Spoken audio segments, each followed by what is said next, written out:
Hey everybody, my name is Joshua Morrison, director of Jonny Mozza's Lessons in Confidence, and today I thought I would talk to you a little bit about music and some of my favourite songs. Particularly I wanted to talk to you today about long songs, so I have compiled a top 10 list of top 10 songs that are over 10 minutes long, so it's a top 10 of 10-minute songs. I tried to do a 10 and a 10 thing, I don't think it's really worked, but I thought let's I'd show it just like, a guy that's showing you music that he really likes. So I've put together this little playlist. So first off, we've got the classic Echoes, and this is my favourite song, I think, ever.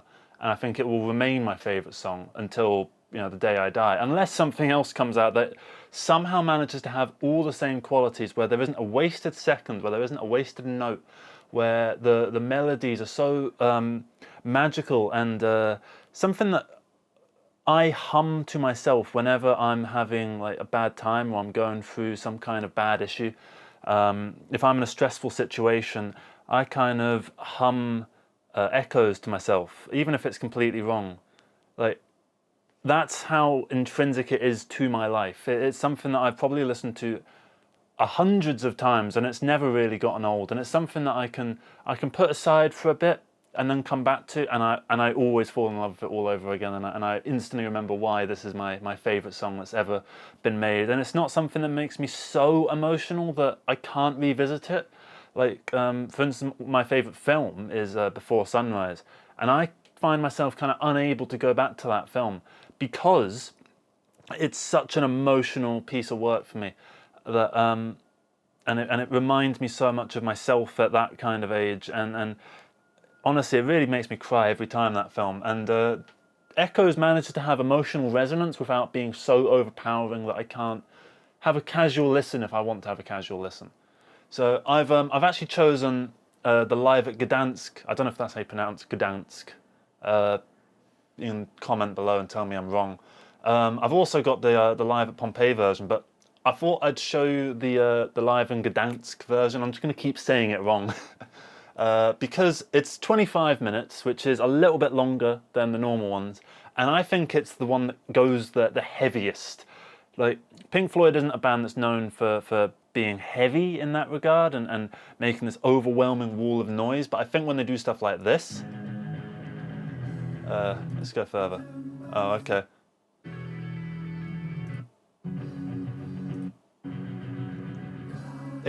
Okay, I'm not doing a very good job of explaining this.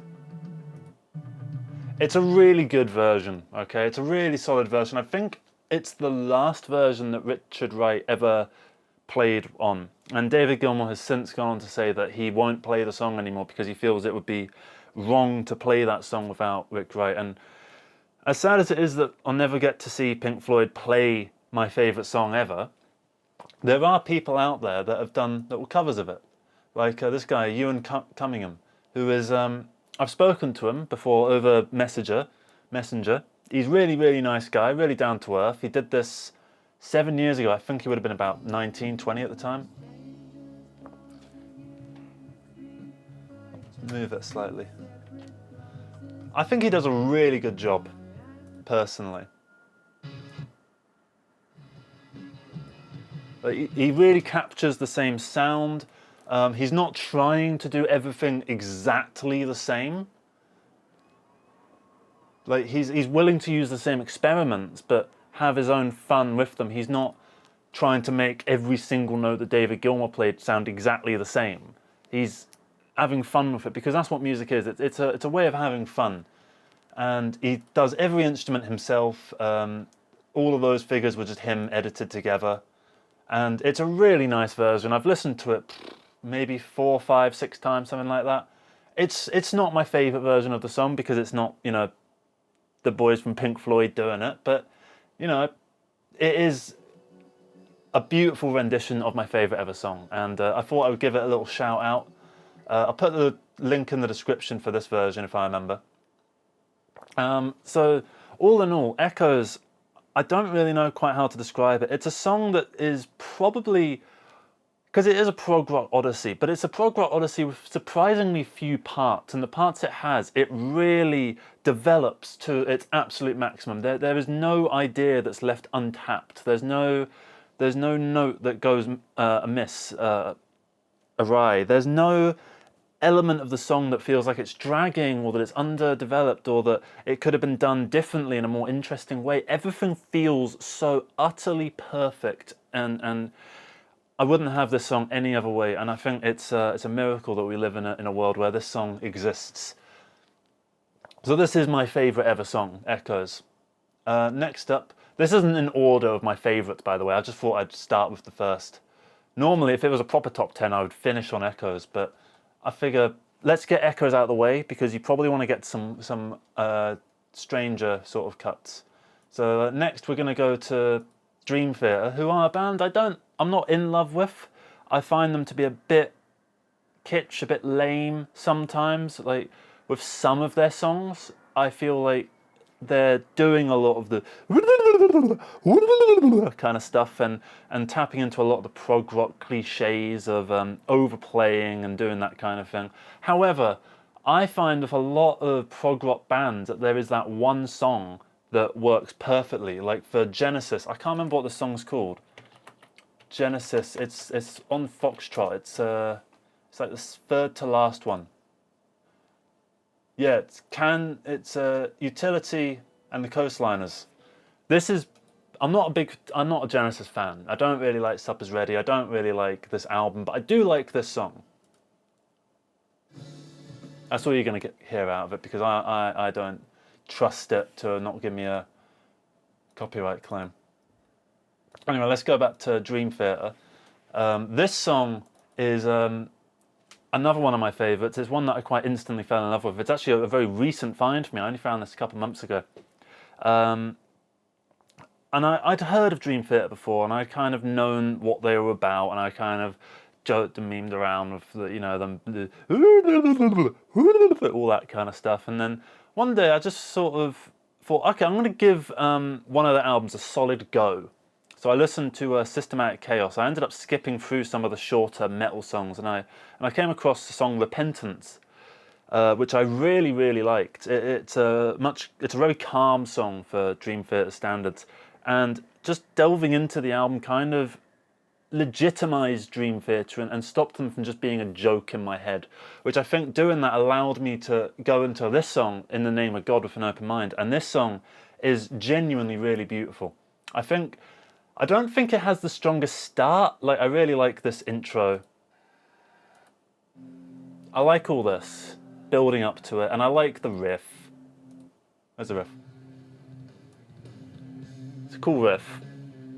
That's all cool. I don't particularly enjoy the verses here. Right, get to the verse. Not super keen on this stuff, but I do kind of like it, and it fits within the song. What I really love is the chorus, which is going to come around about now. In the name of God. I don't know, it gives me a bit of a Meatloaf quality. It's like Meatloaf on steroids. So then it does another round, and it goes back to the chorus, and then it expands on the chorus in a really fun way with some new lyrics. And the lyrics are all about... I think it's specifically meant to be a takedown of religious extremism and acts of terrorism. I kind of read it as more a critique of religion as a whole, particularly because towards the end there's a line, does following faith lead us to violence? I think that's the line. Does following faith lead us to violence? And I feel like history has kind of said yes. You're going to find out from watching this channel, I'm not a particularly religious person. I've got my own religion, which I might get into at some point. That sounds like such a hippie thing to say. But, you know, it's basically the religion is just like people believe what they want to believe, and, you know, the beliefs are real in the fact that they are believed. So anyway, enough of that. It goes into this very interesting, I think it's a bridge, not sure. It's really reminiscent of Porcupine Tree, the kind of darker prog metal stuff that comes out of that sort of sphere, of the calmer prog metal sort of scene. I really like what he does with his vocals here. Daughters, sons and 10 plural wives. I love that lyric. 40 sons and daughters, unconsenting plural wives. That, especially considering the fact that it's a takedown of religion, something I really am opposed to. And, you know, plural wives, like the idea of wives basically being this bartering tool is present in, I can't remember if it's in Christianity, it's definitely in Islam. I'm not sure about any of the others, but I'm fairly sure it's in Christianity as well. Correct me if I'm wrong. Let's not get into religion because there's no winning. Then it's got that bit. I love this bit. I don't know, I'm just explaining all the bits, but I'm doing this to give you a sense of the structure, because despite this being Dream Theater, who are very... and we are going to get to some of that, like this. I wasn't joking. But this time they do it. The same with Genesis, how that song, that one song, all of their wankiness kind of comes together and makes something brilliant. This section is genuinely one of my favourite pieces of music. And I'm going to talk over it so that you go and listen to this, because this is absolutely amazing. And then it goes back into a really nice version of the chorus, and then the live at Budokan version has this amazing Gilmour-esque solo at the end with John Petrucci's, is it John Petrucci or John Petrucci? Whatever. I should have really looked the names up of these people and how to pronounce them, how to pronounce anything, you know. But he's got his own flair to it as well, because he's a very fast player, and he's incredibly good at the guitar. He can do stuff that is just out of this fucking world. I'll give you a brief... Okay. Alright. But he's doing it in such a fun way. And I really, really enjoy the song. The first time I heard it, when it got into that bridge section, my mind just sort of expanded slightly. And I just sort of listened to it and I thought, oh my fucking God. I'd been getting a bit bored with music, actually, in that sort of space of time. I felt like I was going through the same circles, finding the same kind of thing, and hearing that transition really, really did something to me. I really, really enjoyed it. And since then, I've found so much new music. Octavarium is probably their most famous song. I've gone for the live score version.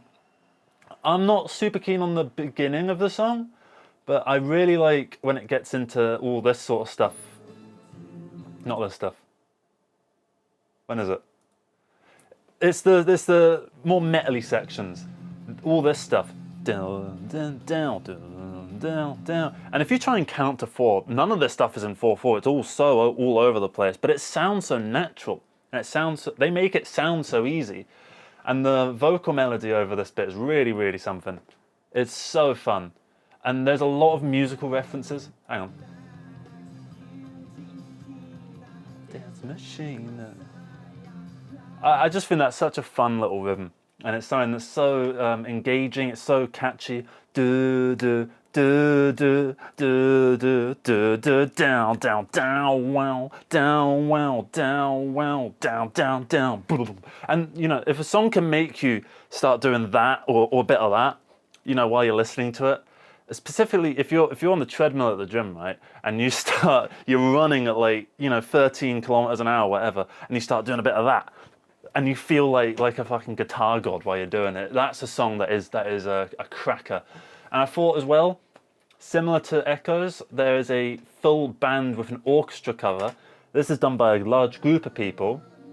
Not going to get super deep into it. This is not one person, as you can tell. This is a larger arrangement with loads of incredibly, incredibly talented people. I really implore you to check this out. And the vocalist here actually really does a good job of impersonating James LaBrie. Like, he does stuff that... Where would it be? Would it be around here? No, bit further back.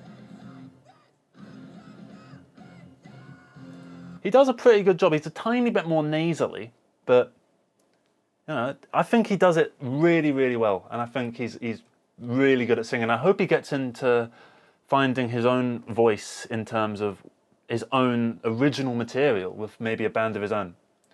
So we've done 3 songs now, and I'd like to speed this up a wee bit. Porcupine Tree and Anesthetize. The whole Fear of a Blank Planet album is something that has a lot of deep meaning to me. It's an album that really takes me back to when I was about 17 and I was hanging out with my college friends, and we used to just go to the local park. It was Wormwood Scrubs Park, which if you know London, it's also a prison, Wormwood Scrubs prison, and we used to go there at night, listen to Porcupine Tree, and just like pass around a joint and have some beers. And it felt so real because the album was kind of about people like us. Not necessarily like none of us were on like prescription medication or anything like that, but the general idea of being dissatisfied in your youth, in the prime of your life, really resonated with me and really struck a chord with me and made me actively try and seek out the best life that I could. So I really owe Porcupine Tree and Stephen Wilson, Gavin Harrison, and Richard something, and the other guy. So I can't remember all these people's names. I barely remember my own name. Anyway, this song is really something. It's quite a more metal-y song. I particularly love the intro when it's got these toms, and like I really love the shots as well. Just to get away from just the music, just look at the shots. Let's turn it off. Look at these shots, how cool that is. And then it comes up to this, and it's also scenic and you know, atmospheric. And whoever did the videography for this, in fact, it's so good I don't even want to call it videography. I want to call it cinematography. I think it's really, really beautiful. And there's a shot somewhere further along. I think it's this one. I'm not sure. It's not one of these. It's something like this. There's one where it kind of goes across Stephen Wilson. Also, Stephen Wilson's performance is absolutely killer. It's so reminiscent of the studio version, which is what has the most resonance towards me. I found the live version a bit later on. And you know, apart from the fact there's like clapping from the audience in the midsection, because they just delivered like the most killer part of a song ever, it's pretty much the same as it is on the studio version. They're not a jam-focused band in that kind of way. They don't go and like Pink Floyd do, or like Dream Theater did on In the Name of God, where they turn the song into something slightly different. Dream Theater didn't do it massively, but they added that solo. Porcupine Tree don't really do that kind of thing. They're more about bringing the studio album experience to life, because Stephen Wilson is an extremely album-focused man. Much more so than like myself. I'm not particularly album focused. I just like singles. I like songs. I was thinking about this thing where they asked people like, what's the perfect album to you? And you know, there was different famous musicians that all had their own answers, and I couldn't think of a single album that I consider perfect all the way through.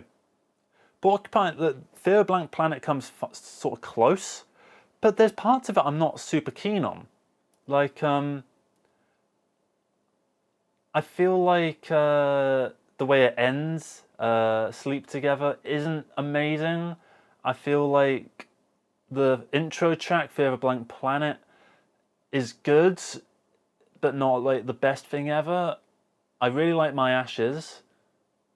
I wish that it had some of the tracks from Nil recurring, like Normal or Cheating the Polygraph, instead of some of the songs that are actually on the album. So I can't consider it a perfect album, even though it's one of my favourite albums ever. I can't even consider Medal from Pink Floyd, which has Echoes on it, as one of my favourite, as one of the perfect albums. It's not a perfect album to me because it's got the football stuff in Fearless, which I'm sure has some thematic purpose, but it just sounds irritating to me and I always skip it. So it does nothing for me. So the fact that that's in there means it's not a perfect album. And then Saint-Tropez is a lovely song, is not a song that sticks with me particularly. And then Seamus is like a bit of a joke. I like it, but it's a bit of a joke. I'm not sure if it's a joke in that it's well loved or whatever. Anyway, this is the band that anyone that knows me is going to be sick of hearing about. King Gizzard and the Lizard Wizard. Yeah, stop your bloody chattering. So their song "The River" on their album Quarters wasn't a song that I really fell in love with. It was one of the first songs that I heard from King Gizzard, and it was the song that got me into them. But it was never a song I really revisited. But lately, in their past few years performing live, they've started really embracing the jam band quality of their performances. And so The River originally was a song that went up to about here. It was about 10 minutes and 10 seconds long, right? They've now turned it into this 25-minute long bloody opus with these extreme, like, heavy sections. Like this stuff I really like, and then it's got this. I think this is all in 3/4 as well, which I love all this kind of stuff. Just going ham on the fucking guitars, just going wild on everything, making as much noise as humanly possible, just going full balls to the wall, chaos. There's a part in this song where the audience are really annoying me, actually. The audience for this band is a pain in the ass. They don't shut the fuck up, honestly. I'm trying to find the bit. So they have this really nice cool down section, which on their version of the song that came out last year, which I think is called like the Chicago River, it was performed at Chicago. I think the cool down section lasted like 8 minutes, and I think that was way too long. Here it's more like 3 minutes, and that's much more acceptable, in my opinion. And it feels a lot better. Somewhere around here.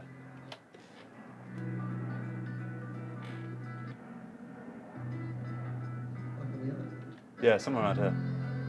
So he's doing all this, and he kind of says,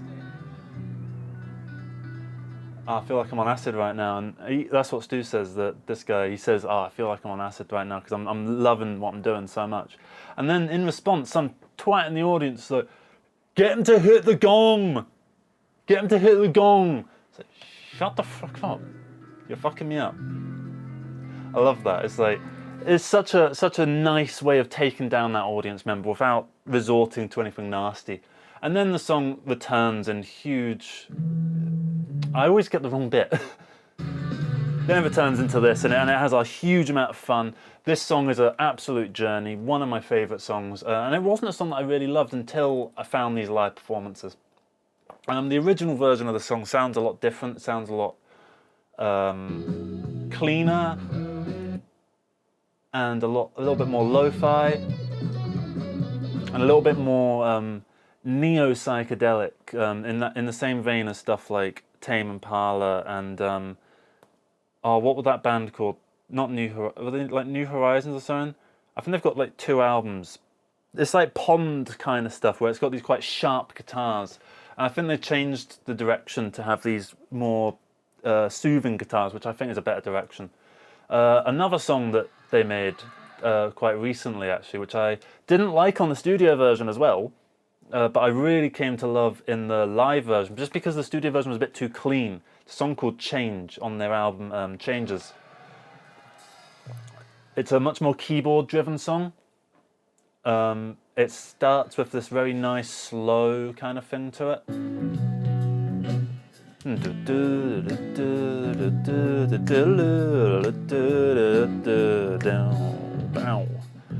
Which I feel like it's not in 4/4 because it feels like it's got that ghost note at the end. It really messes you up, but in a fun way. Also, this here, I think this is a Boss ME 50. I've got one of those. Not all that matters. Anyway, we need to really start getting through this because we're going to be here all fucking day. Homesick is a band that I found. Airbag is the name of the band. I found Airbag. We didn't have internet for about a month. And I get all my music through YouTube. I don't have Spotify or anything really on download. And I went through all my files, right, trying to find anything that I could just watch or listen to or just enjoy, because I've got DVDs and stuff, but I couldn't be bothered, like, setting the whole DVD system up and all that. So I knew I had a couple sitcoms and stuff, but I went looking through my downloads and weird folders to try and find something. And I found a pirated copy of this whole album, all rights removed. And it was the only album that I had, and it was the only music I could listen to for that month. And the first time I heard it, I was like, okay, yeah, this album's good. It's very Pink Floyd worship. Yeah, it's nice. And then this song came on, and it blew my fucking mind, right? It's a song that's in 3 parts. Officially it's called Homesick 1 through 3. It starts off with this acoustic-y kind of ballad type thing, which is a combination of A minor and D major. So D major, A minor.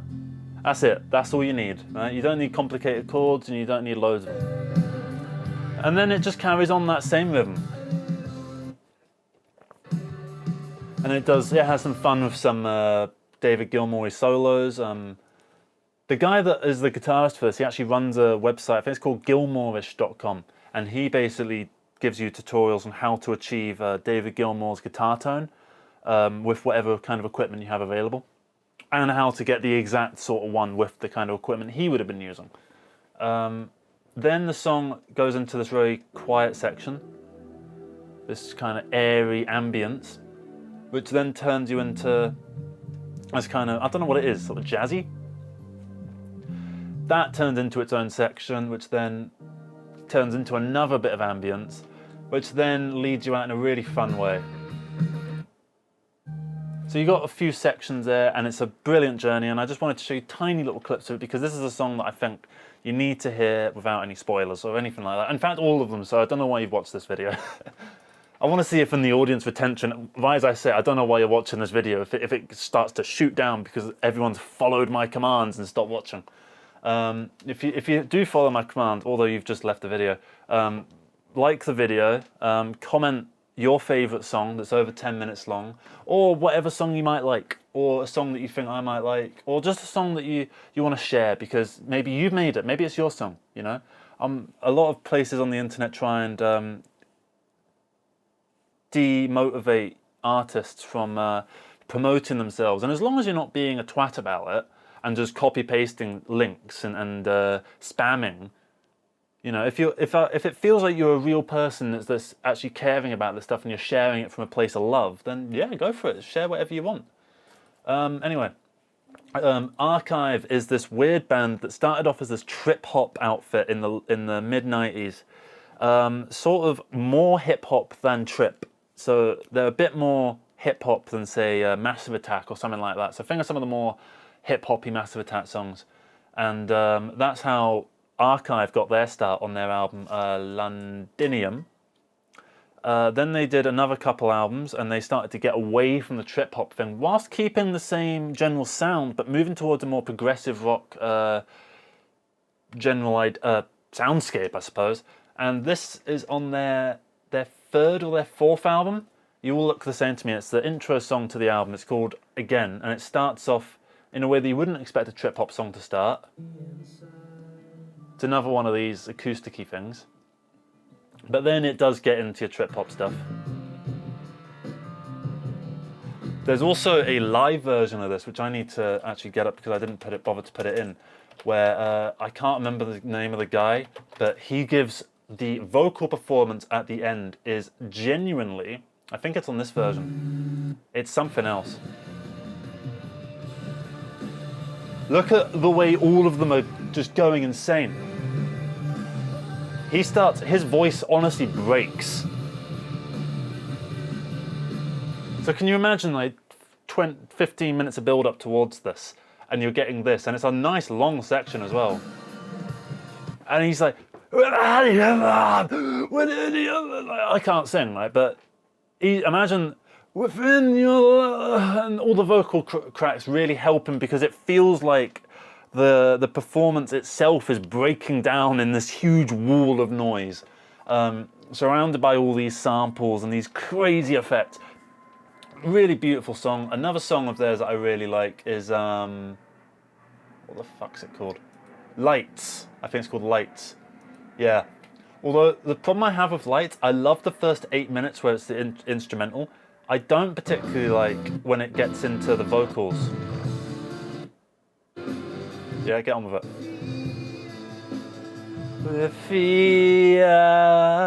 But then you think it's going to do like, and da da or something like that. No. Hang on. It's And he just keeps using that thing, and it kind of gets on my nerves. So I like the first half of the song, I'm not super keen on the second half, just because of that. So sorry, but they did another song quite recently called, it was on with Angels and Call to Arms and Angels. It's a 15-minute one. Daytime Coma. I've only got the demos. I just want to hear the bloody actual song. I want to show you the actual song. Okay, here it is. And this is like, again, but in a more piano-y sort of way. It does a lot of that ambient-y sort of stuff. And it has elements of what almost feels like Krautrock, where it's really sticking on something so simple and using editing effects to create this really interesting pulsating movement. In the same way that bands like Can and I think it was Can that worked by splicing together bits of tape and editing things rather than jamming everything out and getting everything together. Speaking of Can, let's move on to Can, because Can have a song called Mother's Sky, which if you're into your Krautrock, you'll already know the song. But one of my favorite songs, next to like Hallow Gallow by Noi. I like this one because it's got vocals as well, if I can find them.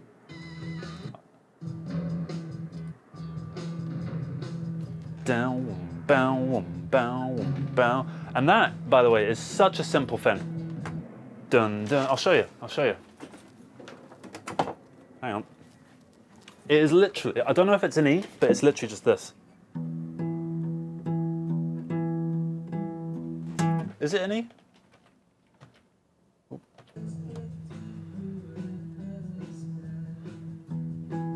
Yeah, it's an E.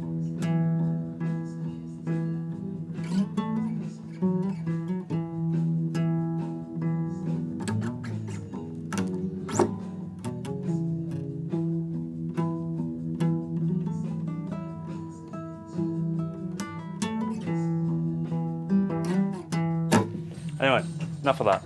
I should have started doing that from the beginning, actually. Really lovely, simple song, and that's what I love about so much Krautrock, is that Krautrock is actually the thing that got me to realize that I could just make stuff. Krautrock to me is like the French New Wave of music, in my opinion, in that it was basically dismantling the idea that you needed to have, you know, the most incredible compositional arrangement talent.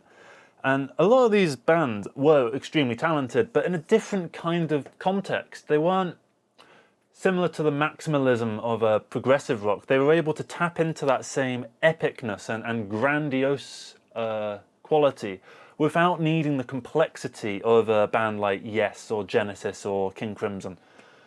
So I really like what they do with that. And Vibravoid do a really great cover of it. They're more of a modern psych kind of outfit. They turn it into this heavier kind of metalish kind of thing, which I really enjoy. It's a bit long. It's half an hour long, and I think it could have benefited from maybe being like 20 minutes. But this is three guys. It's three guys that are making all this sound. And it's a lot of fun. I've seen, not this band, but bands that make very similar music to this. And it's a lot of fun to do that kind of music. It's a lot of fun to play this sort of thing. I think we're going to start wrapping it up soon, because I realise just how many songs I've got on this playlist. Neil Young with Crazy Horse. There's so much Neil Young music that I couldn't possibly begin to start listing it all off, because I've barely tapped into his discography. The man's got like 45 albums or something like that. And this is one that I do like. I think it goes on too long, but I do really like as a piece of ambiance. This, really simple.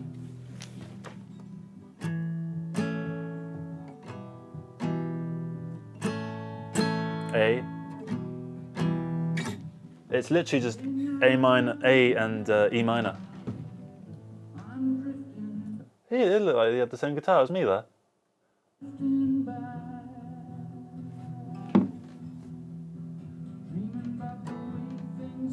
Oh, okay, then it turns into another chord, whatever. But anyway, the main meat and two veg of this is this kind of thing. And then it does these very long solos, which occasionally fall down to this reprise of I'm drifting back, I'm drifting back. I think the whole point, I mean, drifting back, it feels like a very nostalgic song. It feels like you're taking something that was magical from the past and expanding it in a way that makes it lose its magic, but in a way where it's purposeful, and in a way where doing that actually provides more magic to. I hope what I'm saying makes some sense. You know how you might remake a film, for instance, and you make it a lot more bombastic and all this sort of stuff, but in the process you kind of lose something. But sometimes there's a remake out there, like The Thing is a remake of another film called The Thing from the 50s, but the film that you know from the 80s is a remake that takes things in a more bombastic direction and is beneficial. It benefits from it as a result. So this song kind of feels like The Thing in that regard. I need to really start skipping through these now. Boris with Merzbow. Don't really like Merzbow, but I do really like Boris. It's a very noise-driven thing for the first 10 minutes. A lot of this, very uncomfortable, but in a good way. It starts to build, really builds. So you got some little licks like that, really, really nice punching. Oh! It makes Black Sabbath feel like Bob Dylan in terms of heaviness. Like, it's really, really something. And then there's a live version, which I think will give you a good idea on what it is they're doing. Well, you might maybe not, because it's so dark. I'm trying to not play too much, because I don't know about. Well, what they tend to do is they get feedback, hence the name feedbacker. They get feedback from the amplifiers, and they have all their amplifiers turned up to like crazy fuck. So really, really entertaining stuff. I think we're going to close out on Hallow Gallow, because Hallow Gallow is one of the best songs that have ever been made. It's so simple. It's so nice. All it is this. Is it that exactly? I can't remember.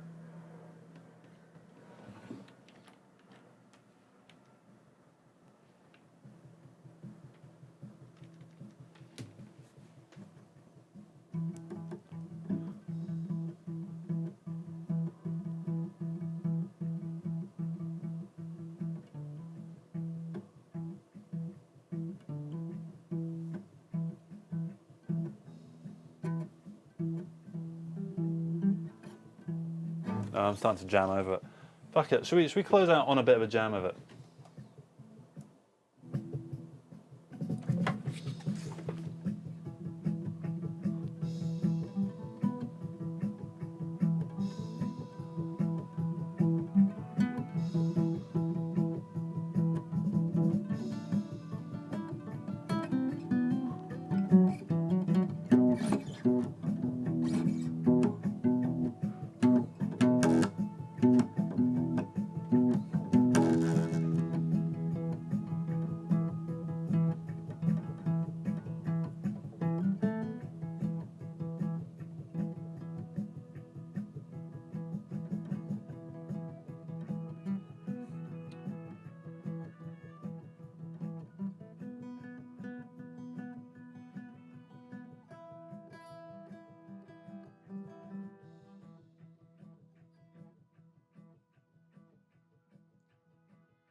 Hey up everybody, my name's Joshua Morrison, director of Jonny Mozza's Lessons in Confidence, and today I thought we would have a little bit of fun laughing at some people who really have it coming, because they are absolute beep. That was a censored word. Basically, just imagine all the swear words, right? Imagine I said all of them at once in one big globular mess, like blab.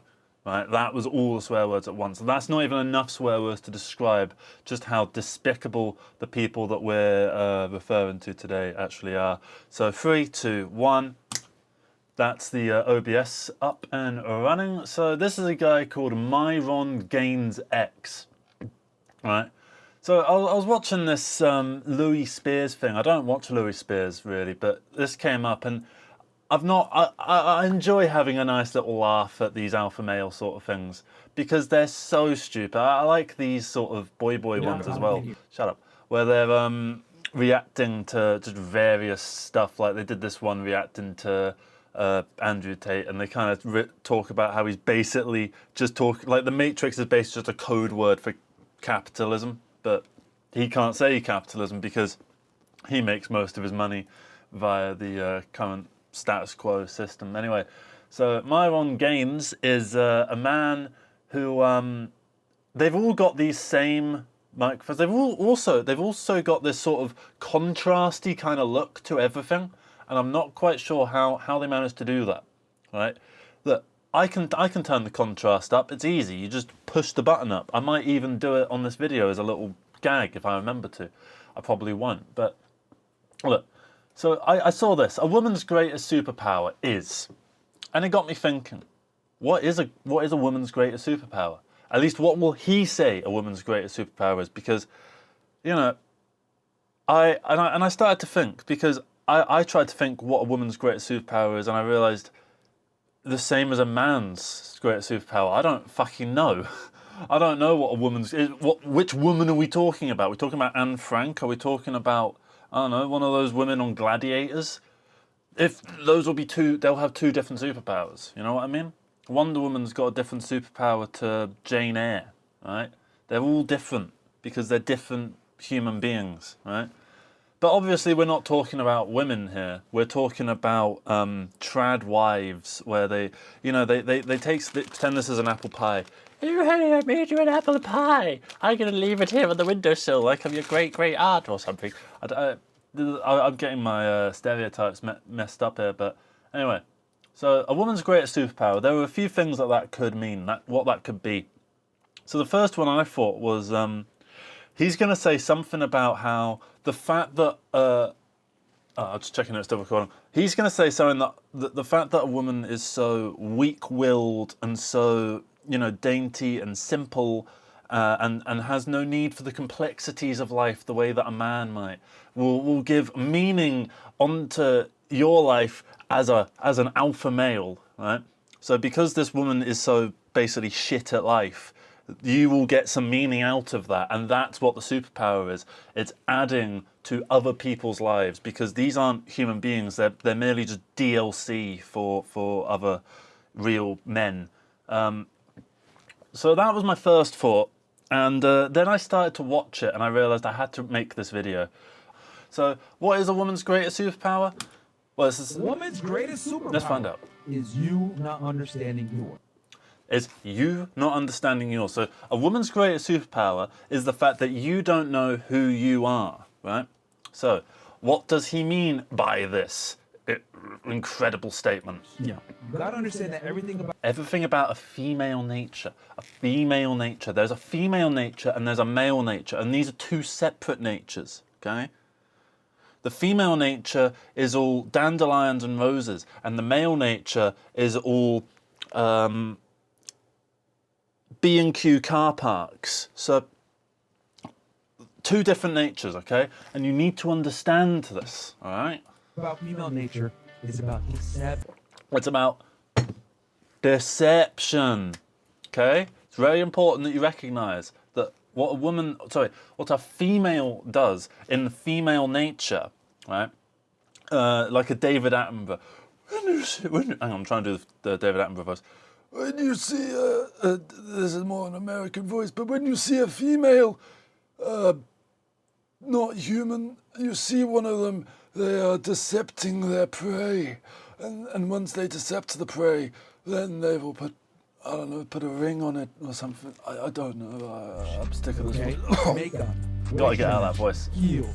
Right, so women wear clothes. Okay, that's very important to recognise, because I don't know about you, but I didn't realise that at first. I thought women were all naked all the time, right? But they were deceiving me into thinking that by wearing these clothes. Okay, So you need to make sure that you remember that. So women are wearing heels, they wear makeup, so they're hiding their true face. You can't see a woman's face, right?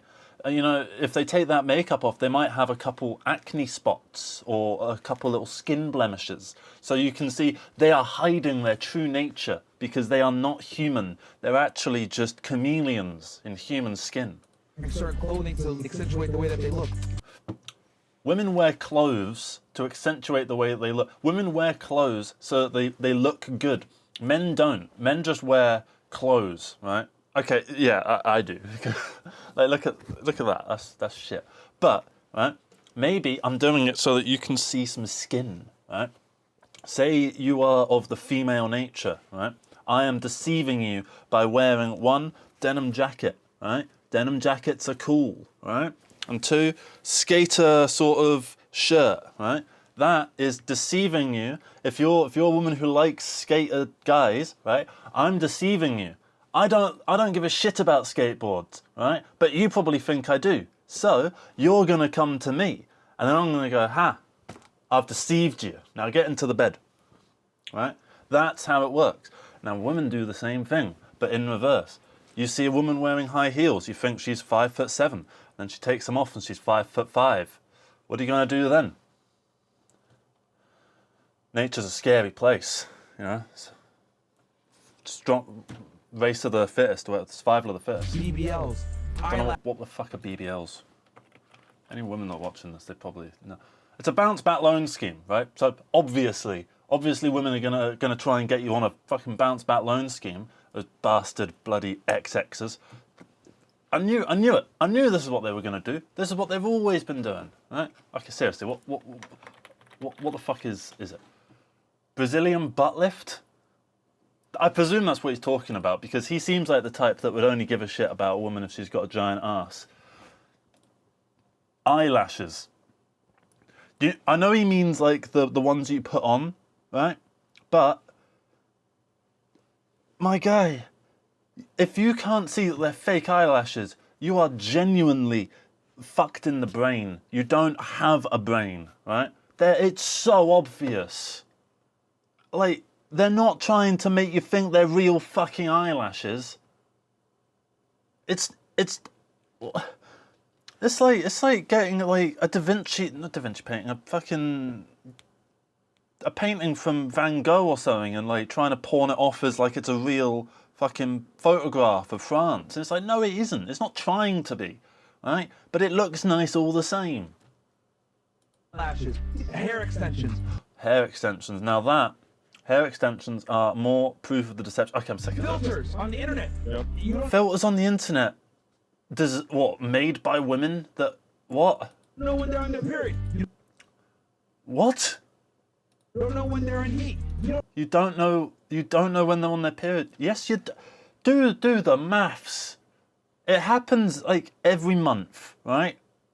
So think about that and extrapolate the information.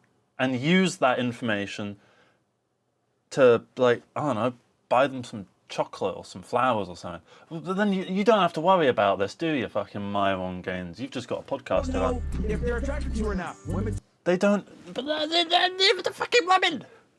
What do you mean they don't know if you're attracted to them or not? Women don't know if you're attracted to them or not. Well, unless you're meant to, like, imagine I'm a guy, right? And you're like a cute woman on the bus. I'm just like this. Any woman watching that probably got a weird little like, yeah, they recognised it was a joke, but they also felt like a shiver because something like that has happened, right?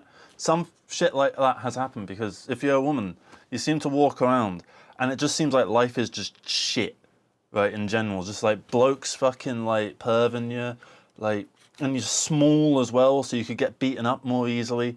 Right, I'm all right. I'm 6'8". I can walk around at like 11 at night and not really feel like scared or whatever, even if I'm in a bit of a dodgy area. If I was like a 5'2" woman, right, I wouldn't be able to have that privilege. Oh, but he would hate the fact that I referred to myself as having some kind of privilege here because men are like the lower class. They're the subjugated race. Simply don't show attraction. Women typically don't show attraction. Everything about female nature is deceptive, guys. So None of the things you said there were deceptive at it's all. your job to understand what the hell's going on. If this was true, if all of what he's saying was true about women, right? Say everything he just said was 100% correct, right? Why would anyone get with a woman? Why procreate at all? If you're deceived, Also, women don't show attraction. Yes, they do. Have you never had a woman be attracted to you? I mean, okay, no, you've not. your fucking fault for not knowing better. Yeah. And a woman is gonna absolutely play on you not understanding your value. Well, I'm sure there will be women out there that will do that, because, like, I'm not trying to say that all women are fucking perfect. There's dickhead women just like there's dickhead men. There will be some woman that, like, deceives you. The same way there'll be a man that deceives you. It's not a gender thing.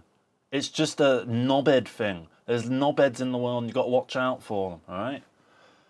Oh, God. Let's have a look at his scam. Castle Club. Transforming simps to pimps. Alright, let's have a look at this. So, locals.com. Rumble. Okay, so what's Rumble?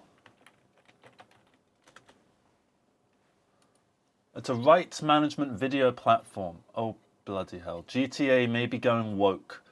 FEMA has money for illegals, but nothing for Americans. New sitting position unlocked. Assassin's Creed Part 28. Okay. Right, so this is like some kind of right-wing YouTube for all the people that get kicked off YouTube, and this is where you end up. And there's people that use this platform that just watch it because it's entertaining for them. And that scares me because everything on here looks like absolute shit. So I'm not creating a fucking account of this website. But it's powered by Locals. So Locals, what's Locals? It's another one. This is like their version. Is this like their version of TikTok or something? Where's just about us, our blog, about coins? What the fuck are coins? Okay, so there's 10 coins equals $1. So they've got. Why can't one coin equal $1? Why can't we just use dollars? Why do we need to make up coins? Or is this like a crypto scam? Also, whenever I say scam, it's just my opinion. Blah blah blah blah blah blah blah. You can't sue me. So I'm just having a look through this. Okay, so Locals charges 10% platform fee. So if I want to upload something or something like that, I guess I got to pay. Okay, and he's got a podcast called Not Fresh and Fit, which seems to be doing a bit better. Is that the same guy? I'm not sure. I don't think it's the same guy. Or is it just he's grown a beard? He's grown one of those, like... Also, can I just point out? Never. He was going on about women using filters and how that's a form of deception. What is this? What the fuck is this? What the fuck is this? This eyebrow thing?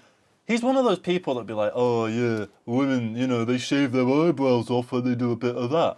And it's like, you've done the same thing, mate. But because you've used AI, that's cool, I guess.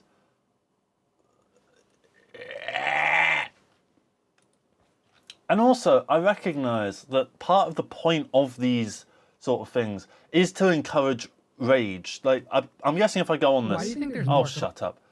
Okay, maybe I'm wrong. Because there's a lot of pro this content people that seem to be on here. Also just random like political stuff that looks like it's been bought out. Like statement from Donald J. Trump. Like seriously, what's that got to do with women being less than human? Well, okay, fine. But I just don't let's watch another one. Yeah, and I tell girls all the time on the podcast. All right. So you think... So he tells girls all the time this. He tells us all the time. So if he's saying it multiple times, it must clearly have some kind of impact. it's attractive for you to be a boss, blah, blah, blah. Yeah, it is. Okay, well, you know what? How about this? How about Saturday nights, I wear heels and I wear a dress. Would you go out with me? Ew. I'm choking on it. I'm choking on my tea. which shows that I'm a weak-willed woman. And I'm crying, which shows that, you know, I'm a soy boy. I don't think that's the relevant term anymore. So, okay, so he's going out of a woman who clearly has some backwards ideas around the idea of gender norms and stuff, because apparently if he wants to wear a dress, this woman will judge him for that. So, and he's extrapolated that one situation where that's happened, because he secretly wants to wear a dress, as he's just confessed. So he's taken that one experience from that one woman that judged him for wanting to be like that, and has applied that to all women, and somehow turned that into a thing that, because this one woman didn't like the fact that he wanted to wear a dress, that means that no women should be allowed to run businesses because that's what men do, or something like that. It's very hard to actually extrapolate the point, because I feel like the point is meant to be that, well, obviously the point is that women are less than human, and I should subjugate them and treat them as lesser because they're not like me, and people like me are the best. And these aren't people; these are girls, right? These are bitches. These are females, right? That don't matter. So what's this? Is this some? All right, what's up, guys? Welcome Instagram. Welcome Instagram. Welcome ninjas. I feel like if I say what I want to say about this, it's going to be like a whole thing of, ooh, he's being offended by it, but I'm not. It's just training with Frank and he humps random girl. To me, kind of, the fact that he's posted this, and this is one of the few things that he's posted, and it's clearly like a good thing that this has happened. So humping random girls is okay. Obviously, he would strip it back and be like, hey, it's just funny because it's a dog that's done it, right? But you also run a podcast where you treat women as less than human. And what would you do with something that's less than human? You wouldn't treat it with any kind of human rights or any sort of respect because they don't need it, right? That's the logic that I'm using. And it's not that I'm offended on the level of like, like triggered and like shouting and screaming and that, because like, it's just funny to me. But at the same time, it does open up larger and more serious issues and questions about the nature of men and women, and how that, because there is a divide between men and women, and it's not like we can just act like men and women are the same thing and shove away the problems. But these aren't the problem. These are causes of the division, not the sorry. This is the continuation of the division, not the causes of the division, right?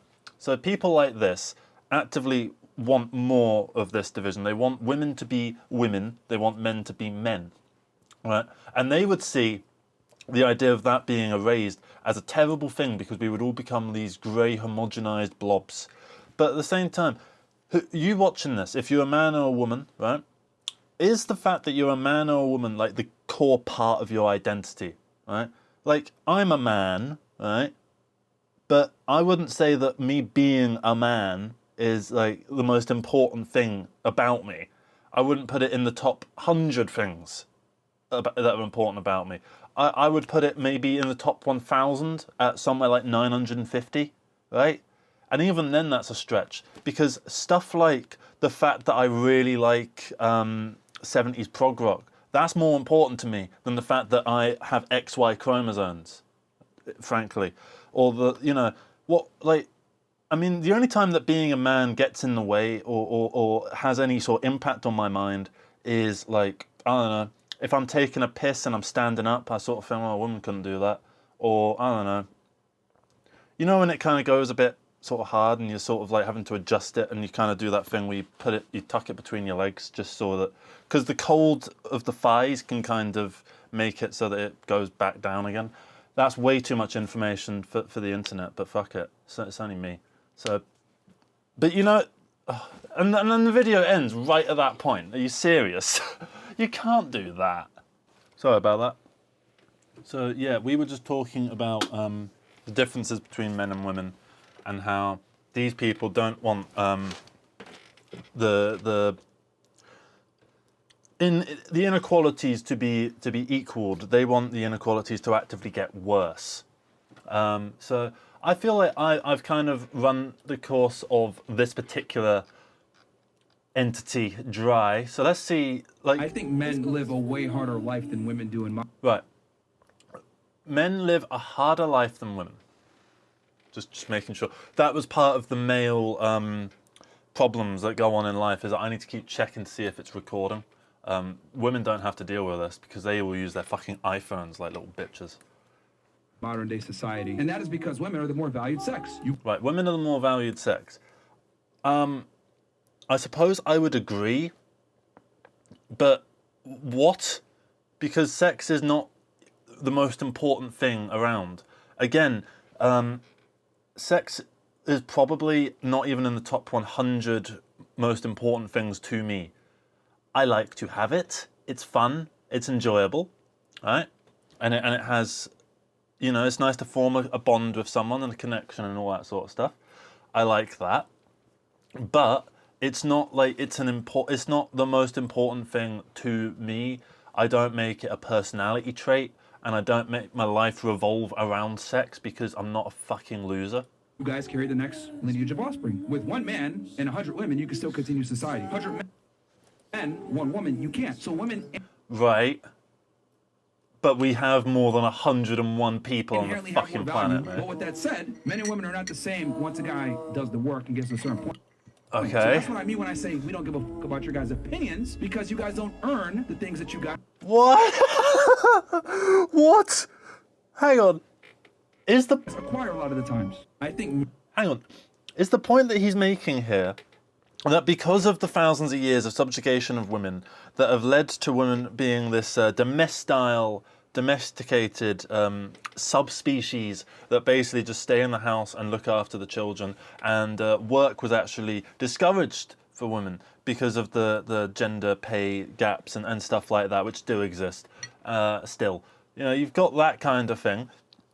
And so what he's saying is that because that system of oppression was in place, that means that women are worse because the system of oppression's in place, right? So because the system of oppression is in place and it says that women are worse, right? So women are going to start being worse because of the system of oppression that's in place. And that means that men are better because they benefit from the system of oppression that is in place, right? But also, men are also the victims of the system of oppression as well, and women are the ones that actually do really well out of it because you see that women are part of the system of oppression, and they are the valued sex, and the men are down here at the bottom because they're not valued as sex, right? Because you can go to a sperm clinic and just like get a bit of men's stuff, you know. You can't do that if you're a man. There's no male equivalent of that. So men are worse and more subjugated than women, right? Because I say so, because... Men live a way harder life than women. Oh, was that it? Was that the whole point?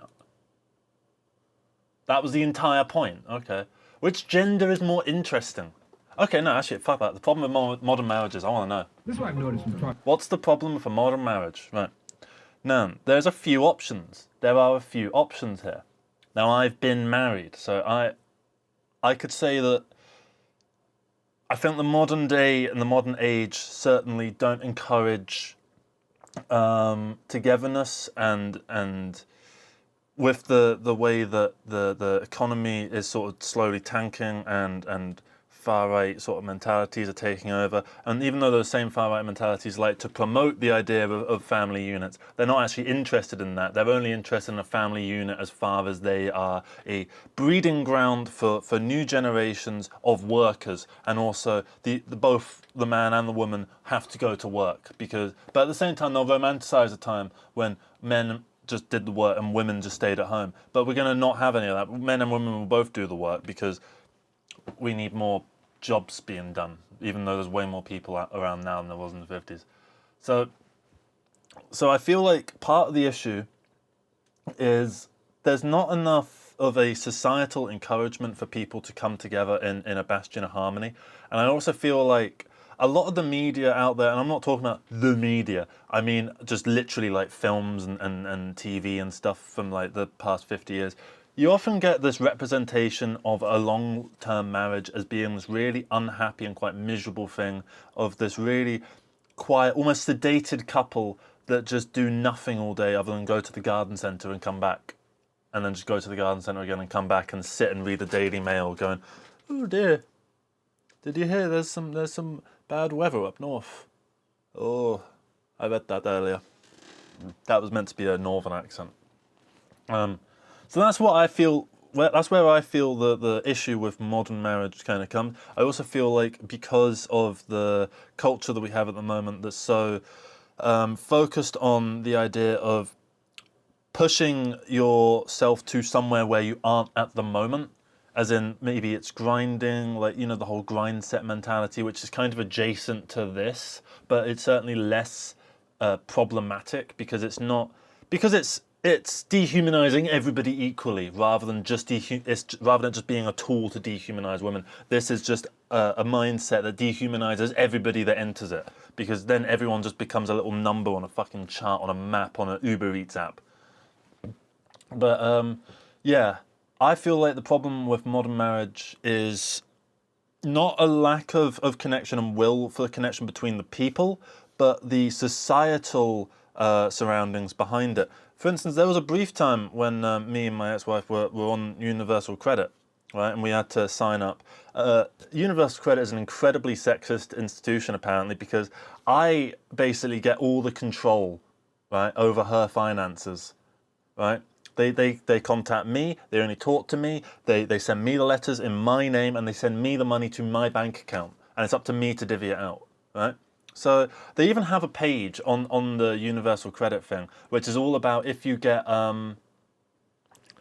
if you're in an abusive marriage or whatever, and like how do you sort that out? It basically just gives you a hotline. It's just like, yeah, just call this random fucking hotline. They'll sort it out. It's like, no, they won't. They won't sort anything out. So that is an example.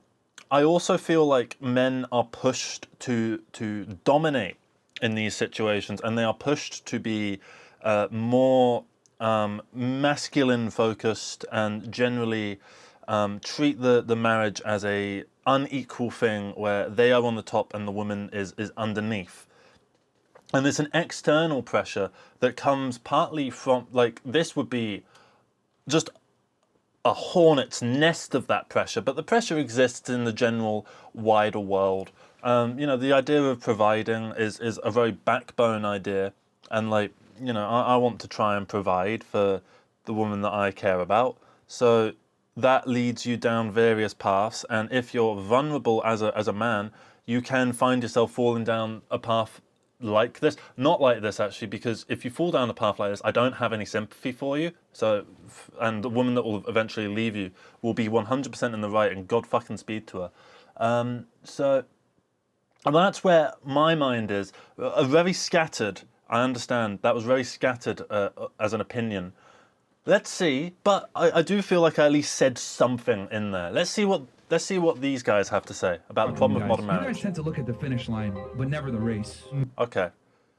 So right away, I'm getting from that he's only met women that just see marriage, and they don't see the path to the marriage. They don't see the honeymoon phase, and they don't see the slowly coming together and going on holidays and moving in together and all that sort of shit.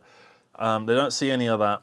They don't see the going to the pub and having a bit of fun with your mutual friends. None of that stuff exists, right? Because as far as relationship is concerned for them, it's going to work and fucking, and that's it. And maybe like watching, like, I don't know, some bullshit like podcasts on the TV. And what I mean by that is you'll be like, oh, I want to be a wife. Okay. I want to be married. I want to have kids. But Right. you guys aren't willing to What's he about to say? do what's required to get to the finish line. You Okay. guys aren't willing to train. You're Train? What do you have to train for? Well, I didn't realise that they were going to be deployed in not Iraq. willing to practice. You aren't willing to What? wake up early and What? put the sacrifice in. What are you talking about? What do you mean, get up early and put the sacrifice in? And I just find it very interesting how you guys want to be married, you want a husband. You can't just end it there. Like that was your series of examples. But a lot of times you guys aren't willing to do what's required to even What? get to that point and become What? a wife. Girls want to get married, but they don't want. But no. Hang on. So women aren't willing to train. They aren't willing to get up early and sacrifice. So all I can think, like, the only thing I can even imagine here is, right, so you and your fiance, because obviously, like, you're on the path to marriage, right? So you and your fiance are lying in bed, and she makes the sacrifice to get up early for some reason. I'm not sure why she's doing that. Why is she getting up early? What specifically about a relationship requires this? I don't have like a 7 a.m. start time on love. It's not like you need to be here at 6:30 because you need to clock in early. I don't understand. So I'm gonna let him finish. Want to be wife. This is what I've noticed. That was it. That was it. That was the whole point. That was everything he had to say. Right, okay.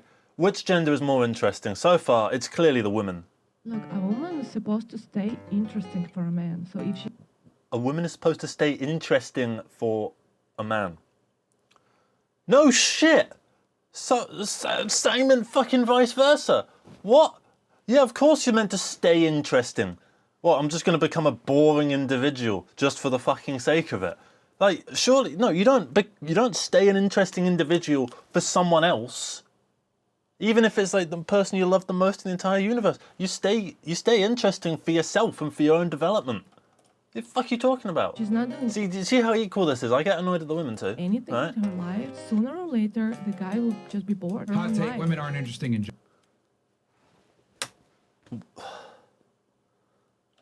Women aren't in... Why'd you bring them on the podcast then? general. If you look at the top entertainers, comedians, etc., Okay. In a patriarchy where the men have run everything for the past 10,000 years, since organized religion took hold, and basically God says that men are the best, right? And since the series of the systems of oppression, the series of systems of oppression has continually enforced this and subjugated women in various ways across history, from the idea of concubines, the idea that women can't divorce a husband, but a man can divorce a wife, the idea that women cheating is like the worst thing to ever happen, but men can cheat, and that's totally fine. The general inequalities there, the idea that women can't pursue lines of work that lasted for thousands and thousands of years, the fact that women can't become priests and stuff, which back, in the Middle Ages was kind of a big fucking deal. There's so many, and the infinite amount of spousal abuse that must have gone on in medieval times and before, up to recorded history, where we can see that the domestic abuse statistics are quite high, and also very much in men's favour. How much of domestic violence is men? Right, so 1 in 7 men, or 1 in 4 women. So, and this is from a institute that is very clearly on the men's side here. That's very like men's rights. So this isn't like we've gone and found some feminist point of view here, right? We found a meninist point of view, and women are double as likely to be a victim of domestic abuse, which that's a lot. And 25 so of domestic abuse crimes recorded by the police, 25% were committed against men. So 75%.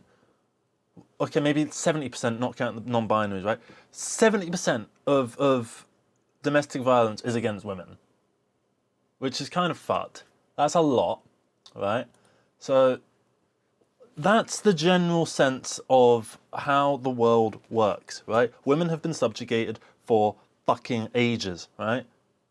And we're still in a system where men get just automatic rights, like the one that I mentioned earlier about how the universal credit is completely a sexist institution. So I wonder why there are more fucking comedians out there now. I don't They're all know. men. Women just aren't as. I need to sound less angry because people like this would take it as me being triggered or offended by what they're saying. No, I'm just responding to them being wrong because they are incorrect, and I get a kick out of it, responding to them being wrong. And sometimes it brings about quite interesting conversation. Never on their point of view. I just realised I was watching A woman that. is supposed to stay Oh, interested shut for a up.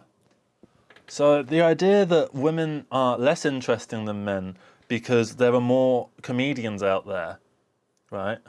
They're all men. Women just aren't as interesting as men are because you guys don't have the same burden of performance as we do. What? The same, but you have more of a burden of performance. If this guy went to a comedy club and there was a woman there. Sorry, I just have to make sure it's still recording. So say these bloody jackoffs go to a comedy club and there's a woman there. Do you think that they're going to give that woman an easier time? Or do you think they're going to judge her comedy a lot more harshly? And if a man told that same joke, the cadence of the male voice would resonate in the form of laughter for these Myron Gain people. Right, but if a woman said it with a bit of a higher voice and maybe she laughs in a bit of a funny way, like and you know these guys would find it irritating, so they go like, this fucking woman's not funny. So there's I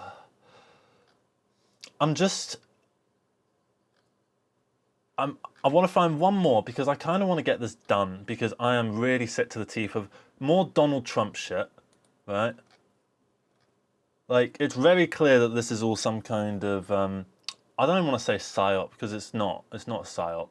It's just, I don't even think he's getting paid for these political promotions. I think that he's just genuinely, actively, he's aware of how bad Trump is, and likes the fact that everything that Trump does is bad, because in his mind, everything that could possibly happen that is negative in the world is actually a really great thing. Is this considered cheating? Let's find out. Is this considered cheating? And that makes a guy a cheater is the lie. Like me, I would never cheat on a woman, but she would have to know that she's not the only one. Okay. It would mean that she would catch me doing something. What do I look like as a grown-ass man being caught doing anything? What? Imagine I'm a fucking millionaire and catching me. I don't even have that much money. And can no woman on this planet catch me doing nothing? Catch me? I told you what it was. So is he basically saying, I will cheat, but I won't get caught because I'm a grown man and grown men don't get caught doing anything? What? This one's just bewilderment. The only thing that I genuinely don't and cannot understand what that one was even trying to say. So I'm going to have to move on. I can't do that one. Right. What is a true definition of love? Now, I have a lot of thoughts on the definition of love. I think I would say I'm probably quite a romantic person. So this is quite important to me.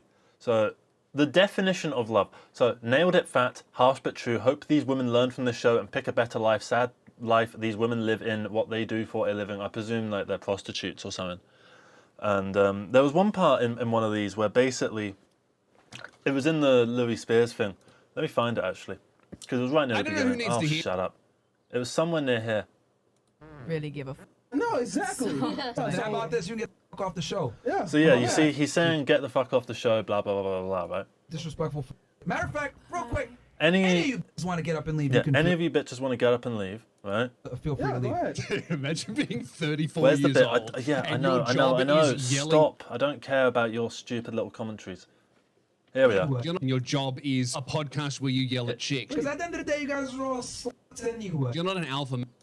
Where's You the are bit? a loser, brother. Bro, chat. Real Here we talk, are, here we are. this is This what is you it. guys are dealing with these fucking girls. They'll be thinking that they are on the same level as you. That they are on the same level as you. And you know what's scary? These stupid fucking bitch. I don't know how to quite say this to you, but prostitutes are just as much human beings as you. Right? They are not lesser, they are on the same level as you, okay? They have just as much the capacity for intellect and study and adventure and whimsy as you, right? They are not lesser than you because of the line of work they're doing. You run a podcast where you get pissy with women, right? They have sex with men with men for money, right? I'd say between the two, I'd actually say that the prostitute is higher up on the scale of respectable professions. I would if a woman said, "Oh, I'm a prostitute," I would have more respect for that woman than compared to a man who said, "I run an alpha male podcast," right? I would have way more respect for the prostitute, right? Because you know what? That's a hard, honest graft, right? I couldn't do that the same way I couldn't be a sewer worker or an oil worker or I don't know. I'm not good at working in retail, so because I'm not good at the customer service sort of thing, right? So all of those positions, right? Way more respect than alpha male podcast host, right? And I reckon if an alpha male ends up responding to this, they're going to really pick up on the fact that I said I'm not good at retail work, and they're going to extrapolate that to make a new image of me as someone who lets women walk all over me or something like that, where they're going to sort of act like I am victimizing myself in some like feminist world or something like that, when I don't even call myself a feminist. Mainly because I don't really see what use some random bloke coming in and just calling himself a feminist has to offer the struggle that women go through. I can just empathize with the fact that being a woman looks fucking shit, right? I'm glad I don't have to have a period every month. I'm glad I can't get pregnant. I'm glad I don't get catcalled by random fucking jackoffs in the street. I'm glad that I don't really have nearly as much of a chance of being raped and killed or in a domestic violence situation. I'm glad that I get the same pay as I get the higher pay, and the professions are more willing to bring me on because I'm a man, and because I'm a man, I obviously know what I'm doing. I'm glad that I don't have to bother putting in as much effort as a woman, because a woman has to put in, what's the saying? A woman has to put in 5 times as much effort as a man to get the same results and the same level of respect. If I was a woman right now doing this channel, I bet it wouldn't be nearly like as successful as it is, because people just wouldn't appreciate the female cadence, I suppose, and in as high a quality of numbers. There's so many issues with this attitude towards, because biology has already subjugated women enough, right? They're already shit, they're already weak, they already have periods, they already go through all this bullshit that men don't have to go through, right? So nature's done the subjugation. Can we lay off, right? And not add more to it? Can we maybe like work a little bit to take some of that pressure off, you know, and not be doing shit like trying to pass abortion, like make it so that it's illegal to get abortions and stuff? And now that attitude's spreading to this fucking country. Jesus Christ, I'm really annoyed about that, actually. That is actual offended, right? I'm actually offended that there's idiots out there that are trying to bring the idea that abortion is a really terrible thing over to this country, and they start going on about, but the fetus should become a human. Yeah, there's humans already here. Let's look after them. Jesus fucking Christ. So that's what I would look like if I was being offended. Because also being offended is now the worst thing that anyone can ever do. It's worse than like genocide at this point. You can't do any, like, if you've been offended by something and if you had hurt feelings, that's like the worst thing that you could have ever done. And now, I don't know. It's so silly. It's really so silly. And I just realised I was on the definition of love.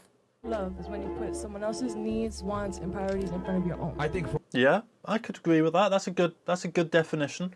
I think it's a little bit simplistic, but as a general idea, yeah. for women, that's true. For men, no. As a Okay. woman, your job is to be an aid, to be a helping hand. As a woman, your job is to be an aid. Sheesh. And so by definition, you have to put what you want to do to the side to help him. But I think if a man puts what he's doing on I don't like where this is going. the side for a woman, that's not good. I can't put her needs in front of mine because a lot of times it's not going to be for the betterment of our survival. I need to put What? my needs first because I need to focus on work. If I work and I Because I'm a workaholic and I still put her needs before my own. You can do that. Finish your point. Make money, we all win. I feel like love is when you put someone else's needs, wants. So hang on a sec. So he didn't name a specific incident of this. I generally would think of this kind of thing, like if we wanted to get specific, right? Just thinking of them and getting them something that's nice, like anything that they like, anything that really means something to them as an individual that you couldn't get for any other person. That kind of thing. I gave some kind of example. This is actually like a little note added in after the fact. Because I named an example and I decided, nah. Not even because it was a particularly like privacy breaching example. I just thought, no, you don't need to know the specific example because that's not what matters. What matters here is the fact that you do something for them as an individual and take their traits and their holistic sense of self into account. That's the point I was making. Anyway, on with the video. Say you're walking around with your, the woman, right? And you go into a coffee shop, right? And you get like a coffee and you get her coffee, right?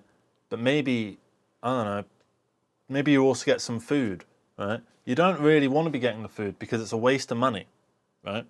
But it'll make the day a little bit nicer. So, and, it will sort of elevate sort of her mood. So, yeah, go for it. It's like a little thing. And if you're making so much fucking money from not doing all your work, you should be able to afford it. So, little things like that is what I think of when I talk about putting their needs before your own, right? And then, because once you get to the wider scope of things, then it's like, duh, of course. Of course they need emotional, like, care, and of course they need a roof over their head and, like, water running from the taps and shit like that. Obviously that stuff is already covered, right? So when they talk about, putting other people's needs before your own, I think of it as, understanding the little nuances of their personality and trying to make those little aspects feel like they're accepted and comforted in this space that we have made together is the way that I would approach this definition of love. I think on a very basic level, as a sentence, it's a good definition. And then he comes in and is just like, yeah, women do that because women are the fucking aides. They're the servants. And men, we go out and we fucking hunt reindeer for a living. And then we come back home, we slap it on your plate. Well, actually, no, you cook the food and then slap it on my plate. You bloody woman. Okay. Right. Do you want to expose in the global? Let's see. A lot of these people that are like, oh yeah, global warming is a problem, but do you want to just completely shift topic for the last 5 minutes? Yeah, why not? These all got private jets, and private jets cause a lot of fucking environmental Yes, they do, and that's bad. damage. What the fuck are you talking about? Like, at some point, you have to burn the very fossil fuels you criticize to create these alternative energy. They're sitting here saying, what are you fucking talking about? oh, we need to be less dependent on gas. Yes. And we need to create these alternative ways of getting energy. Yes. But making these institutions of alternative energy use the very energy that you're trying to avoid using. Yes. How the fuck do you get us off gas then? Without using any gas? What do you want here? Because also, if we did manage to not use gas anymore, you'd be pissed off about that as well. So, what? A lot of these people... No, that's the whole point. Hang on. So, celebrities using private jets, which is a bad thing, right? Yes, that is. Also, bear in mind that private jets aren't actually that big of a percentage. Private jets as a percent of emissions. I think it's like 1%. It's 1.8%. Now that's 1.8% that I would like to get rid of, right? But if I replace jets for cars, yeah, it immediately becomes 61%, right? So I would say it's us that are kind of the problem here. The everyday person. And I'm not saying that as like we need to all get rid of our cars, because I can't drive it, but I'd like to get a car and I'd like to go on a road trip and all that sort of stuff. I'm not advocating for like the quote fuck cars movement. That's actually what it's called. Nothing to do with that. Oh, fuck's sake. So about the cut. So yeah, basically, cars cause a lot more of the problem than private jets, but he's not going to talk about that, is he? So Well, they're like, oh yeah. I'm going to say there's another global warming one, just so that we can, because I'm pissed off at the women one now. So enough. I've done enough to aggravate myself listening to just the incorrect opinions of my Ron Gaines. So I want to find another one about global warming. Sad truth for today's world. We need to bring bullying back. The more I look at like the feed and I look at... Okay, that's got music on it. I've always said this and I'll say this again. I genuinely don't think that women mature until they stop getting attention from the opposite gender. And what does that mean exactly? Because attention from the other gender. So the other night, I was at the pub, right? I've noticed since I got into a relationship, there have been a lot more women that have been giving me that eye and have been like trying to chat me up and all that kind of stuff, because they feel the aura of a woman who clearly has a fucking brain cell in her head, who has decided that I'm a safe person to be around, that I'm not going to like fuck their lives up in significant ways, I'm not going to upset them, and I might at some point, but like I'm not going to do it purposefully. So I think it's the same way that like men, as a man, I might have looked at a woman when I was single. I would look at a woman, right, and be like, oh god, she's pretty decent, you know. Not staring like that, but you know, like a little, like you're on the bus and you can see them, and you know, you think, and you sort of imagine what your life would be with them, and how that would be. You imagine, like, say they've got, I don't know, some like T-shirt of a band you like on. You imagine you and her like listening to that band, and then you know, sort of saying, oh, have you listened to this other band? They're kind of similar. And she goes, oh no, I've not heard of them. And oh, you got to hear this one. You try and find the live version. And you're just trying to find the right live version on YouTube, and eventually it comes up. And I don't know, that kind of thing. And then maybe you start sort of singing the song together, and she like picks up on lyrics quite quickly, and that's a trait you really like about her. And you're thinking all this while you're on the bus, and you're looking at this woman, and then like a bloke comes on, sits next to her, and like puts his arm around her like that, and you look at that bloke, and he looks like shit, and he just looks like, and you can tell that she could do so much better than him, and it's and not as in like be with me instead. I just mean in general, you could find a better bloke than that person in particular. But I'm not saying that as in I am the better person. I'm saying that that guy there looks like a twat, right? So it happens in both senses, right? Where I think the fact that they're in a relationship causes them to get more attention. And I think women tend to be in relationships more than men, is what I've noticed. That's the closest that I would come to some kind of like, all women are like this sort of thing. From my experience, and it's like experience that can be overridden, women tend to be in more relationships and tend to engage in more of them in general, right? Like I've had 2 in my life. I'm 26, right? And I'm not like, I don't feel like I've not had enough experience with women, because both of those were quite long, like one of them was a very long relationship. So, you know, I've had experience, right? But I've not had like a wider net. Even that feels wrong. That makes me sound like I'm saying women are sort of slags and that, and I'm not saying that either. All I'm saying is, maybe it's part of the whole patriarchy thing that's kind of come around from the thousands of years of women's subjugation that causes women to feel like they're only valued if they are taken in by a man who they are meant to be subservient to. Even if they don't think like that, because no woman would actually think like that. It's the general subconscious thing from the world in general that pushes women to think like that. So you end up seeking out a man more often. I mean, it's like in Brazil, for instance, there's loads of women that live in Brazil that get into a relationship purely for the sake of protection. So if you can extrapolate that in a more like Western developed context to sort of be also, you know, the idea that you'd get 2 paychecks instead of 1 because women do work now. So you got those kind of things. So I would say that women do work more. So women are in relationships more than men. But I'm very curious here to see where he's going to go with this. For most women, that's going to be somewhere around their 30s. They're not going to get... So because the woman is getting the attention, and certainly, yeah, women get more attention than men do, right? But the difference is, men get positive attention, women not quite so much. Not that women never gets positive attention from a man, like they appreciate and it activates a positive experience for them, right? But whenever a woman looks at a man, it's a nice thing for the man. But the vice versa is not true for women, because it's often like some really creepy sort of guy that's like, yeah. Sorry about doing that. Like that felt weird, even me doing it. But that is what it's like, right? I remember sitting on the bus and stuff with women that I've been with, and like, you know, she'd sort of say to me like, "Oh, that guy's staring at me," and I'd turn around, and you would see someone kind of go like this, just slight turn of the head, like they clearly were looking, but I've not got enough evidence to act on that in any way. Not I'm going to go up and like knock his block off or anything like that, but at least I've clocked him, right?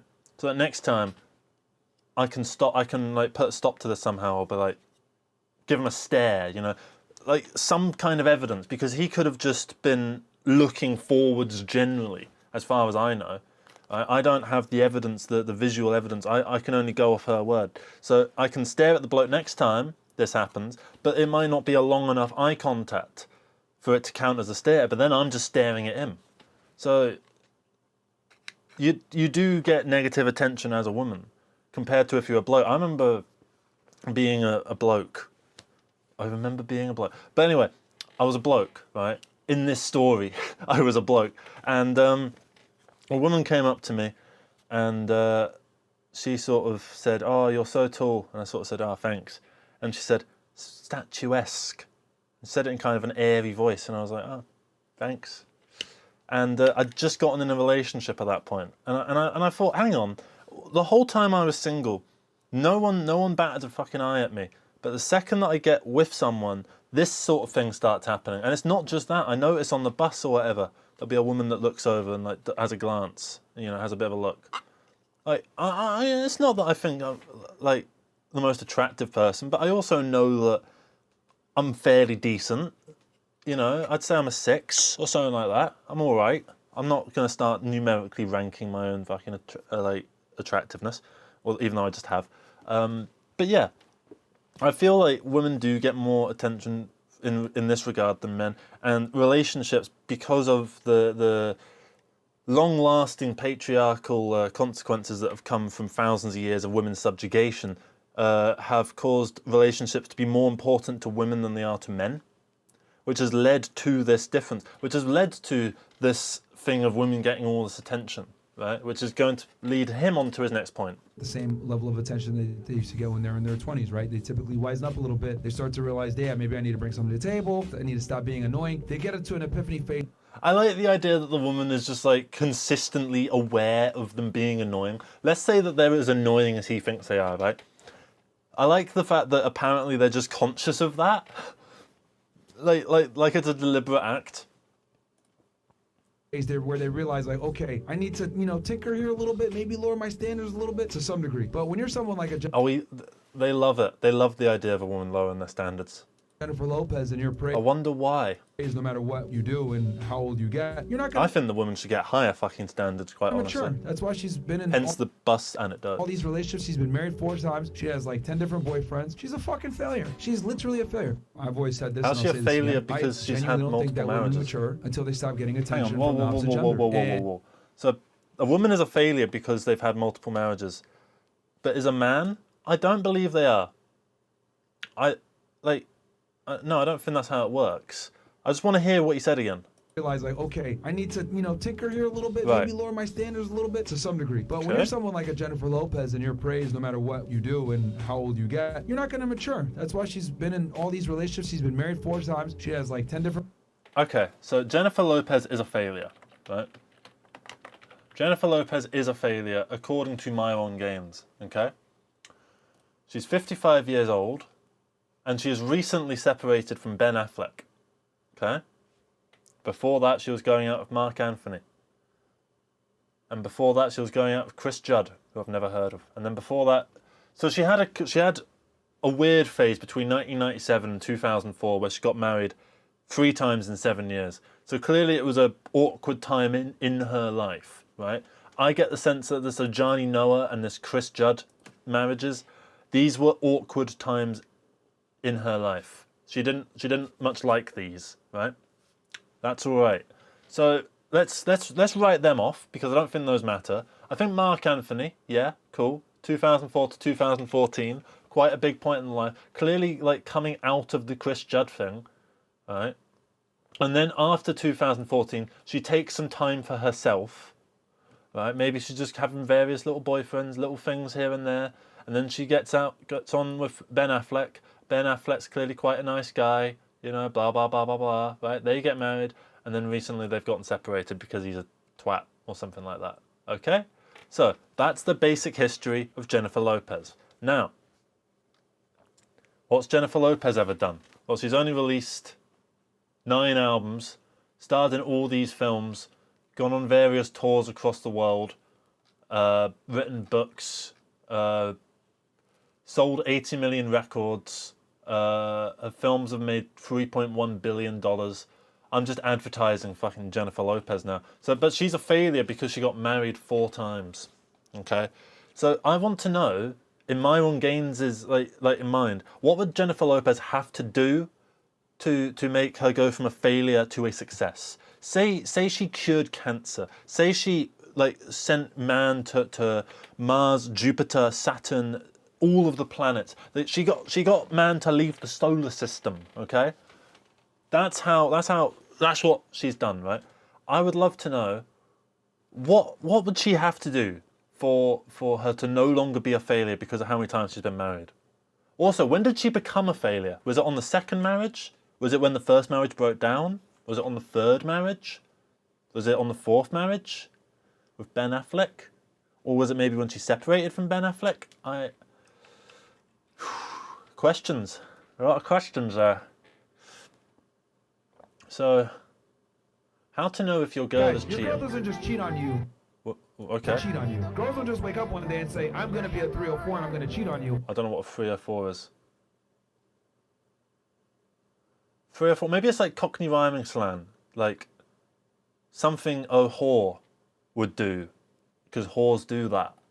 That kind of thing. There's a multitude of factors and things This music's fucking really irritating. to look out for that leads up to the cheating. It's death by what they call 1,000 paper cuts, right? A bunch of different things happen. She disrespects you a little bit here.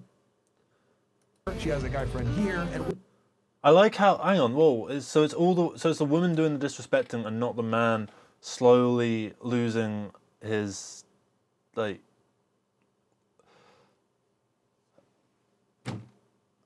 I can't do this one. I can't be bothered with this anymore.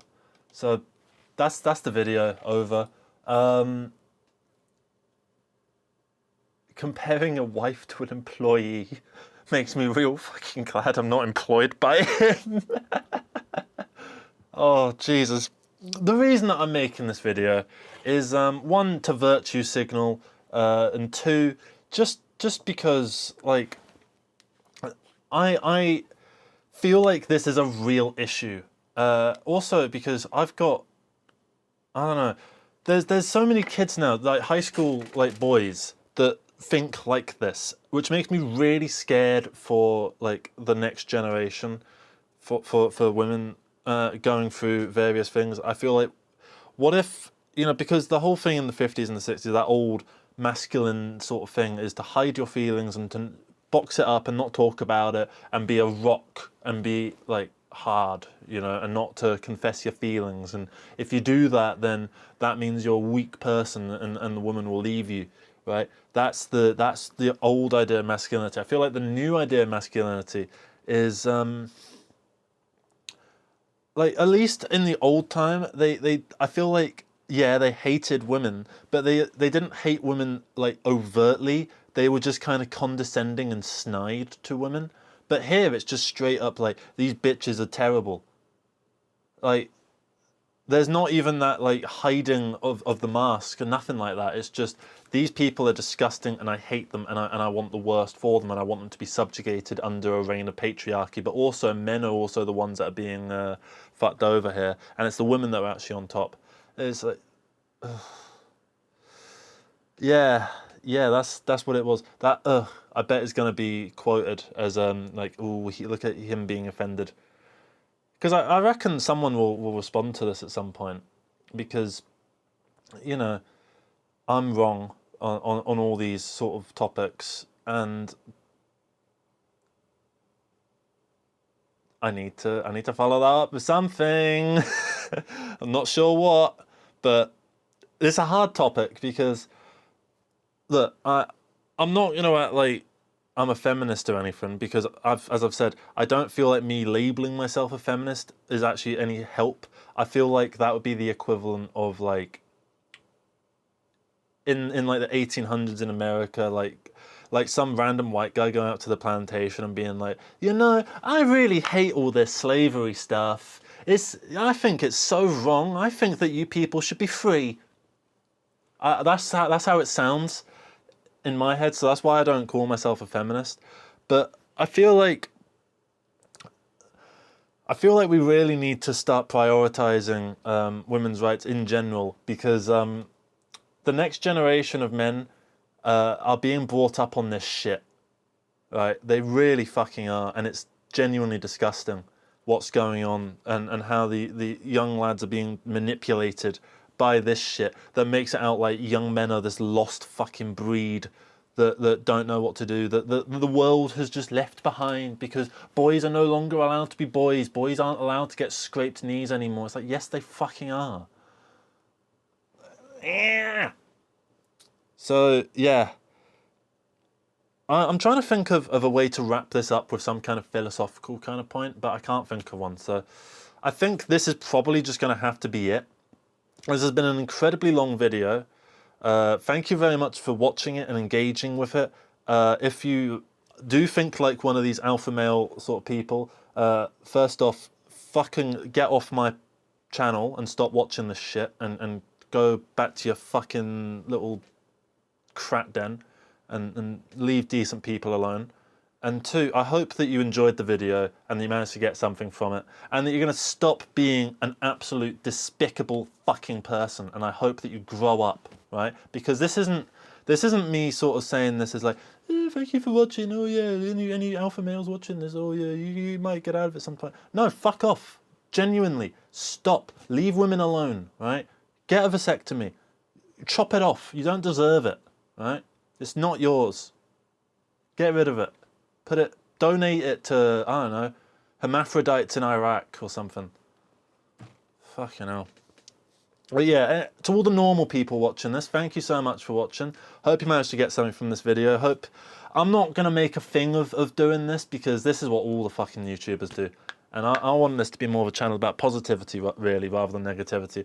But at the same time, I think it's important to not act like constantly positive all the time, because I feel like that becomes annoying in its own right, and that can also be a problem. I'd rather be balanced. So this is me trying to do balance. So yeah, I might do more, because there's a lot of them, and I do these sort of things, right, where I react. I don't upload them or anything like that, but I've got my little memory bank, right? So I did one where I reacted to Hamza, who was he's another one of these twats, but he does it under the guise of like business entrepreneurship, and he's just a generally despicable human being, and yeah, that's how I feel about this. Anyone who likes this stuff, engages with it, and looks up to these people in any capacity, I think should, I nearly said they should be killed. And it's not that I don't think that, it's that I can't say that on YouTube. I think that you should learn how to be a decent human being rapidly, because your biological clock is ticking, Mr. Male. So you need to really get on with it and find a not even a decent woman, because you're not going to get a decent woman. Just find some random, I don't know, woman and don't abuse her, please. Yeah, that's it, really. That's the end of the video. Positivity. Yeah. I'm not taking a break from making videos. What I'm doing, I'm making this one because I got kind of inspired to do it, but I'm taking today off from making videos, even though I've done this one because I actually had an inspiration to do it. I'm gonna go out to the park later, but I'm not gonna like take the camera and all that sort of stuff. I'm just gonna go and just sort of be one with myself, and might try and leave my phone here, because I've found myself getting a bit too into the phone stuff and like the internet and all like the Facebook and Twitter and social media and shit. So gonna try and just reset my my physicality. So yeah, hope you got something out of this. And I've been saying goodbye for about 5 minutes now, so it's an hour-long video, so you know, it doesn't really matter. Anyway, bye. Also, I'm never going to upload these, so don't like, they're not going to be on Patreon or anything like that. But I do have a Patreon-y kind of esque thing that I've been working on, which is just this. So there is a load of like videos and stuff, and I'm figuring maybe I do it like a bit of almost a lottery kind of thing, where you can pay like monthly, right? And say you pay £1, you get a video a month. Say you pay, I don't know, £3, you get 2 videos a month. Say you pay £5, you get 3 videos a month, and so on and so forth until it's a video like every day or every 2 days or something like that. Because each of these has quite a few things in it. Like some of them, and it depends. Sometimes they're just like this. Sometimes it's stuff like this. Sometimes it's like this series that I did ages ago. And this is the most pointless video you're ever gonna watch. Oh, it's really weird seeing me without a moustache. I look like a different person. Dogs. Like, it looks like it should be there, right? Doesn't it? It looks like it really should be there, but it's not. Hi, I'm here today to talk to you about. Also, I miss my hair. My hair was really good back then. And to be able to see. Problem is though, it's a pain in the ass to wash, and when you sleep, you strangle yourself. So that's why I got rid of it. Also, I've got this old series that I did. Good afternoon, everybody. Well, it's not that old. It's Phineas King. Yeah, what's that? Yeah. Bye. Hey up, everybody. My name's Joshua Morrison, director of Jonny Mozza's Lessons in Confidence, and today I want to talk to you about how there's this idea going around that music is getting worse, and it's been, you know, a thing for the past probably 30, 40, 50 years. It's probably been going on since the dawn of time, to be honest. People going, oh yeah, this music's not as good as the music that I listened to when I was a kid, and so on and so forth. And I wanted to make this video to talk about the 2010s as an era of music, because I think the 2010s was actually the best decade for music that we may have ever had. And the 2020s looks to be on track to surpass it. So I've made this playlist, which is essentially just shouting out a few various albums from small and large bands and artists that I think are amazing and to me hold up with some of the classics. Okay, so we're going to start off with an album called Airbag, All Rights Removed. Now I'm not going to be playing any of these songs, so I'm just going to sit here and actually talk about them. What I'll do, I will mute that, and I'm going to mute this. There you are. So everything's been muted. You can't actually hear anything. So this is just the album art that you can see now. I really like the album art. I must have downloaded it at some point in 2019. I remember we lost the internet for about a month. We didn't have any internet for about a month, and so I was kind of just, you know, scrolling through all of my folders, sort of like this, just like, oh no, I must have something in here. I must have something. Oh God. You know, trying to find just anything. Just trying to find some music, some files and stuff. I mean, look, I've got DVDs, but I don't want to watch Alan Partridge, Alpha Papa for the rest of my fucking life. Okay? As much as I like that film, I need some other stuff. So I was looking around and I was searching high and low, and I found this album, and I must have downloaded it at some point, just YouTube to MP3 sort of thing. So it's quite a low quality render of the album. I listened to it in full, and it's very much reminiscent of David Gilmour era Pink Floyd. Think the Division Bell, but expanded into a more modern context with a fresh band. Also imagine that all the Pink Floyd are Norwegian. So Airbag are a bit of a progressive rock sort of outfit. I think there's 3 of them. I think there's 3 members of the band. I think there's a guitarist, a bassist, and a drummer. Very simple sort of thing like that. And so I'm listening to this album through, and it's a really nice album. It starts off with a bit of what felt like a bit of a Porcupine Tree, Fear of a Blank Planet kind of thing with the title track that kicks it off. Then there's a smaller track I can't remember much of, and then there's a track that's about 9 minutes long that has some really soaring guitar solos in it and some really sweet and beautiful melodies with the vocals. Then it sort of sombers down into some piano-y kind of things, and then there's a track that, Light 'Em All Up, which is I think I like to equate this album almost to Meddle from Pink Floyd, because I feel like it follows a similar sort of structure. All Rights Removed is a bit of a heavier kind of track, similar to One of These Days. White Wall feels like a bit of a somber kind of track. Then the bridge, I guess, is their version of Fearless. But then Never Coming Home is just like, imagine you had Metal Beat chucked comfortably numb on it, right? Then Light 'Em All Up is like their version of, I don't know, this is a stupid comparison, right? But then you get to Homesick, and Homesick is actually one of the most beautiful songs that ever came out. I was liking the album, I was enjoying the album, but it wasn't like my favourite thing up to that point. But when I heard Homesick 1 through 3 for the first time, my mind honestly just, I had no idea how to comprehend how the music could be so perfect. Every note, every line, every passage, every movement of this song is perfectly designed and perfectly executed. And it's by the name 1 through 3. There are 3 main parts to the song, each about 6-7 minutes. So you start off with this acoustic-y kind of ballad thing that soars into a guitar solo, that then goes into this atmospheric, drony kind of soundscape that slowly brings in this kind of funky boom, boom, boom, boom, boom, boom, boom, boom, boom, sort of bass line that then they do a bit of like Moog synthesizer or something like that. They have some synths and some pads and some keys coming in to fill out this sonic soundscape.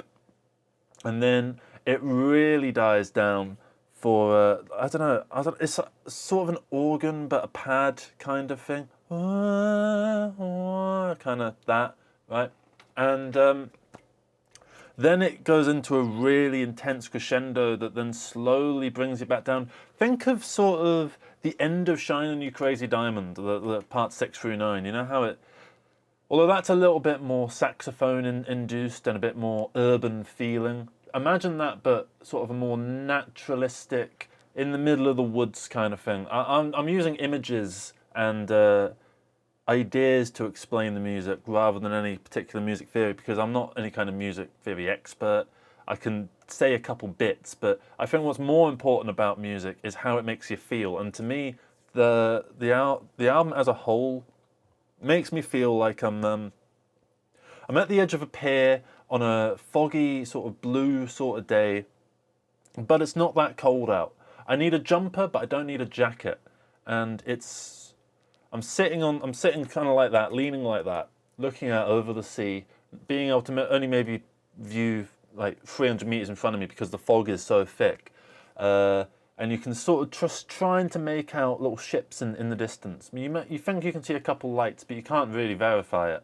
And then you go and you find a small little cafe back further down the pier, and you get maybe a cappuccino, and it comes in a mug that's not actually that impressive. So you got kind of ripped off, but you're in a touristy area anyway, so don't know what you were expecting. And then you got maybe a sandwich with it as well, and you're just sitting there munching on that, drinking your coffee, reading a book. This isn't a book, obviously, but just pretending to read a book.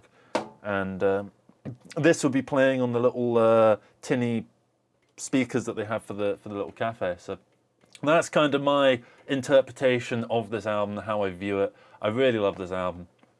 It's really stuck with me. I've listened to it probably 10 times, but not much recently. Then you've got just totally shifting gears from really soft, somber Pink Floyd-y kind of stuff to thrash, progressive metal, sort of very Tool-adjacent kind of album. I think I can play bits of this actually because they've got a bootlegger program, so I can kind of get away with it. So we're going to play a little bit of it. I think it's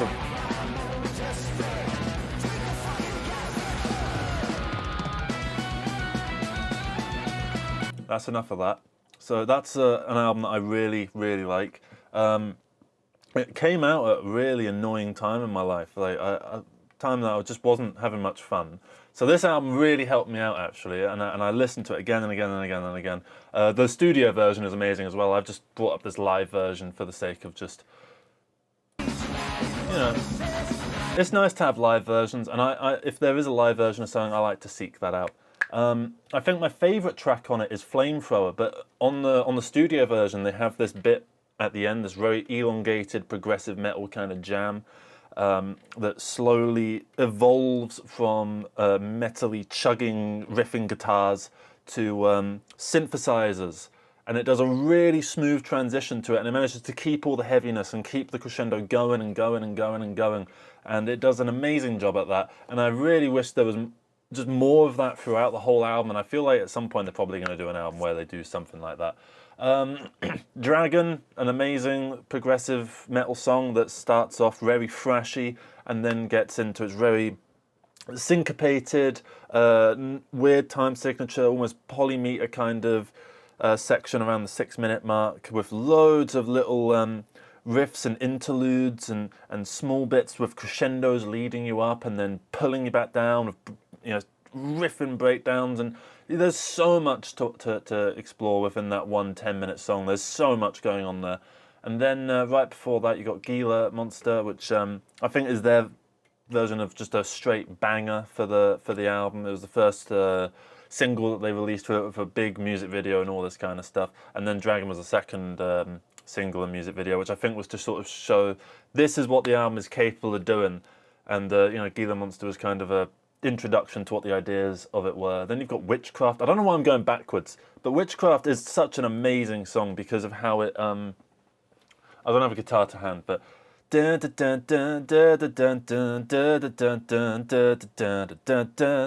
that riff I think is really, really memorable, even though it's quite complex.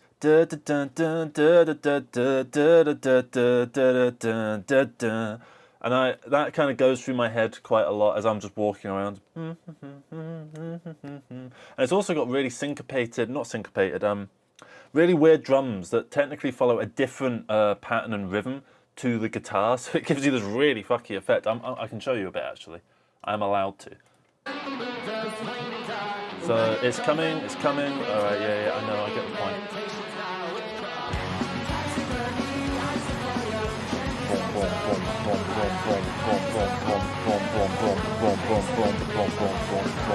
It's really, those two things shouldn't go together, but King Gizzard managed to make them go together, and I don't know how they do it. And finally, like Supercell's really good song, Converge is a really good song, but I just want to move through because we've got quite a few albums to actually cover and we're 10 minutes into the video already. Motor Spirit, I think, was just an amazing introduction. It starts with this little medley of riffs that kind of, and things that, solos and little pieces and ideas that appear throughout the rest of the album, that you kind of get this big medley of them right at the start. It's just the album introducing you to the concepts that it's able to get across. And I think, one, the lyrics are really good. They kind of slip into this old-timey vine, my fine fucking oil, blah, blah, blah, blah. The way that they kind of do the lyrics is really fun. It's like, they're obviously a little bit tongue-in-cheek, but they're doing it in a like, they're giving it their all and they're having fun with it. And that's why I like the band in general, to be honest, because they just seem like a load of guys that are getting together to be creative and have some fun with it. And they have a lot of fun with it seems. Now this next band is called Carcara. They're a very psych rock kind of / krautrock a little bit sort of outfit from France. I've seen them live. I saw them at the Strong Room Arms in May. Yeah, keep that in the video, mate. It's coughing and spluttering all over the place. It's a really good album. My favourite track from it is Anthropia. The Chase is also really good as well. What I find that this band does really well is its driving drum grooves and the way that they manage to make these huge walls of noise from these riffing guitars with extreme wah-wah just going absolutely crazy all over the place. The wah goes wah, wah, wah. Everything's all going on at the same time, and they manage to all make it work together. It's like a kraken being kept in a little tiny box. And I love that. It's so much fun, this album. It's really satisfying gym music. If you're on the treadmill to Anthropia, you're going at like 15 kilometers an hour, and you look down and you see that it's going that fast, and you're like, hang on, I don't normally go that fast. Let me turn that down. You turn it down to about 9 kilometers an hour, and you think, hang on, wow, this doesn't feel right, and you whack it back up, and then you realise after the song's finished, you're actually doused in sweat. It's an amazing album through and through. Their other albums are quite good too, and they're slowly getting larger and larger as well. So they're getting a few that have like 60,000 views, and I'd love to see this band actually blow up. I really, really would, because I think they've got something really special going on. They've been doing this for a few years now, and I think it's time that they get the accreditation that they deserve. Oh yeah, right. There we are. Next up is another small band called Fish Basket. These guys are, I think they're Polish, a Polish band, and they've got one major album, but lately they've also started messing around with these live jam session kind of things. So if I go on their channel, which I think I'm subscribed to. Oh, God's sake, band. If I find the band, yeah, here we are. Really small, even smaller than Carcara. I find it weird actually that I'm technically more popular than this band. I don't like that. I really don't like that, because these guys are fucking amazing. Like, honestly, if you listen to Rainfall, this version, live at release party, and tell me that it's not one of the best post-rock songs ever, and tell me that this band doesn't deserve to be said in the same name as Explosions in the Sky, and Godspeed You Black Emperor, and Low, and all of these other bands that just do such an amazing job of taking just, I think they're three guys, right? Bassist, guitarist, and drummer. And tell me that they don't manage to make some of the most beautiful, searing soundscapes out of just bass, guitar, and drums. And, you know, obviously the guitar has a lot of, like, various effects and delays and stuff on it, and obviously they're extremely skilled musicians, and that's how they're able to do this. But honestly, I think they really deserve to get more than 200 views, 200 views, 200 views, 100 views, 200 views, 100 views. You know, I think they deserve something proper, because I first found them from this song, Fata Morgana. It wasn't this version, I found the studio version. But it's got this really fucky bit where it kind of goes, and it sort of fucks you up a little bit. I don't think it's technically in 4/4. I think it actually goes into 5/4 for a little bit, and then it whacks it back into 4/4, which makes it, you know, feel a lot more intense and in the moment. Fish Basket, if you do see this video, let me know how you actually managed to make that bit happen. I suspect it's a time signature thing, but it might not be. It might be like a polyrhythm kind of thing. But whatever it is, it felt like there was some kind of mad bit of music theory that was going on there. But yeah, I really want to see these guys get bigger and larger, because they're just amazing. I don't understand why YouTube recommends my own videos to me. I don't get it. Anyway, where was I? I keep getting away from the playlist. I need the playlist back. Here it is. So those three are actually all albums that came out in the 2020s, and that's why I was saying that the 2020s feels like it's getting better, and it might even surpass the 2010s, because I think why these decades are doing so well is the underground is a lot more exposed to the light. What was previously underground for big, you know, load of dirt on top of it, now there's like cracks in the dirt, which is the algorithm essentially giving some of these things a boost. You know, it's like the reason that this got 23,000 views, and the reason that I found out about Carcara is because via the algorithm, it probably took you from like a King Gizzard or a FOC sort of song, and then that was in the corner of Carcara, and you saw the thumbnail and you thought, oh, that looks a little bit interesting. Loads of other people thought the same sort of way because it's designed to be part of that community. And obviously Karkara haven't based their sound around pulling in people from that that audience and that sphere, but they just naturally have. And because they've done that and they've found something, I'm just checking I'm still recording, and because they have managed to do that, they've been able to develop and carve a space out for themselves and create their own sound out of that and their own image and identity, which then gets remembered by the population that see their videos and so on. So I think because you have these algorithms and this internet sharing platform thing, it allows so many more small-scale creators to grow in popularity in a way that they wouldn't have been able to before. I think if this band was around in the 1980s, they would have had a 4-track recorder, they would have made a couple cassette tapes that maybe would have been passed around the local pubs or cafes or whatever France has. And you know, they would have probably gotten a few live shows, they probably would have done a couple live shows like that and then probably stopped after a couple years, after maybe doing 2 tapes. But with this, they're able to develop an audience and a interpersonal connection, parasocial relationship with the audience, which I just think is really cool. Like, look at this. All is dust. And then they respond with odd is lust, which I just think like they're able to just heart and actually directly interact with random fans on the other side of the world, which you're not normally able to do if there isn't an internet around. Yeah, I could see Hawkwind. Yeah. They compared it to Hawkwind. I could see that. So now we're going to go back in time a little bit to 2015. If you've probably heard of this band, 2814. It's a ambient vaporwave adjacent kind of synth thing. So it's technically a supergroup from HKE and Telepath, who are 2 other really good musicians in this ambient vaporwavy kind of sphere, and you get a lot of these album arts that are kind of like random towns in Tokyo or China or places like that. They're very urban feeling, futuristic kind of vibes that go on with like, look at this. It's all reflections in windows. It's blues. It's reds. It's purples. I think this is the best example. This album, definitely an album that also had an impact on me. It was certainly an album that I listened to quite a bit, but I listened to this via finding out about both of these artists from 2814 and this album in particular. The first track has this dum. It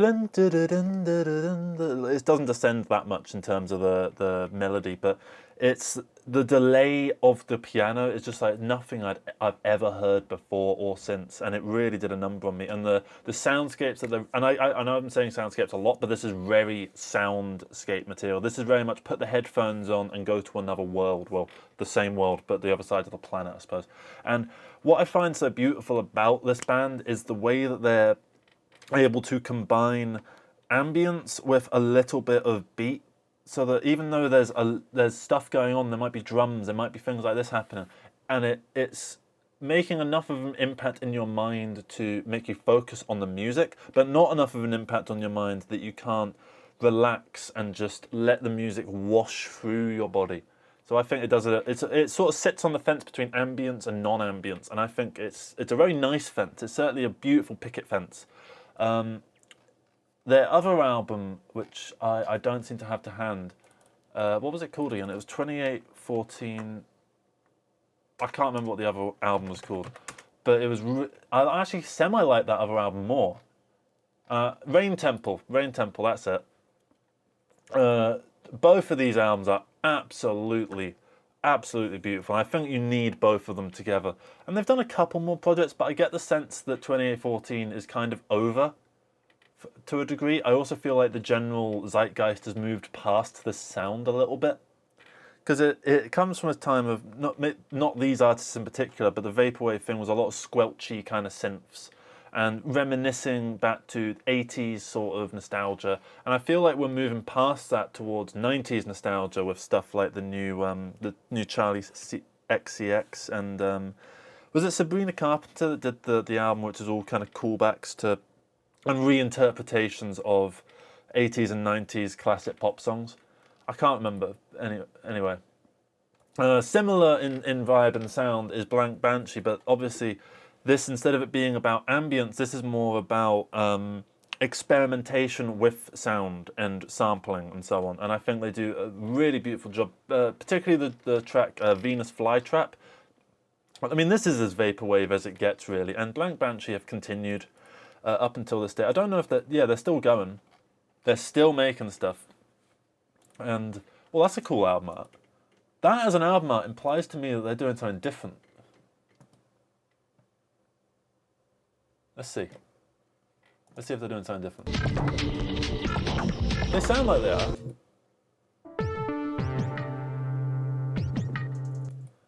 It's still got the intensity and the in-your-face aspect to it, but it feels a little bit laid back, a little bit more mellow and somber.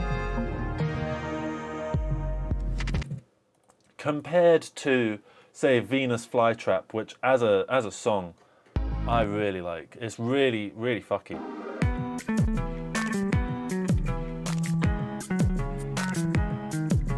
That's as much as I think I can play for you. I recommend not treating these as series of 2-minute tracks. I see it as their albums are more like one 30-minute song that ebbs and flows between things, and I feel like there's times when, like, the pacing on their albums is always perfect. It's absolutely sublime. And I feel like as well, what really works for them is they kind of call back to previous things, and it feels like quite a holistic experience listening to one of their albums. Mega as well is a really good album. Yeah, Mega. I remember them spending quite a long time on that. That was a big release when that came out. Next up, we're going to go away from bigger artists, because how many did that have? That had like 4 million or something, right? Yeah, 4 million. We're going to strip back down both sonically and in popularity to a band called, or an artist called Kitchen, with their album Breathe Too Long, or Breath Too Long. This is an incredibly lo-fi, acoustic, folky kind of album. I don't quite know how to explain it, other than I just really recommend you go and check it out. It's very almost ambient. Imagine almost an acoustic version of 2814, but mix that with a bit of Nick Drake and a bit of Bob Dylan, is how I see this album. Particularly, there's a 9-minute track that's kind of in the middle that he doesn't. There's someone here. Oh yeah, there they are. Oh, I did it. Yeah, I did it. I like the album so much that I put the track list in. Kate was in the back seat. That is quite a long track that has like 3 minutes of windy sort of ambience at the end. But it sort of gets into mini guitar solos, and it really reminds me of stuff like Low, particularly the song. What's the main Low song? Lullaby. I think it's Lullaby. Yeah, it really reminded me of Lullaby, with its slow introduction that progresses and crescendos into a soaring guitar solo, but all soaring by their standards, which, you know, I feel like, you know, take a bloody John Petrucci kind of solo and put it on this, it wouldn't really work. But it's all, so you know, you don't have that overdrive or anything like that. You've got the clean sort of twanginess to it, and it's just seeing the experimentation going from quarter notes to 8th notes to 16th notes. It's a really satisfying development, and I really recommend this album. It's so incredibly lo-fi, it's so incredibly somber and sweet, and the songs really melt from one to the other. I'm trying to remember what song was my favourite. I think it was Halloween in August was my favourite one. That's a really good one. I really just like the titles as well, like Excerpt Christmas 2020. Quarter 2 is brilliant. Halloween in August as well. Like the titles are really interesting, and this album as a whole is just beautiful. I really recommend you give it a listen, and I really can't wait for Kitchen to make something else. They made an EP before, and I've not really checked out the EP. I've not really checked out any of this stuff. But maybe give it a look. Maybe check out Exposed ! Hidden Satanic Messages in Animal Collective's music, because you know what? If there's hidden satanic messages in Animal Collective's music, it wouldn't surprise me. It's going cold. So we're going to sort of get away through this. because we're nearly half an hour in and I'm not even halfway through this. I kind of I based and ordered this semi off of, I wanted bands that are newer to be closer to the top, but I didn't completely do that. Because I wanted this to be about artists can still pop off now, artists can still do well now. And, you know, Black Midi, I would have put Black Midi in here, but they don't resonate with me personally. It's not that I dislike them or don't respect what they're doing. They just don't quite hit it for me, but they're an amazing band that ought to be on this playlist as well. But for now, I'm just going to talk about Infected Mushroom, who are an outfit that started in 1999. They're an Israeli duo of psytrance, electronica kind of EDM / sort of, I don't know the terms because this is my main foray into this world of music. And this album in particular, I think, is them it's called Return to the Source. It's them stripping things back to their basic roots. They'd done a few albums that, like a couple of years prior to this, they did an album that was following along with the dubstep trend that was going on. I quite like that album, but it's got The Rat on it, it's got The Messenger 2012 on it. It's got a couple others on it that I really like. It has got You Are So Fucked, which is a really terrible song. Which maybe is why that album got kind of a negative reception, just based on that song. Then they did Converting Vegetarians 2, which I don't really see how it relates to Converting Vegetarians 1, because Converting Vegetarians 1 was quite an experimental album, and Converting Vegetarians 2 is much of a chill electronica sort of thing that has a song on it called Pink Floyd, which is really, really good. It's taking the Comfortably Numb sort of Division Bell era of Pink Floyd and introducing EDM, psytrance aspects to it, and it does a beautiful job of that. Like, that might sound a little bit shit when I say it out loud, but it really works. And so this album, it kicks off with this guitar, flamenco-y kind, not flamenco, but ethnic kind of sounding. Down, down, down, down, wow. It sounds a little bit like it could be played on a baglamar. So I really love this album. Manipulator has a beautiful payoff towards the end in the last 2 minutes. Return to the Source is just a straight like slapper of a song. Groove Attack is kind of alright. Gravity Waves, Demons of Pain. I'm trying to find Milos. There it is. Milos is a really good song. Around the 6 minute mark, there's a drop breakdown sort of thing that just goes. It's ridiculous because it's got this really long soaring riser that just works so beautifully, so perfectly. And then Nutmeg is another really good song that has this really like clackety kind of koto almost sound to it. Yeah, I can't recommend this album enough. If you don't really know much about EDM or like that sound of electronica and you don't want to explore that sound too much, let me just recommend that you listen to, I'd say, Flamingo would be a good start, or Return to the Source. Or actually, what you should listen to is The Messenger, the original, but that's not going to be on this playlist because that came out in, I think, 2001. Next, we're going to just change gears again completely from EDM to now political conscious hip-hop. Low-Key, Soundtrack to the Struggle 2. This is an album that follows up his 2009 or 2010 album, Soundtrack to the Struggle. Low-Key was an artist who started off in about 2003 or 4 with a few mixtapes, a few EPs and stuff like that. And then he started getting into proper albums. He did a semi-band sort of rock rap thing. Oh, for God's sake, hang on. Sorry. I will be back with you in a second. We're back. Sorry about that. So yeah, he started off in 2004. When 2010 he came out of Soundtrack to the Struggle, which is his main introductory album. He had one before called Dear Listener, but it didn't. I don't think it did quite the same numbers. I think Soundtrack to the Struggle is the thing that really put him on the map and made him well and truly respected in the field. And then what he did, which was I really respect him for it, is he got super popular and then he just fucked off and he did like charity work and he studied, and for the next sort of 8 years he kept himself outside of the music rapping thing. He didn't just dedicate his life to rap, he dedicated his life to actually trying to help people. And so he practiced what he preached, and you know, he went out there and actually helped people, and I thought that was beautiful.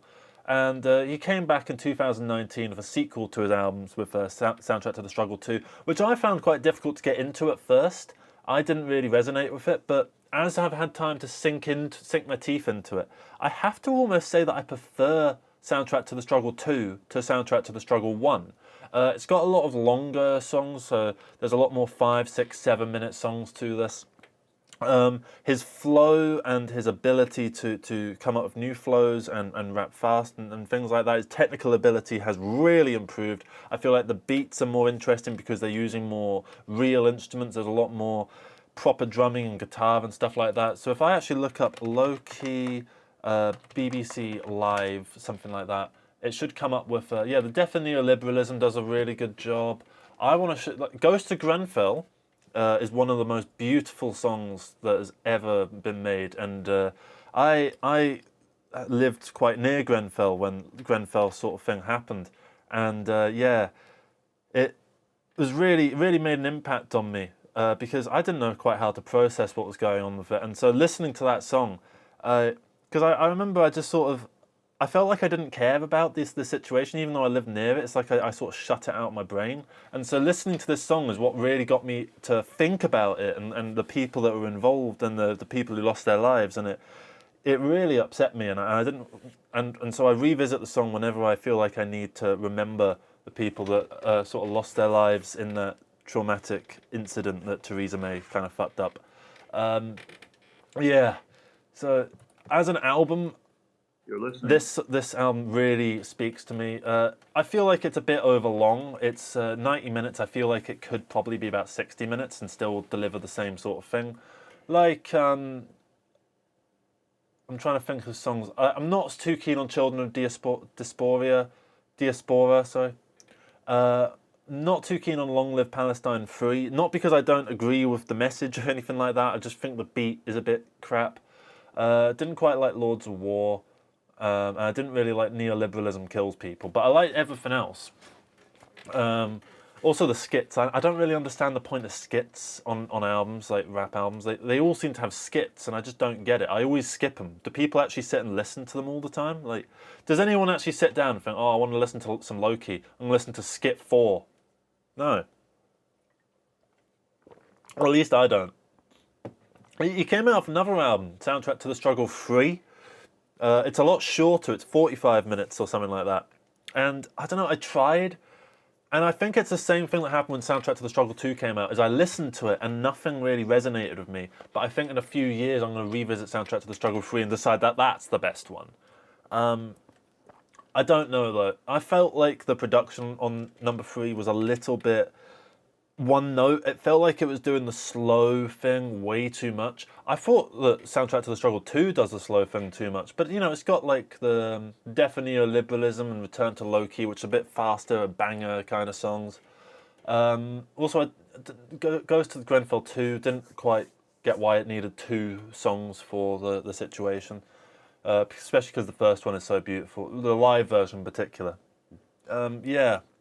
Moving on to more political hip-hop, Akala, The Thieves' Banquet, which has a song on it called Manangamizi, which I'm not really going to talk too much about because I feel like it's not necessarily even my place to really discuss it, because it's generally about the Black African Holocaust.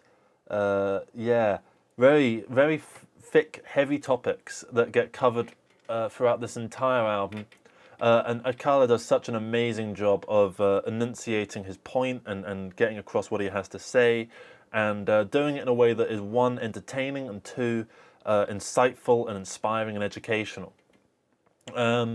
He's got songs like The Thieves' Banquet 2, which I couldn't quite get into The Thieves' Banquet Part 1, but Part 2 is really fun, and it sort of tells the story of how the evilest people in the world win, essentially. You've got Let It All Happen, which is almost just like giving up a little bit, because everything is really getting on top of you and the world is so miserable and that kind of thing. Old Soul, which is another really beautiful song, just about, I don't know, the past and feeling like you're connected with the past. It's almost like the Jonny Mozza anthem, essentially, because it's essentially his attitude towards the past, but done in a positive way, because it's more about respecting the past than prioritizing it over the present. One More Breath is quite a heavier song. It's certainly the heaviest song on the album, I'd say. and then another reason. And I'm just kind of naming random songs now, so I'm going to move on to Run the Jewels 4. So we're staying in the rap lane a little bit. This is an album that I don't actually know the songs necessarily, because what I tend to do, right? If I find a song I really like, I go and YouTube to MP3 and I just download them. So I download them like this. So I've got Iron Maiden, I've got The Infected Mushroom, I've got Neil Young, I've got Asia, the debut, which I didn't really like, bit of Dream Theater, Kendrick Lamar, David Bowie, Nick Drake, stuff like that, right? Dead Prez. And I just download them on here, but it doesn't have like tracks or anything like that. So I don't know what songs are what. I just listen to it as a kind of holistic, experience. And it's good because if you go to the gym, tend to work out for about 40 minutes. And an album tends to go on for about 40 minutes. So that kind of works itself out. This album really, really works for that. Particularly the last track on it, A Few Words for the Firing Squad. Really love that song. It's got this really simple dun dun dun dun dun dun dun dun sort of progression to it that they managed to rap over and turn into a really fun thing.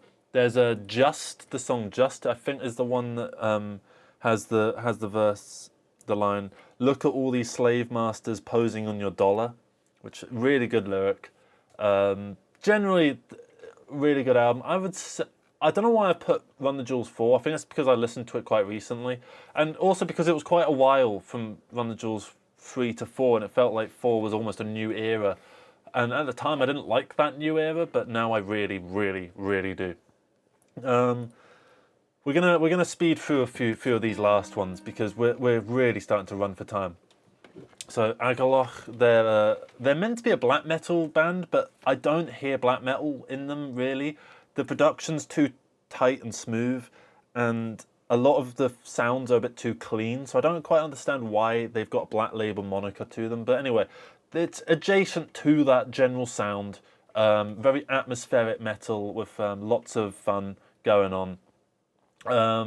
I've picked this album because it's the only one they did that came out in the 2010s. But it's a much slower and more atmospheric album than what they tend to do. Dark Matter Gods is a beautiful song. I don't have much to say with this album, so let's move on because we are running for time, as I've said. Now, Motorpsycho is a really interesting sort of prog rock sort of outfit from Norway. They are quite a large band in that they've been going on since the very early 90s or late 80s. And they have not let up with their discography, not once. They have something like 30 albums, not counting random stuff under other names and soundtracks and the EPs and unofficial releases and live things and all this, that and the other. And a lot of their albums tend to be double albums as well. And they've got trilogies and they've got little like albums that have stories that interlink with one another and all that kind of stuff.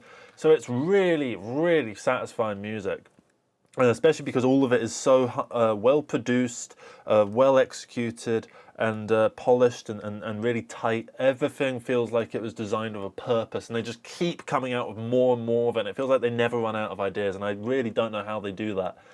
This album, the reason that this one's gotten on in particular is because it has what's called the Nox Suite. I call it the Nox Suite. It's this 40-minute song that's made up of 5 parts with a lot of various driving beats, but it kind of takes that driving jam, psychedelic, krautrock kind of thing, combines it with the progressions that come from something like Pink Floyd's Echoes or something like that, and it manages to combine it into this really long-form suite of music that feels very cohesive and from beginning to end, despite being so long and exploring every nook and cranny and every untapped corner along the way. And then alongside that, you've got smaller, sweeter tracks like A Little Light, or I think it's Same Old Rock. I can't remember. No, it's Delusion, isn't it? That's the slower one. And then you've also got, just your standard 8-minute rock, prog kind of things as well. Just a general all-around great album. The first time I heard it, I was stripping paint. And it was a really good album to strip paint to. Similarly, an album that would also be quite good to strip paint to is Hypnos 69. Don't like the band name. I hate the band name because it means that this is one of my favourite bands, and I can't say that because, oh, what's one of your favourite bands, Josh? Oh, Hypnos 69. What's that? It's a psychedelic prog rock band. Oh, can't say it. Why have they called themselves that? Knobheads. Really irritates me that they've done that, because this has Requiem for a Dying Creed, and it has The Great Work, and it has My Journey to the Stars on it. And those 3 songs, if you just had an album with just those 3 songs on it, it would be the best album ever made, bar none.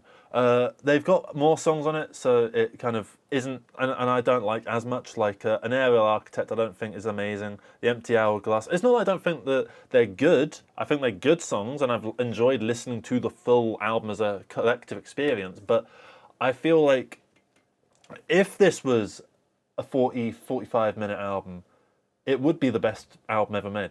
It really, truly would, because it's got the 2 18-minute tracks, Requiem for a Dying Creed and The Great Work, both tackle the idea, not the idea, the format of a long-form song in very different ways. Requiem is a bit more of a medley of various riffs and ideas that it interchanges and experiments with, and The Great Work is more of a slow, long-form crescendo that then pays off in a slower, more almost post-rock kind of way. Yeah, really, really love this album. You sort of see the album cover and you think it's going to be this really stripped back, quite basic garage psychedelic kind of album, and it's really not. It's quite a tight progressive rock album. It really, truly is, and it's really good. I don't quite love the album. I like the album art, but I don't like listening to the music while looking at the album art, because it feels like she's looking at me. I have that with a lot of things, like this. I don't like the moon staring at me, and shut up. In Stephen Wilson's The Raven That Refused to Sing. Probably the most famous sort of prog rock album of the 2010s. Really good album. I had a little thing, I don't know, I don't love Stephen Wilson's solo work. I like it. I've never super gotten into it. The reason it's made this list is just because it is really popular and it's really quite something, and I do respect it, and I really like, trying to remember what the songs are. Drive Home, I really like Drive Home. Luminal is a song I respect, but I don't love. I'm just trying to find the track list. Give me the bastard in track list, because it's not in the description. None of you? None of you? You're all useless. Okay. Anyway, it's got Drive Home on it. The Raven That Refused to Sing, the title track, is really good. And the music videos for them are really, really sweet as well. I'm not going to show you them because I'm worried about the copyright thing. We're going to rush through a couple. So Mike Oldfield's Return to Omadorn, sequel to his 70s album. The reason that he's so far down the list and I want to just cover him quickly is because he's already a famous musician. He's already made his name, and he had his golden age in the 70s and the 80s. Or people will say that he went to shit in the 80s, but I would disagree with that because he released To France in the 80s and Poison Arrows and other songs like that. So he did a good job, point being. David Bowie, similar sort of story, but come on, Black Star. Personally, Black Star is my favourite David Bowie album. I mean, the title track, it's got Lazarus on it, it's got I Can't Give Everything Away on it, it's got so much good stuff on it. And what I find really interesting about it is how David Bowie is constantly pushing the boundaries and constantly trying new things. I mean, he made a semi-jungle album with Earthling. And I like it. I like I'm Afraid of Americans and the one about Tibet and stuff like that. It's cool. It's the fact that he did those explorations inspires me personally. Fear Inoculum. I don't know why I put that on there because it's not that good, but it's got Pneuma on it, which I like. I like Pneuma, and I think the final song that I'm actually going to proper talk about is Camera Radiate. Now this is a Krautrock outfit, or maybe they're not called Krautrock because apparently Krautrock is about a specific era of music rather than a specific sound, and because this band aren't from that particular era and that scene, it's not technically Krautrock music, but it's maybe Krautrock inspired. But anyway, it makes use of a lot of motoric driving drum beats and a lot of soundscapes and a lot of long form, very simplistic 1-2 chord jams. It starts with a track called E-Go, which is this really, really satisfying, quite drony thing that feels like it's maybe in B minor or something like that. Probably totally wrong, but it does a beautiful job. It's quite a downer kind of, I can't quite, don't know how to describe it, sort of thing, but it's just really nice. Here you are. I'll play you a couple seconds. 1, 2, 3, 4. So you heard the drums as well. The drums are really something else. It's then followed up by a track called Villon, which takes things in a much slower and more somber sort of direction, with 2 halves to it. An intro half and then a payoff half that does this really interesting little sort of drum thing combined with this melody. I don't quite know how to describe it. And then Ausland is almost like the happy equivalent to E-go. Again, a hypnotic motoric driving beat, but with a bit more of a wah, wah, wah sort of thing rather than a da, da, da sort of thing to it. And then I don't necessarily love the second half of the album as much. After Lynch, which is a very long, slow, crescendo-y kind of atmospheric, almost ambient piece, which is really interesting on its own, but I feel like the payoff that it has in songs like Utopia Is and RFID and Soldat and Morgan, it just doesn't quite do it for me. But the first half of this album is really something else, and I really do recommend that you listen to Camera and listen to all of these songs and you know, take some time to have a look at this playlist that I've made. And if you have any recommendations for more music, particularly music that's along these same genre lines, please put it in the put it in the comments, and I will add it to this playlist, and we can grow this playlist to maybe like 100 albums, because I want people to understand that we are in one of the best eras for music at this very moment. We are living in a time when you can find whatever the hell you want, almost tailored directly to you. Almost, obviously not, because you know it's designed to be accessible to many people. I don't mean in terms of accessible music, I mean in terms of how music is literally. A band that wants to set out to make a Krautrock album or whatever will make one in their own style and their own sound, and then people will find what they like in it, and that's the part of the beauty of music and finding new music. And I think the internet has made it so much easier to actually find this kind of stuff, that I'm just really happy that we live in a time where I can actually do that, and I can find these new things. And sure, maybe the cultural zeitgeist has been split and everyone now lives in their own little scenes, but those scenes overlap and they have combinations, and it's not like everyone is just in one scene, everyone's in multiple scenes, and that's where part of the magic can come in, because you just try and find someone that has as many of those scenes that overlaps with you, and maybe you work with them, or you just engage with music with them, and you just, you know, bond over music with them. And I feel you can make something really fascinating out of that, even just if it's a connection and a friend. Even if it's, you know, over the internet, or preferably it'd be in real life. You know, when you find someone and they're referencing bands that you felt like only you'd heard of before then, it's a really satisfying feeling, isn't it? Anyway, I'm going to head off. Thank you very much for watching this video. Hope you have a great rest of the day. Please recommend some albums, and let's talk about the 2010s and the 2020s and the future of music in general, because I think that we're on a good trajectory. Yeah. Take care, everybody. Bye-bye. Hey up everybody, my name's Joshua Morrison, director of Jonny Mozza's Lessons in Confidence, and today I wanted to do something a little bit different. When I was a kid, I used to have to spend all the lunch periods in a classroom for some reason, and we used to pass the time, me and a couple of my friends. We would try and memorise all the capital cities in the world. So I'm going to try and see just how many I can remember, see what areas I'm good at, what I'm not good at, and just have a bit of fun with it at the end of the day, because it's something I've not done for a while, to be honest. I've not thought about capital cities, and there's countries here that I've forgotten even exist. I've gotten a bit rusty on my geography. So I've got 20 minutes, so let's start with London, Lisbon, because it sounds like London. So we just do all the basic ones. Dublin,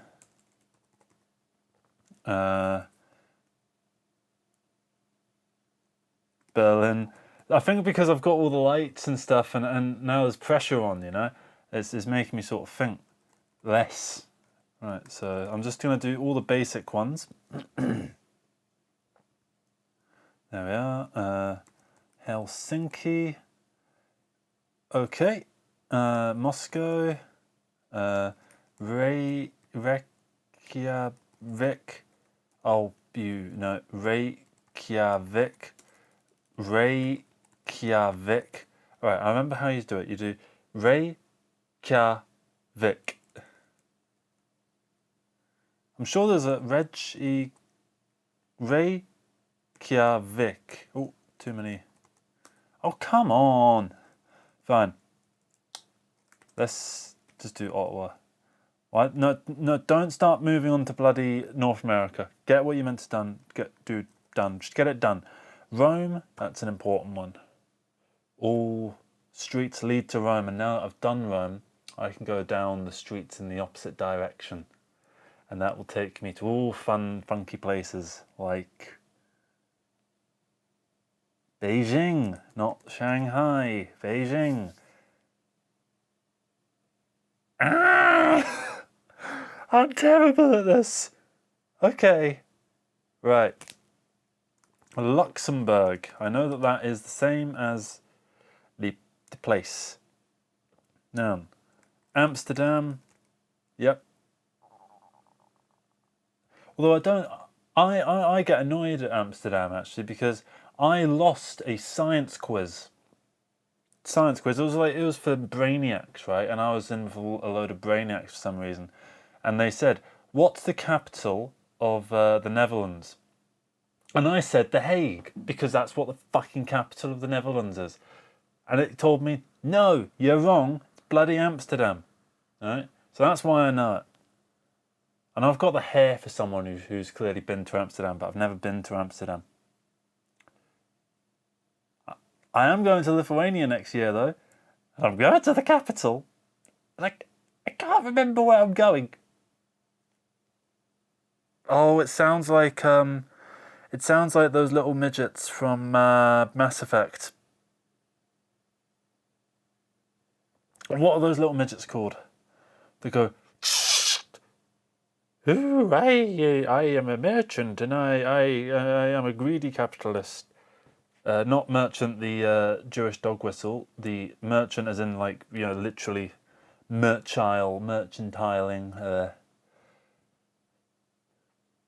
Vilnius. Oh, fuck off. That's the name of the bastarding place. Vilnius? Vienna? Get a different one in. It's Vilnius. It's fucking Vilnius. I'm telling you, it's Vilnius. I'm going to Vilnius next year. I'm going to Vilnius to see a band. And it's not giving me it. Right, okay. Time to restock. Warsaw. Warsaw's all the way down there. Oh, no, right, yeah, okay. Kiev. Okay. Right. I haven't even gotten Spain. Madrid. Andorra. What is that? What is that? What is that? The place is called Andorra. Is it just like Andorra City? No. Tax haven. Reykjavik. Fuck off. Alright, fine. Okay. Where else have I been in the world? Sofia. I went to Varna, but it just made me think of that. Bucharest and Budapest. Okay, we're getting somewhere now. I need to... Can I zoom... It's not really much of a zoom in, is it? Okay. Athens, yeah. I should have thought of that one at least. Monaco. Okay, sweet. Oh, what's the thing down there? What's the thing down here? Under Italy. Tiny place. Very rich. Religious. Tiny island. Moldova. Oh, fuck off. There's a city in Moldova? It's so small it might as well be the city. What's in Kosovo? Oh, come on, I've got 2 friends from Kosovo and oh, are you kidding me? And I don't know where the capital of Kosovo is. I must know the capital of Kosovo. I nearly said Albania. I bet they wish that was the case. Ah, come on. Focus on Europe for now, because this is the strong part. This is the bit where I'm the strongest. Oh Jesus! I used to be really good at this. Now that I'm doing it, literally just basic things are leaving my head. Vatican City. What's the other bastarding bloody one that's in Italy? That's not in Italy, but it's like the Benidorm of Italy. More like the Jersey of Italy. Where's that? Where is that? Because if I can get that, it's like, it sounds like Andorra, but it's not Andorra. How long have I actually got left? Oh, Jesus Christ, I need to get a fucking shift on. Alright, Washington, D.C. Okay. Let's just get that out of the way. Mexico City. Brasilia.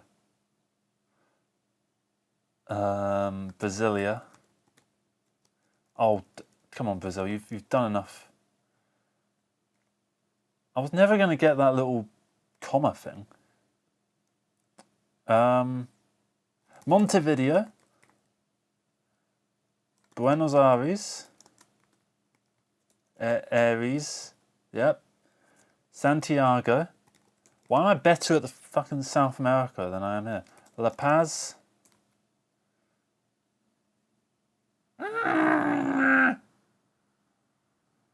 Wait, that's Bolivia? That one's Bolivia. I thought that one was Bolivia. What the hell's this one then? Okay, right. Take stock. Colombia. I don't know. Peru. I don't know. Venezuela. Something about me wants to say Venezuela City, but that doesn't sound right. Yeah, no. Ooh, goody. We're doing terribly. Okay, alright. Alright.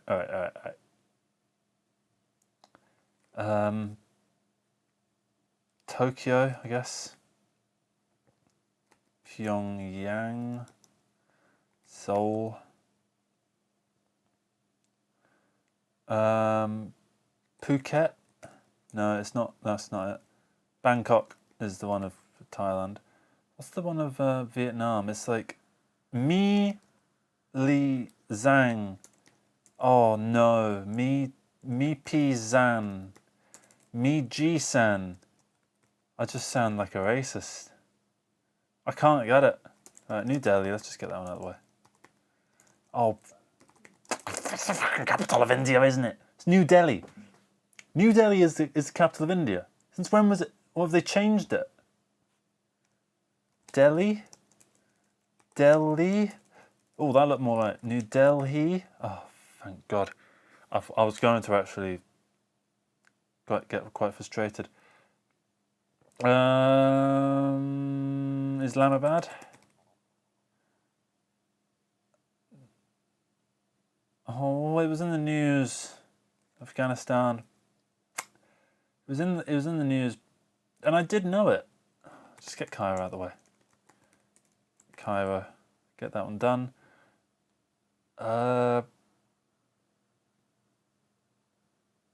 Oh, for God's sake, you must know the capital of Turkey. No, this is actually annoying me. I know the capital of Turkey, but because I've got like lights and I'm recording it, and there's a timer there, I can't remember it. It's not Istanbul, but it's Ankara. Right, okay. Israel. Be very careful with what you say. It's not Jerusalem. I give up. Okay, and the United Arab Emirates. I'm going to try Dubai, but I don't think it is. It's, oh, what's something that sounds like Dubai? Oh, I can do Tehran. And, oh, I'm actually really frustrated at how little I've remembered of any of this. Johannesburg. Thank you so much, autocorrect. And it's not even Johannesburg. Alright. There's a place on the way from Shepherd's Bush to Acton on the 207 that is named, well, it's either named after a place in South Africa that's the capital, or the place in South Africa is named after that. Probably the other way around. Peter something. Petersburg. No, give up. Okay. Jakarta.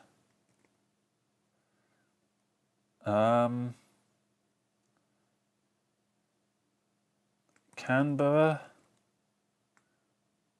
Wellington. Okay. Oh, come on. I did know the Papua New Guinea one. Because I like Papua It's just a weird place.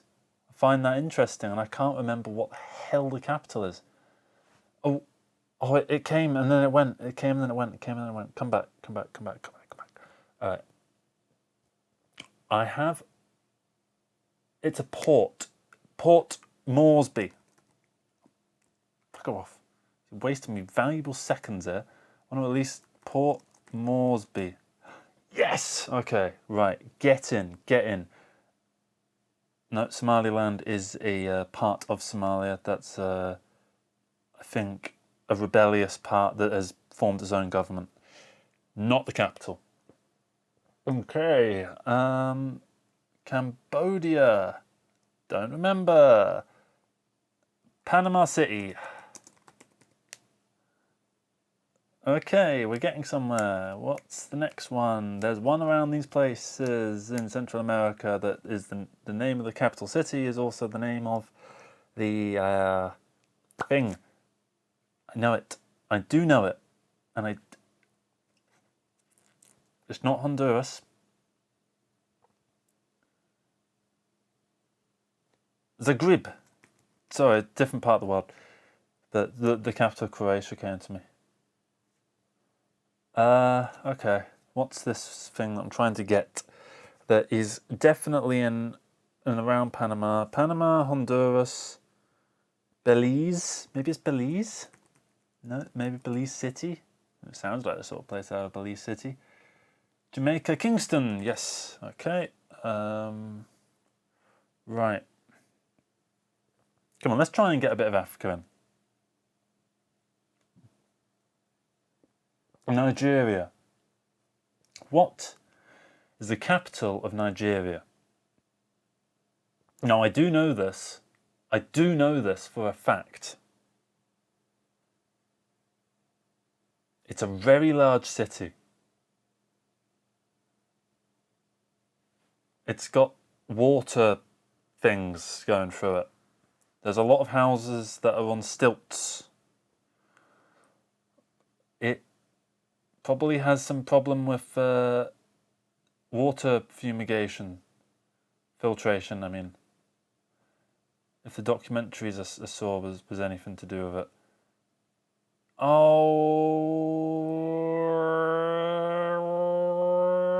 no, it's not coming. It's not coming. Senegal, something's stirring. Oh, was it the Central African Republic? No, I do know it. I know them. And once this finishes, it's going to show me them, and I'm going to remember. I want to at least get to 50. Taiwan. I know it's not Taiwan, but what's the capital of Taiwan? Oh, I knew that as well. This is actually frustrating me so much. All right. Seriously, put some effort in now. Rake, yeah, Vic. Oh, that looks kind of right. Rake, yeah, Vic. Rake, yeah, Vic. Okay. Okay. What's the capital of the Philippines? I do know it. I'm going to the Philippines with my girlfriend. Oh yeah, where are you going? Oh, first we're going to stop off in...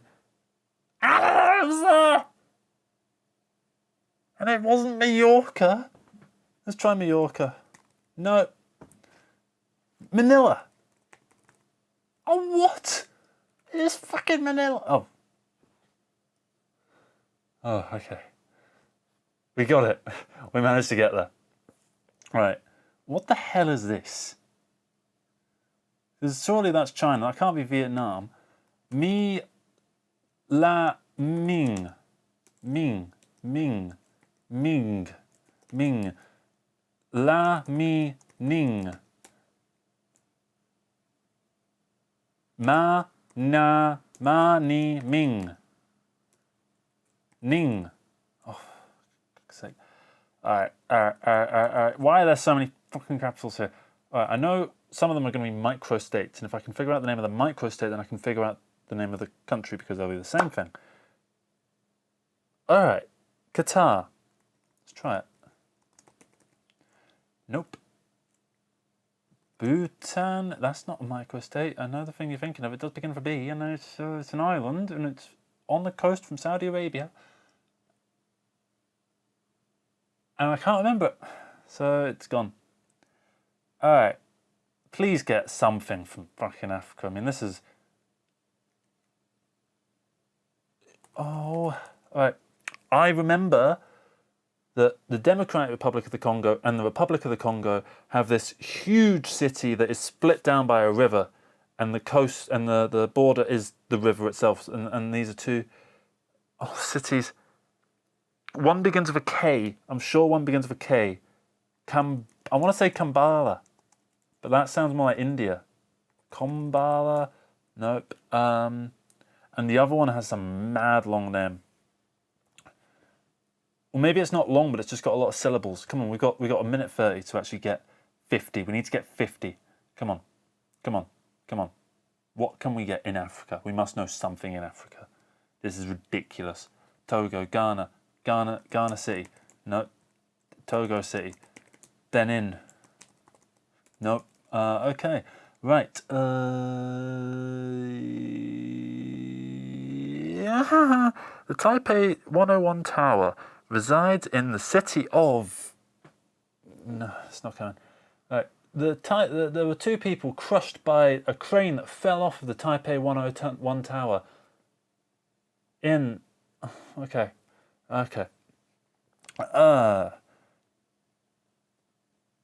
Cuba has the prison that the Americans have, the big one that's full of people that do torture, but they don't do torture there. And they pay off Cuba, but Cuba doesn't even take the money because it's so pathetically little, the amount of money. But the reason that Cuba doesn't just take it back is because it's the United States. And what's the capital of that fucking country? Not America. Oh, we've got 25 seconds. We need to just say some fucking Reykjavik. Oh, please. Oh my god, I could have just done that the whole time. Okay. Right. We've got 10 seconds, we've got 10 seconds, we've got 10 fucking seconds, we've got 10 seconds, we've got 10 seconds, we've got 10 seconds. Shut the fuck up. Right. Palestine?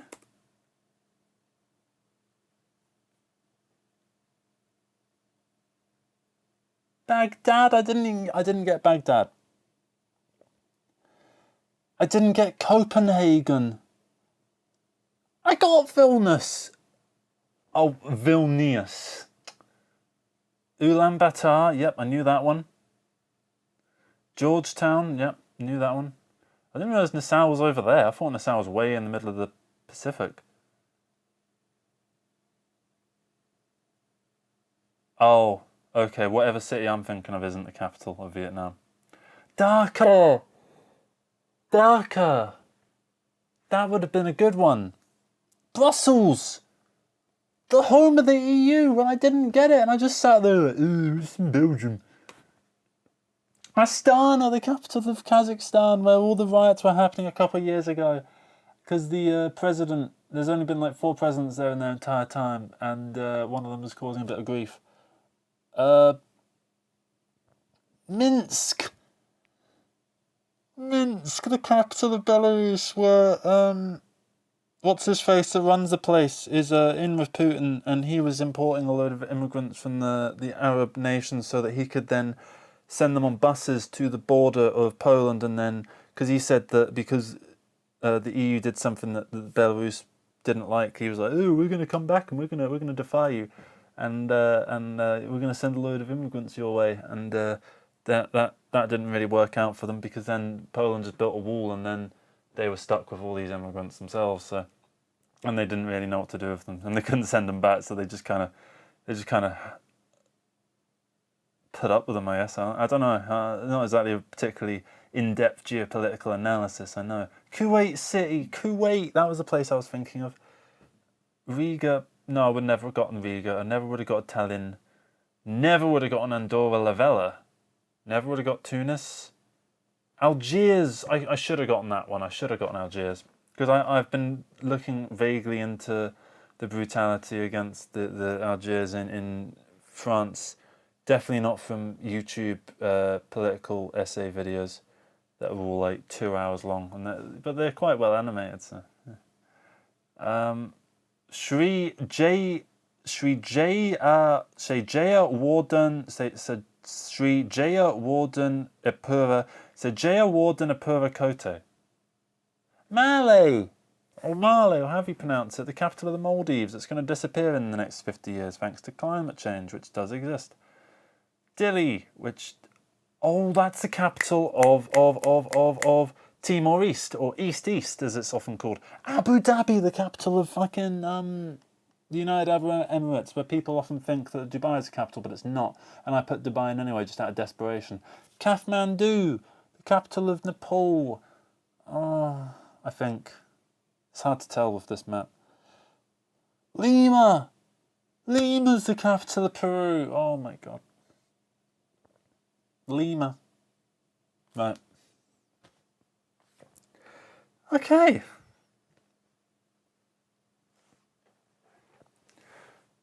I think we're going to leave it there, because I have found out that my sense of geography is not great. Did it tell me what the capital of Palestine was? I think it's hidden. I presume it's not Damascus, because that's the capital of Syria, isn't it? See, suddenly I'm an expert now that I've got them all in front of me, but when I'm having to actually guess them, I can't do it. I'm not very good. So, yeah, I hope you enjoyed that. It was something a little bit different. I thought it might be fun to see what happens when you put the pressure on, and I quite enjoyed that. I might do it again. Might do some more of these, and don't take this as any kind of educational tool, please. Don't take this as an educational tool. But if you learned something from this, then please verify it before you go saying it down the pub, yeah? Verify everything that I've said. If I said my name, verify that first. If I said the capital of Ireland is Dublin, and I don't know why why am I putting on this weird Native American accent for it? Not even an Irish accent. Please just verify everything, and verify things even on channels that don't pretend like they, just verify your facts, yeah? Doesn't matter who it is. If it's someone that seems like they're really a big authority on it, verify it, because some of these people turn out to be full of shite. Alright. Thank you so much for watching. Take care, have a good one.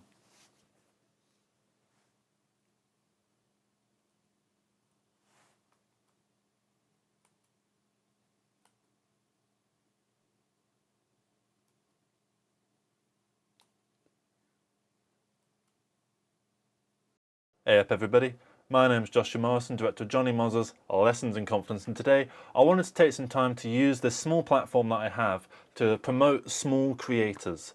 So I'm just going to go through my subscriptions. I'm going to talk about all the channels that are on here. There's a couple larger ones, like the Real Gyms for instance is a larger channel, so I'll skim that sort of thing. But generally I'm just going to go through all these channels and just give a bit of a discussion about them.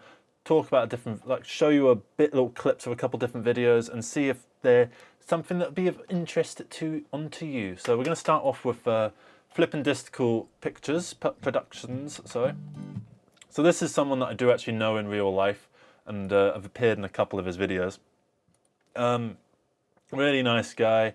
Really, and if you just look at the channel, you will see it's a snapshot of someone that is very, very genuine, who's working on making films. He's currently releasing a film called Steve the Stammer's Missing Painting. Really fun combination of, I don't even know how to describe it really. It's an adventure-y kind of film where the painting goes on an adventure, and it's fun to see all the different people that it comes into contact with along the way, because particularly the further that you get into the film, the bigger the stakes actually get, because this painting is getting so far away from its original creator that's kind of the point of the film. It's a really, really fun film. I can't wait for it to be out, and when it comes out I'll probably do a video talking about it, and maybe reacting to not reacting to the whole film obviously, but just like maybe react to a trailer or something like that.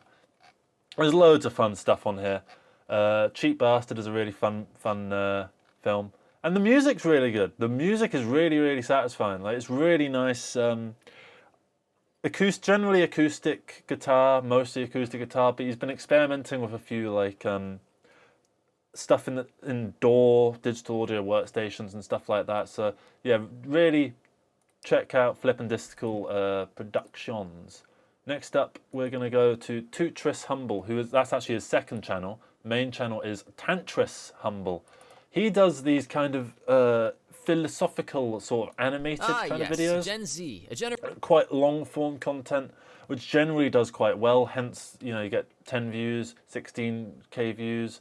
I think there's a couple that have gotten like 50k views. So really well done to him on that. And he does really interesting things, just talking about, you know, various existential concepts, and I think that's really satisfying to do. And I think that if he keeps at this, he is going to really, really pop off, because stuff like debunking the worst take on male loneliness, brackets non-red pill. Yeah, I think the thumbnails and the general style of these videos is what really elevates them as well, because they're really professionally put together. Anime, manga, Nintendo. And he does quite interesting things with the, you know, the story time animation kind of thing. And he manages to make these videos quite long, and they stay this consistently edited throughout the entire thing. And yeah, I really recommend this channel. Really recommend it. So we're going to then move on to the Don't Tell Show, who is one of the figureheads of the quote folk filmmaking movement. He does a lot of reviews of folk films and stuff like that. He's made a couple projects himself, like this, featuring Joe Zalas, who's a really nice guy. Worked with him before. Really, if you're making a film, hire him. If you're in the Midlands/Manchester area.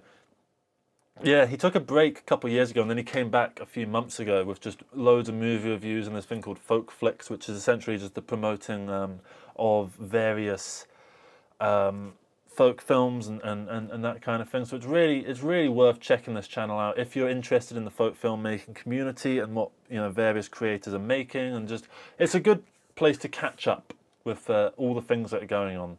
And he also just does videos about whatever he likes as well in terms of film. So really genuine person, and really satisfying to watch, really easy to watch. You know, can you check this video out as well, because this video is not doing particularly well on the algorithm for some reason. The only reason I know that is because he made a post talking about it. Despite being 35 years old when The Breakfast Club was released, I like his voice. His voice is quite soothing and confusions satisfying. of being a teenager, as much as he did the problems facing middle-aged men. But one thing's they're not actually all like this. This is actually a bit of a different style. He normally does sort of this face kind of thing. over the place in time and mixed with footage from the film that he's talking about. So you get a nice combination there. So that's another really good channel. Next up, we're going to talk about Andy Bear Bowden, who's someone that I've been following for about 7 years now. And he's only got 100 subscribers after 7 years, which I think is just criminal, because if you look at some of his content has changed. When I got into him, he was making, okay, 6 years, so. This is my favorite one of his videos, is the fight ring. It's just so much fun, and I don't know what camera he has, but it's so satisfying to watch this stuff, because it's almost like kids hanging out and having fun, but turned into a proper movie. It looks really high-end, right? It looks really professional. The only thing that's not super professional is the sound, but I think he's got that covered now. He's sorted that. Look at the quality, and it's just natural lighting. It's so good. It's so cinematic. It's beautiful. It really is beautiful, and the cinematography that he gets out of this, I really, really hope to God that he has made like some decent connections in the industry, or like gotten some jobs out of this, because it's so good. And lately he's shifted gears as he's probably matured and so on, to making these more inspirational, philosophical kind of videos that sort of kind of combine this really experimental style of editing to yeah. So you got this, which has really just great cinematography to it. And I like the 4:3 kind of thing, and I like the muted colours and the nostalgic return to, say, a 90s, early 2000s, or possibly even earlier visual style. I think that whatever he's doing visually really, really works, and I really recommend you check this channel out, and particularly watch some of these videos, particularly watch some of the old ones as well, because the old ones are quite a lot of fun, and the new ones are more about inspiration, motivation, and just being a bit more like in touch with your own self. So they're a bit more serious in that regard. So yeah, really, really love that channel. Really love Andy Bear Bowden. And another channel that I wanted to cover is Little Alex. So when I began making these videos, I didn't really think anything of them. I just kind of made them and just pumped them out, right? And it was only when I saw this channel, and I saw Alex kind of talk about the various things that impact her, I realized that this was a community, this sort of idea of just making videos where you talk. It's an actual community of people. And so the one that I watched first was, I can't remember, Man 26 is Such a Weird Age, which kind of resonated with me because I'm 25 at the moment, and so I'm approaching 26. And, you know, obviously it's a bit stupid to sort of be like, oh, I'm 25, I'm old. And, you know, you are aware of that, but at the same time, that doesn't make the feeling go away. It's the same way that if you're depressed and someone just says, oh, why don't you just be happy? It's like, oh, yeah, I'll try that. It doesn't work. Yeah. So she's got quite a few really nice philosophical, existential videos. I quite liked this unfiltered rant about why it sucks being a woman. Because if you haven't noticed, I'm not a woman, so it's nice to see from that perspective. I know it's hard to believe with this hair that I'm not actually a woman, but sorry, I hate to break it to you. Right, so we're going to do... Oh, yeah, really, please do check out Little Alex. And her videos are really soothing to watch. The ones she did quite recently, yeah, Things I'm Ashamed to Admit, really struck a chord with me, because she really lists out some amazing, like, universal vulnerabilities that I think we all have. Even if you don't have the same ones that she does, you have similar things that you're embarrassed to admit. And she's very upfront, very true, and very honest, and I really respect that. And I think I even left a comment about it, yeah. Oh, she responded. Ah, so kind of you. Thank you very much. Thank you for responding. It doesn't show me a notification for that. She also live streams. I haven't checked out the live streams.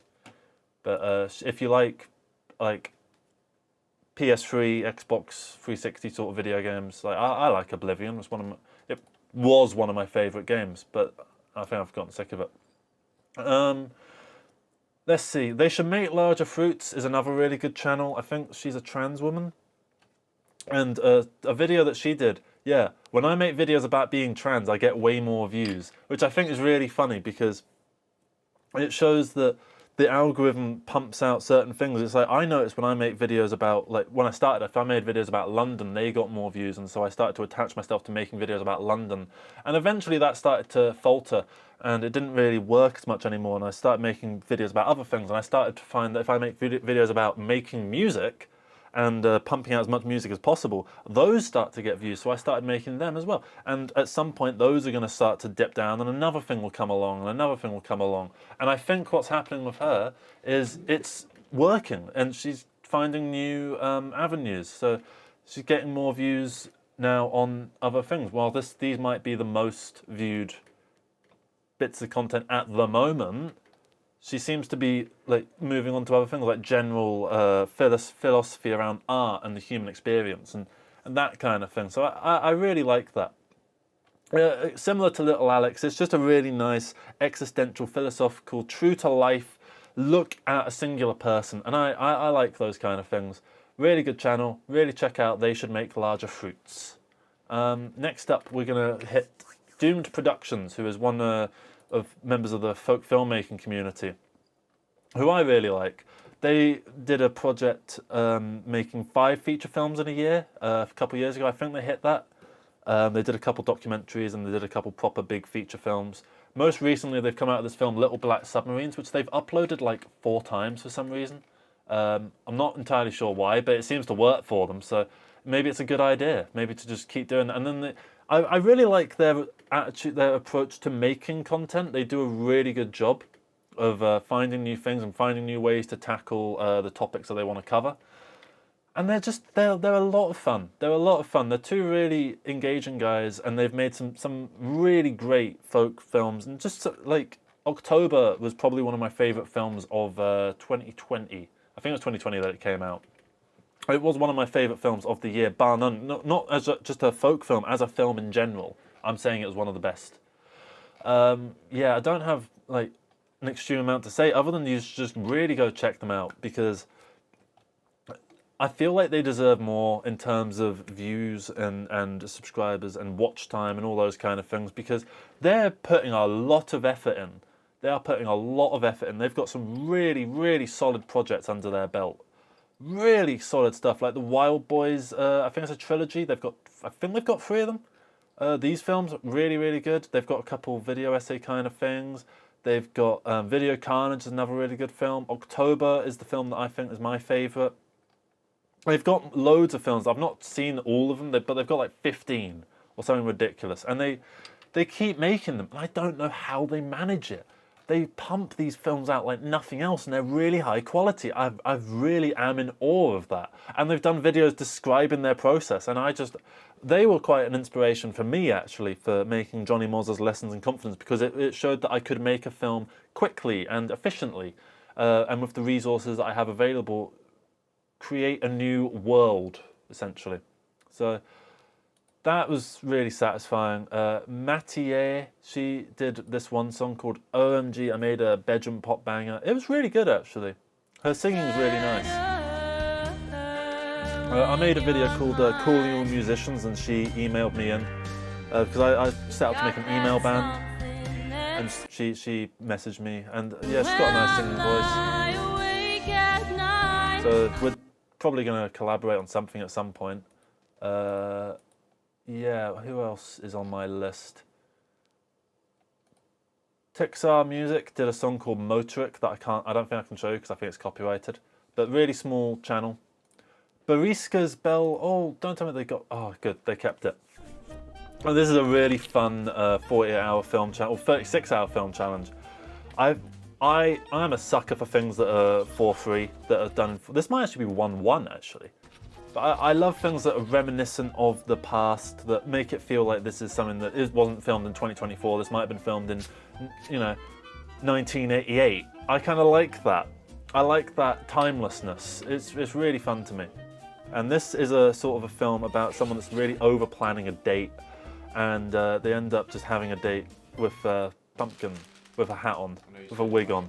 And it's just so great, because the way that, I feel like it maybe takes a bit too long to actually get into it, but once they do get into it, it's brilliant. the one-sided dialogue manages to work so well. And it makes the pumpkin feel like a character. And then, yeah, it's got a really fun punchline that I want you to find out for yourself. Expert Opinions is a small channel that has gotten a little bit big lately. They did this one video called King Gizzard's Strange Changes that analyzes and the Lizard Wizard. King Gizzard album Changes. But they do a really good job of it. I mean, look at some of the editing. Look at this editing. This is editing of a channel that has like 100 times the following that this channel actually has, and I think that they deserve to be bigger. They need to be big. Sorry, they need to be bigger because look at the smoothness of everything. Look at how well he explains the concept. If you watch this video and you don't know much about music theory, I am not a big music theory person, but he managed to make me understand modal interchanges and all of these kind of because Changes as an album has a lot of really fucky. It's essentially going between D and F sharp or something like that, and it uses the notes of those scales when it changes. So the notes of the scale change from part to part of the song. It's really hard to explain, but he manages to explain it and does it in a way that makes it feel so simple. Yeah, love this video, seen it 3 times now. You do such a good job of explaining music theory. And I told him I recommend that he does a couple more Gizzard albums, which I still do because I think the audience now has latched on, because if you look at his channel, it's got a lot more views than everything else. So clearly he has managed to get, I reckon about 500 of those 718 subscribers are King Gizzard fans that would want to see more music-related content. Hence why I think these 2 videos about sound in general have gone well, but the video about the Chicago grid and the video about rugby haven't done quite as well. So yeah, I'm just having a look at what else I've got on here. Styler Music is a grime artist, or maybe drill artist, I'm not sure. Grime artist that I met while I was actually recording a video. I was recording a video called Music as a Form of Therapy. It's one of the first videos that I put for this channel. And as I'm recording it, he pulls up and he asks if I do music videos, and I say yeah. And so I just checked him out, and he's got some really fun music videos actually. The one that I like the most, I think it was Intro actually. I think I really liked Intro, and I really liked Take It or Leave. No, I really liked Go Get It, that was it. I like Take It or Leave It as well, but Go Get It really was great. Call of a Deji Productions is a friend of mine who done a couple fun short films, really nice sort of stuff. E-Girl was really good. Everything I Want was really good. And he's filmed a few things with me, and yeah, I really can't recommend that you work with this guy enough because he's a really talented cameraman. Everything on here is quite old, so I need. It's not the channel that most reflects him, so there's not much I have to say about him. Gesm67 is a close friend of mine who he did these 2 documentaries, one on XXXTentacion and one on Little Peep, and they managed to really blow up, and he managed to get an audience following those, and it just sort of shows you that no matter who you are, because he's just a guy, and he managed to become a mini celebrity for a bit. I remember walking around with him, and there were these 2 girls that stopped him and asked him, "Are you Gesm67?" And I was just like, fuck, that's Gesm67. I'm here with Gesm67. I just thought that was great. So yeah, I did some videos with him as well in 2018. That was maybe one of the best times. Like I just loved creating stuff for this guy, and I still do. And really entertaining videos. I really recommend checking out these 2 documentaries because they're quite insightful into these people's lives. Really quite heartfelt, and they both have really solid emotional conclusions as well. Wrap everything back round. Uncle Mickey is a really good. It's almost like a small version of Red Letter Media. It's like Red Letter Media, but like before Red Letter Media blew up. If that's, I think that's the best way of explaining it. I go into them from their Ralph the Movie Maker reviews. I mean, I like Ralph the Movie Maker, but I have to admit, I didn't much care for Lava or Golden Arrow. So it was fun to sort of see a good faith criticism takedown of his works, because also it shows that, because I don't want to fall into the same sort of trappings that, say, Ralph the Movie Maker fell into. I want to fall into different trappings and maybe get my own review from Uncle Mickey that rips into me and it'll be in a different way. And they're and they're not above like self-criticism as well. And they do a lot of movie reviews and stuff like that. They're really satisfying, really watchable, and their movies as well are quite fun. Unsubscribe was good. I'm trying to remember what the one was that he wore the glasses and he was a retail estate agent. If you find that one, check it out because it's really, really something. I'm just seeing if it pops up on Popular. Please subscribe. Oh yeah, an infomercial for a haunted house. This is it. This one's brilliant, the Kip Wallace guarantee. Look at his glasses, they're so good. He's really nailed the character. I love this. I love this. It's so much fun. Watch this. And what's the making of as well. Just seeing what other channels we actually have. Do I have any more channels? I should have a few more. Okay, Low Budget Visions. I'll do Low Budget Visions. Low Budget Visions is a really small scale creator who is literally just one guy with a camera that has gone out and made feature films all on his own, completely of his own accord. And he just goes out and does it, you know. He just goes out there and does it, and he'll just film a video and put it out there. And I like that just, yeah, fuck you, I'll do it my way kind of approach that he has. And I love that. And he's a really just really down-to-earth guy, really enjoyable person, fun character to watch, and very watchable content, particularly his talky sort of ones, like Why I Celebrate Low-Budget Filmmaking. Just really satisfying content that I've muted. Record this video today on the top. Yeah, there you are. There's what his voice sounds like, so if you want to listen to it, then do. I think that's everything I have to cover. I think that's everybody. Who was this? It's a speed run that my friend did. Dopamine Cloud has got some really fun music as well. I want to see if I can remember the one. Yeah, July 13 was probably the one I liked the most. It almost sounded a bit Aphex Twin, like ambient works. I really like the album cover, or the single cover, the planes and the sky. Really nice, really love it. Yeah, and he makes a lot of music as well. Like, you keep scrolling down, there's loads of this stuff. So I really... Has he got an album or anything like that? I'm just going to have a quick... I don't see anything to do with albums.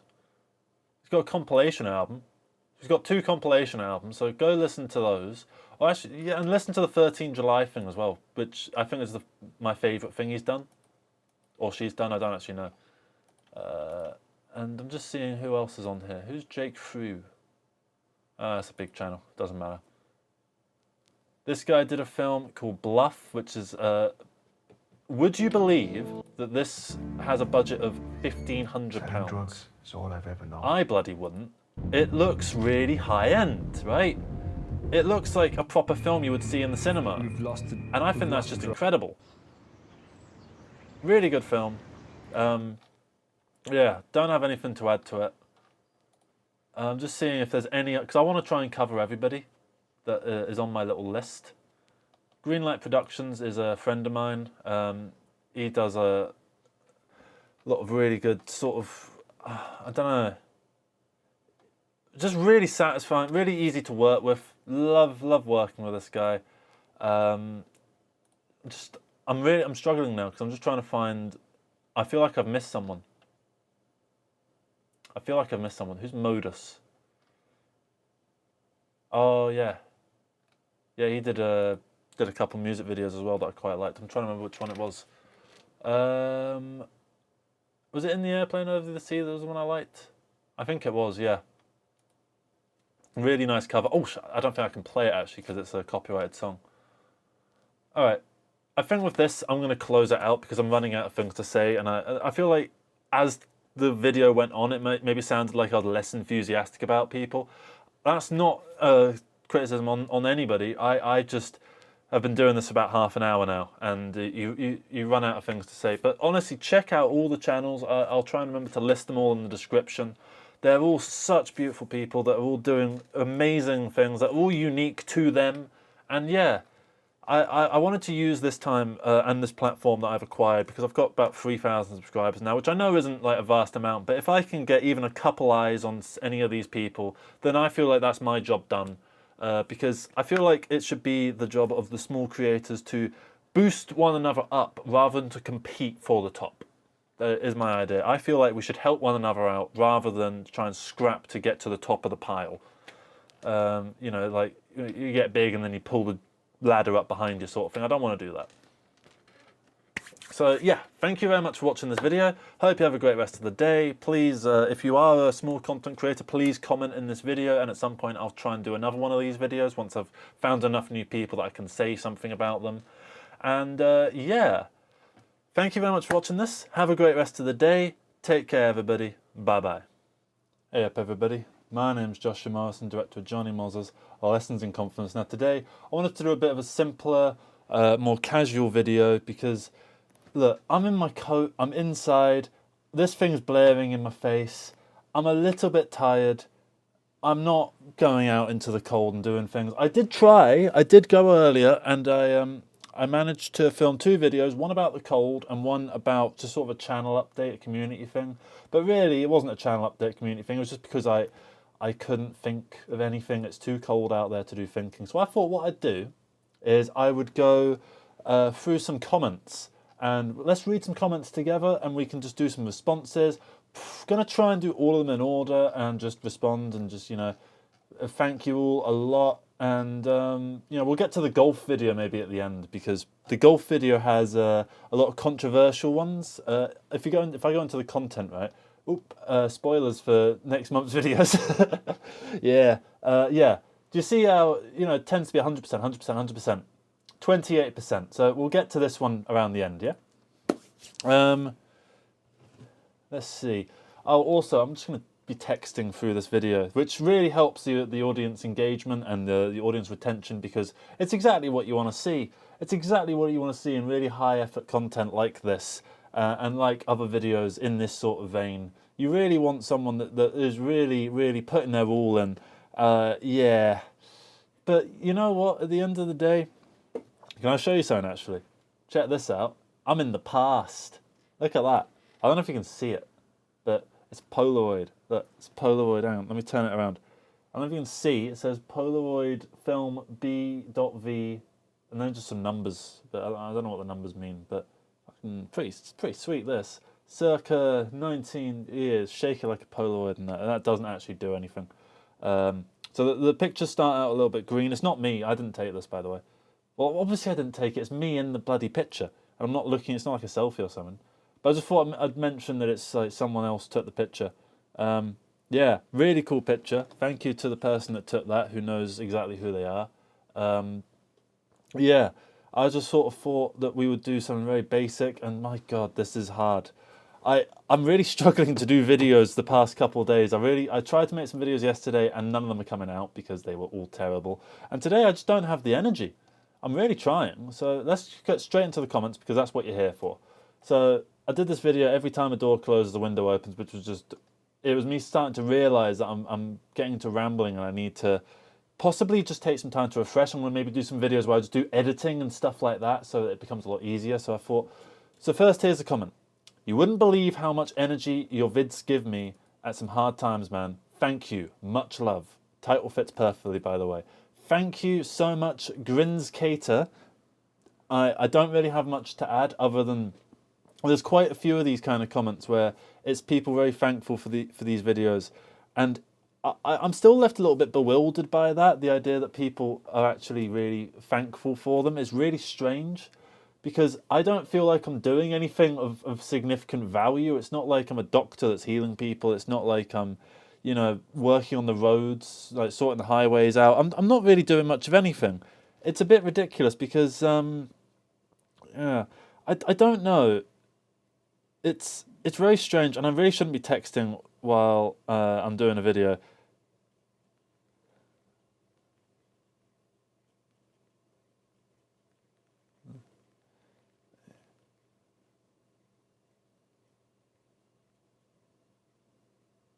And then, yeah, figure out the emojis. Yep. I don't normally text with emojis, but I've started getting into texting with emojis lately. They're quite fun.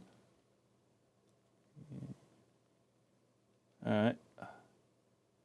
Texts have been texted, and comments are going to be responded to. So I don't have anything to add to this comment in terms of like a response. And this is where I came to an issue, because I was talking to one of my friends who does YouTube as well, and he has the approach of responding to all the comments, because, you know, they've taken the time to sort of come in and you know, respond to the thing and engage with the material. I feel he sees it as like he owes it to them in a little way, or like it helps make them feel special, that kind of thing. And I do agree with him. I do think that's a very good way of going about it. Personally, I don't respond to everything unless I have something quite specific that I want to say to it.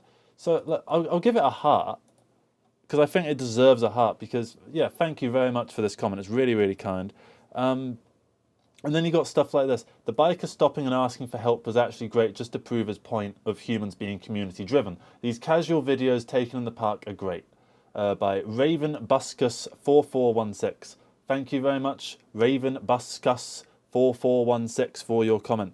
It's a very big honour to have people that actually seem to pick up on the things like deep into the video, and then like there's other times where people start actually discussing bits in it, and I find that so much fun.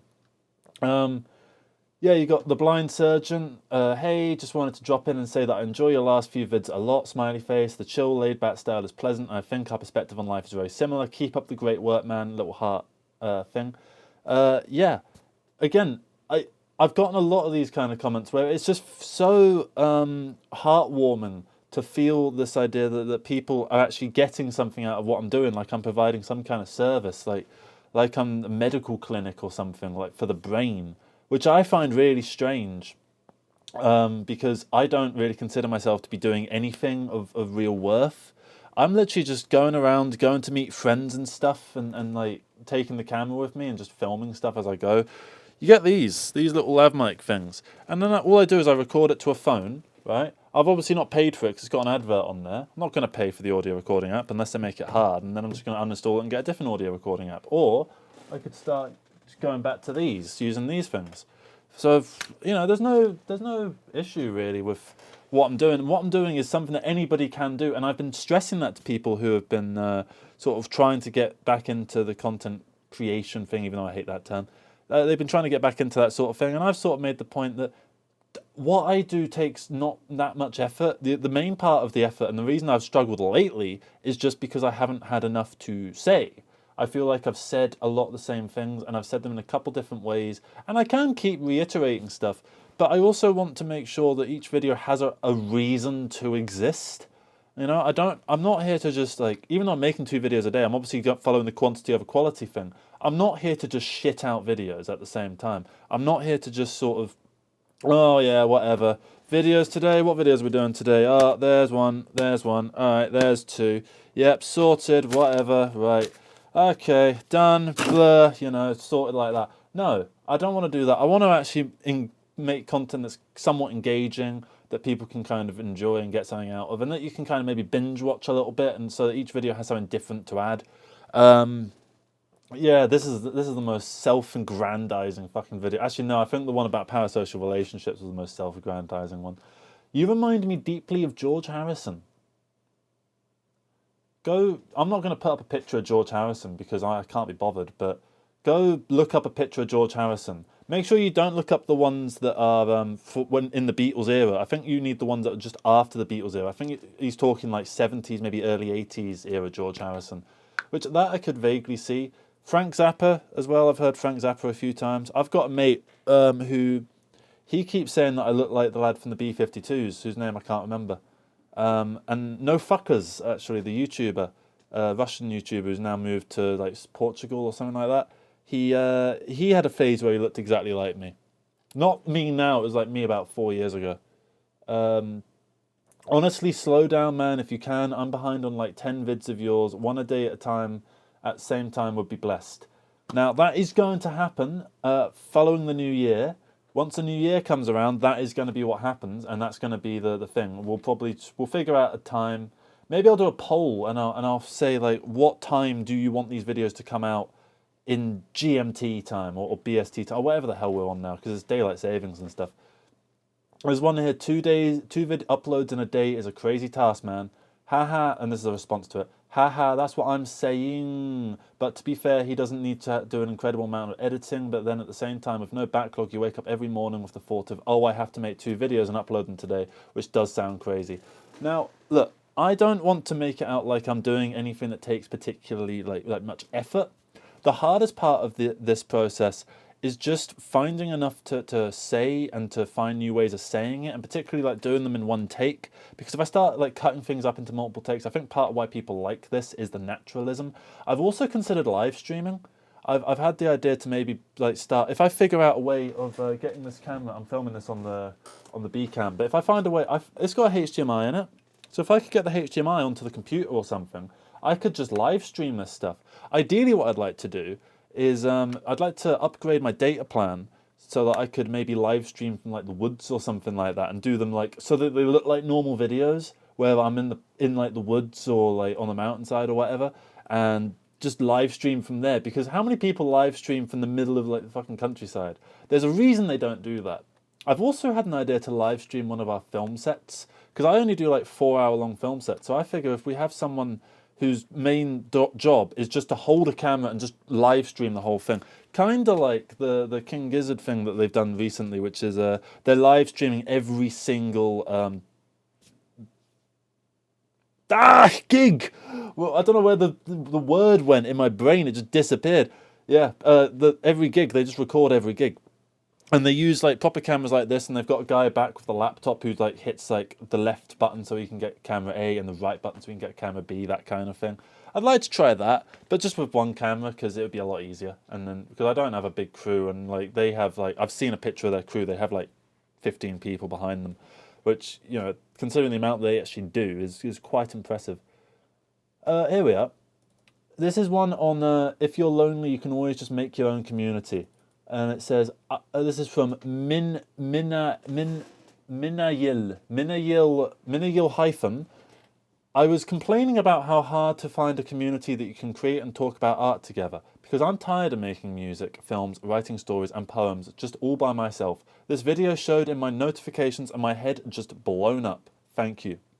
I'm really happy that you can have that kind of response to this. It really, really does mean the world to me.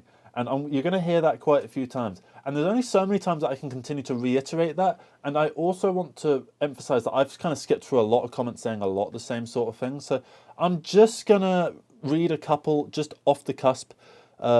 Jasmine Frank with a C, music. This is very well put, and I really appreciated the little ADHD side story about the end credits. Keep up the good work, buddy. Thank you so much. Yeah. Sir Eve, love the idea, but unfortunately I don't play any instruments and I'm sitting over in Austria. Other than vocals from a remote location, I couldn't contribute anything. Oh, that's on the Calling All Musicians one. Pretty Flannel, 6326, instant like. Who Asked Holly, thanks for the reminder. Carlo Dicao 4139, hey man, you're cool, I'm going to keep watching your stuff. If you have kept watching my stuff, hello Carlo, hope you're doing well, hope you've had a good rest of the day, hope the rest of your day continues to be good. I hope your day actually improves. That way, even if your day is good now, it will become great. And if your day isn't very good now, then it will get good. That seems kind of fair enough. Yeah, so there's so many comments like this that I feel like I can't respond to all of them with the same amount of, you know, heft and authenticity. I feel like if I was to just respond to all of them, it would just be like, thank you. And look, I'm thankful to everybody. And I don't want to just spam thanks out to people. I don't want to do that, because I feel like if I do that, it would almost become a copy-paste job. And I want people to feel like if I do respond, that I have actually taken the time to read and take in their comment in the brain, think about it, maybe go on their channel and see some of their videos and like actually like personalize what I'm saying. Because there are a lot of people that are commenting. And I think the more often that this that I do this and the bigger this channel gets, the harder it's going to get to actually respond to not even everyone, but to a decent like chunk of people, even a percentage that's beyond 1, it will start to get to like 0.1%, and it'll just become like the token couple people that I end up responding to. And that feels a little bit sad, because I feel like you all deserve a proper response. So I think, take this as a overall general response to any positive comment that I get in the future that you might be thinking of leaving, right? Thank you so much. What you're saying really, really, really, really means the world to me. And it has honestly turned what was previously a fairly mediocre, not very good year, where I felt not great, but generally on the up, but, you know, at the same time not great. It turns it from that to easily the best year that I've ever had, and it has made times that I romanticized in the past look like shit.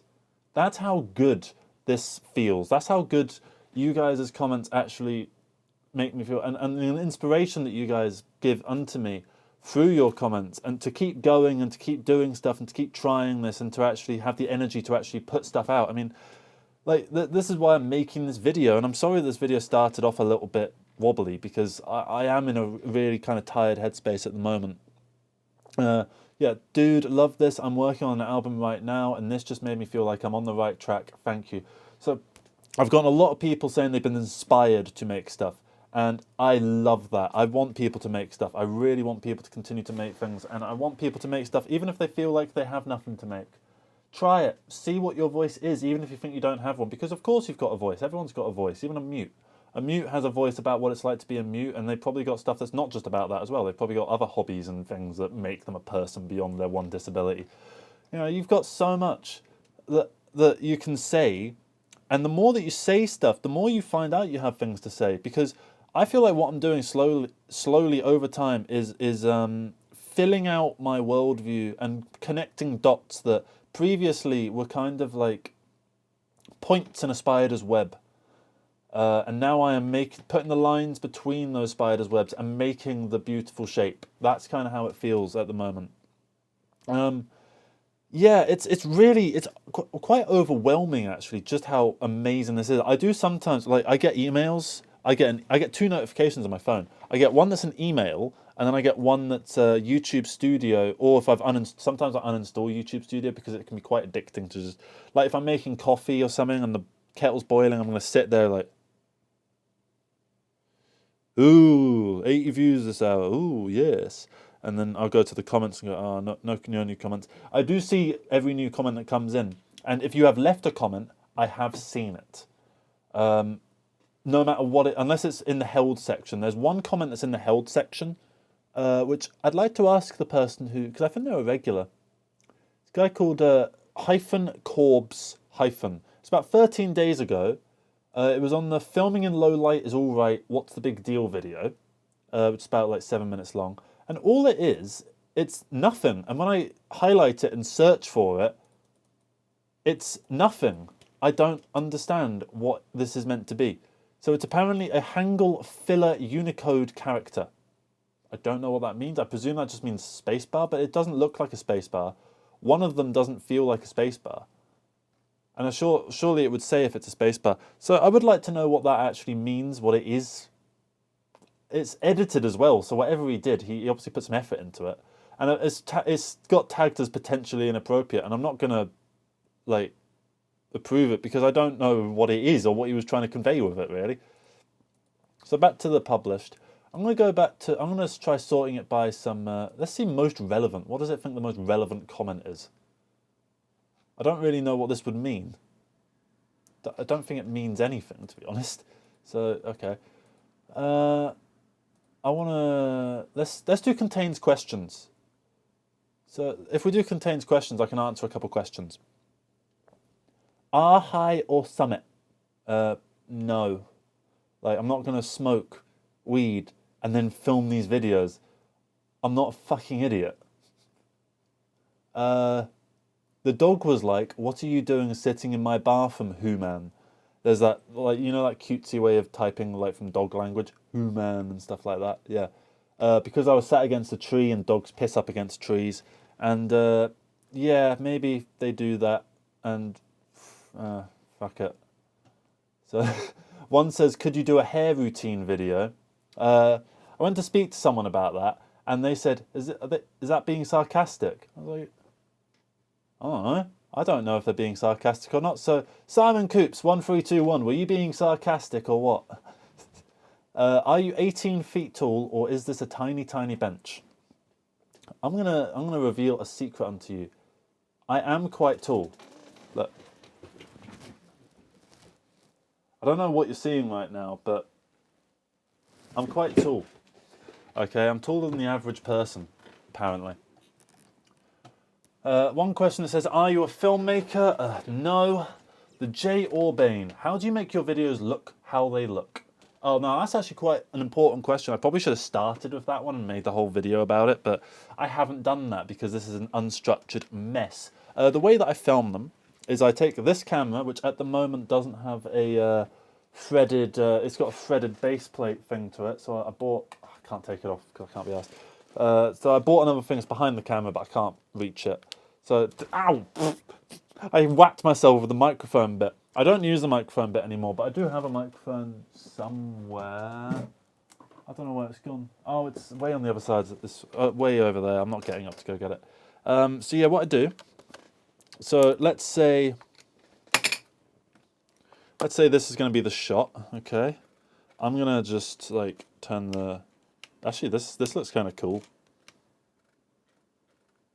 But no, don't just start pissing about. Just film. No. It's a Canon C100, by the way. Just thought I'd mention that. And I've turned it way, way up, just so you can kind of see.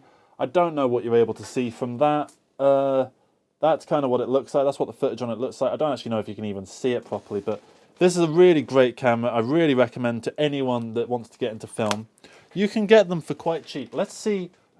I haven't turned the screen thing recording on for this, so I'm just going to tell you how much they cost. I'm going to go on Canon C100 Mark I on eBay. Let's see. So I got mine for £600. That didn't come with a lens and it didn't come with batteries, but it did come with the top handle thing. Lens, I bought a 50mm USM lens for I think £120, and then I bought this lens because I realised I needed something that could zoom and something that was a bit longer. So I got this, which is a Canon USM 70-210mm lens, which I think is from somewhere in the past. I feel like this is quite an old lens. It's not the greatest lens. It was like 60 quid. So yeah, Canon C100 Mark II is on here, pre-owned, £999 plus £25 postage and packaging. That's not a auction. I got mine on auction. So none of these seem to be auction at the moment. I'm seeing £350. I'm seeing £310 for a Mark II Canon C100, which, I don't know, it looks a bit dopey compared to mine. It looks smaller. I'm not sure. I can't be bothered to take it out and show you. The battery, yeah, it is smaller. I like mine more. I like mine way more, actually, than this. Although, that being said, it is cheaper, so... yeah, you can. I mean, now you can get a C300 Mark I for £900. You can get a C100 Mark II for £850. You can get one with a proper lens for £850. You can get EOS C300 Mark I for £500. Let's go on auction. Let's see what we can get on auction. C100 Mark II, £850. Now this, yeah. This has been out for about 6 days, I presume. Yeah, 7 days. And no bids, no bidders, no retractions, no nothing, right? So if anyone... this video is going to come out after this guy's bid finishes. But what I suggest you do is just find old stuff. This camera came out in 2012. Find shit that's kind of old, that no one really wants anymore. Stuff that's seen now is just like a bit shit. Like this. Rubbish, this. Let's see how much these cost. Canon FS100. Canon FS100. Is it 100 or 1,000? It's 100. How much does this cost? £40 for everything. That's everything. You could get one of these. They are actually really good. I think they're good anyway. And they're a lot of fun. You can get them even cheaper. You can get this one that's called E, which it's got black tint on it, so I imagine it's a bit better. If it's called E, I don't know what that means. I don't know if that's like the second generation one of it. Okay, I come up with it and there's nothing on here whatsoever, so whatever. Oh, there's a review of it, which when this guy bought it in 2007, he bought it for £330. Now you can buy it for £40. This camera, when it came out, was £12,000, and I managed to get it for £600. Get old stuff. You don't need the new stuff. Like, what's the new bloody camera? Amazon new Canon camera. I don't know what the new ones are. Probably a 5D Mark 7 or something like that. I'm not sure. Let me just try 5D Mark. I think Mark 4. Yeah, £1,775. And to be honest, I don't know if it's going to be that much better. Really, at the end of the day. I don't think equipment gets exponentially better with time in a way that correlates to the amount of depreciation and value that it undergoes. So when did this Canon 5D Mark IV come out? 2016, bloody hell. Okay, so there's probably a Mark V out. Let me just find the Mark V. What does this mean? 01? Is that like anything in particular? I don't know. It looks like it would be. Okay, so the Canon EOS 1D Mark X Mark III seems to be the newest thing they have, 2020. So they haven't been making many cameras lately. But yeah, I'm sure this is a really good camera. I bet if I go onto the YouTube thing and I look at the 40-minute bloody review of it, shut up. Yeah, the YouTube video is trying to play at me. Yeah, footage looks cool. Yeah, I'm sure it's great. You know, but do you need it? No, you do not. You do not need crazy equipment. You don't need anything. Bear in mind, look at this. Right? This is what I'm using at the moment to light this. I don't know what it looks like now. Oh, you can actually still see my face. That's quite cool. Let's see what happens if I do this. Hello there.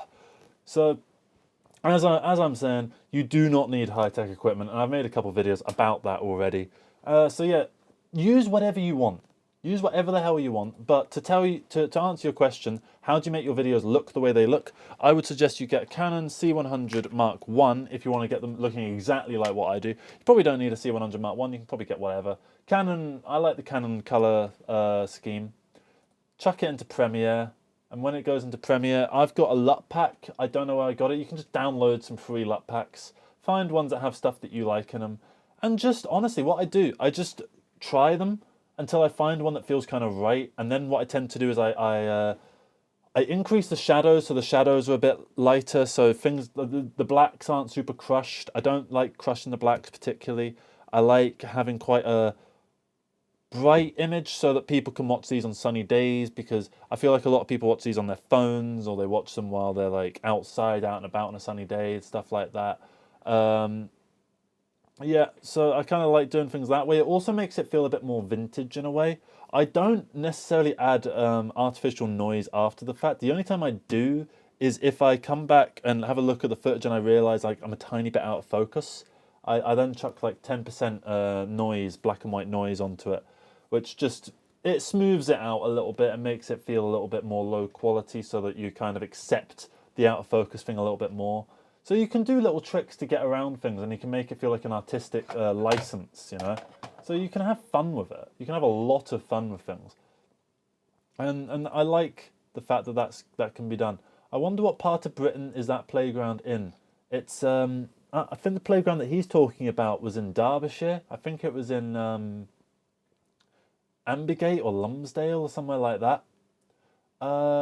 Let's see. Is your feature a dock or like a hybrid type thing? Maybe you could make a video clarifying what exactly your feature is. Well, I might do a full video on that, but basically what the film is it's a narrative sitcom inspired sort of thing, much in the same sort of vein as like the pilot for What We Do in the Shadows, or Paul Carf's video diaries, like the pilot for The Office, stuff like that, where it's all very small scale, it's all very simplistic, and it's all filmed quite basic. But at the same time, because I sometimes use this, I sometimes use this, and I sometimes use the camera that this is being filmed on. You know, And I wouldn't be against even just having some bits filmed on a phone. Like, I have an idea for a scene that takes place in a car, and I feel like the best way of actually capturing that would be to get an iPhone and get like the 0.5 times zoom and just put it on the inside of the windshield and just record it that way. Because I think people, as long as the content in the video itself and the film itself is interesting and engaging, people are going to accept that sort of thing. They're not going to mind. So I don't think that the technical qualities of things is even close, even remotely the most important thing. Not even close. And we're back. Sorry about that. Yeah, it's purple. I want to make a short film that looks just like this video. How do you edit it to get that look? I've kind of... Oh yeah, also I downloaded like some... You can just type in downloadable aspect ratios, something like that. Yeah, no film school, tend to have some good stuff. Yeah, I've gotten this one. If you want ones that are like 4.3, just add 4.3 to the end of it. Just search, Google search until you find the thing that you want. Yeah, this one has 4.3. It's also got 1.1. Also, what you can do is, if you want like a different aspect ratio, you can take, say, 4.3, and that would come in, and you put it on top of the video layer above your actual video. So if your video is on layer 1, you would have it on layer 2. And what you can do is, you bring it in, obviously, as at scale 100 in Premiere. What you can do is you can increase it to, like, you make it, say, like, scale 110, and that'll make it not 4:3, but a little bit more like, say instead of this, it becomes a bit more like this, or a bit more like this. So I don't even know what those aspect ratios are, don't really care, doesn't matter, because it looks cool. You know, so you can have a lot of fun just doing stuff like that. Will your movie be free to watch? Yes is the answer to that. However, there will be like a 1 week or possibly a 1 month. It depends on, you know, what the sensible business thing to do is. There'll be a brief period where you can only get it by paying for it, which I think I'm going to do either on a website or I'm going to get it on Amazon Prime. And then after a little bit of time, it will be on YouTube, somewhere between 1 month and 1 week, something like that. Just so that you get a bit of like a, you know, if you want to pay for it, then there's this option. If you want a bit of an early access kind of thing, people like early access. I'm not really sure why, because you can just wait. It's like when the Dick Figures movie came out, and it was like you got to pay for it, and then, you know, all I did is I just waited a month, and then it came out anyway. So I don't really see why I don't really know why they do it, but it works. So fuck it. So maybe it doesn't work because who remembers Dick Figures anyway? That film was actually quite good. It was actually kind of decent. There's a lot of like, what camera did you... Are you okay, mate? Now this was, I think, like the first comment I ever got. Are you okay, mate? I think I responded to it saying, yeah, probably. Something like that. Because back then, like, I wasn't used to getting comments, so I just responded to basically everything. So it was quite fun to do that. Yeah, I'm okay. I'm the happiest I've ever been, actually, doing this stuff, sort of thing. Really is. A schedule is a good measure, or you can do what? Is it moving you in the direction you need as opposed to the one you want? Can you delay the payoff, planning versus spontaneity?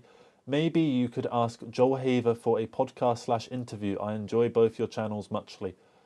I mean, I'd be down for that. I'm not going to go ask him. I feel like that'd be a bit lame. But if he wants to do one, then I'm up for it.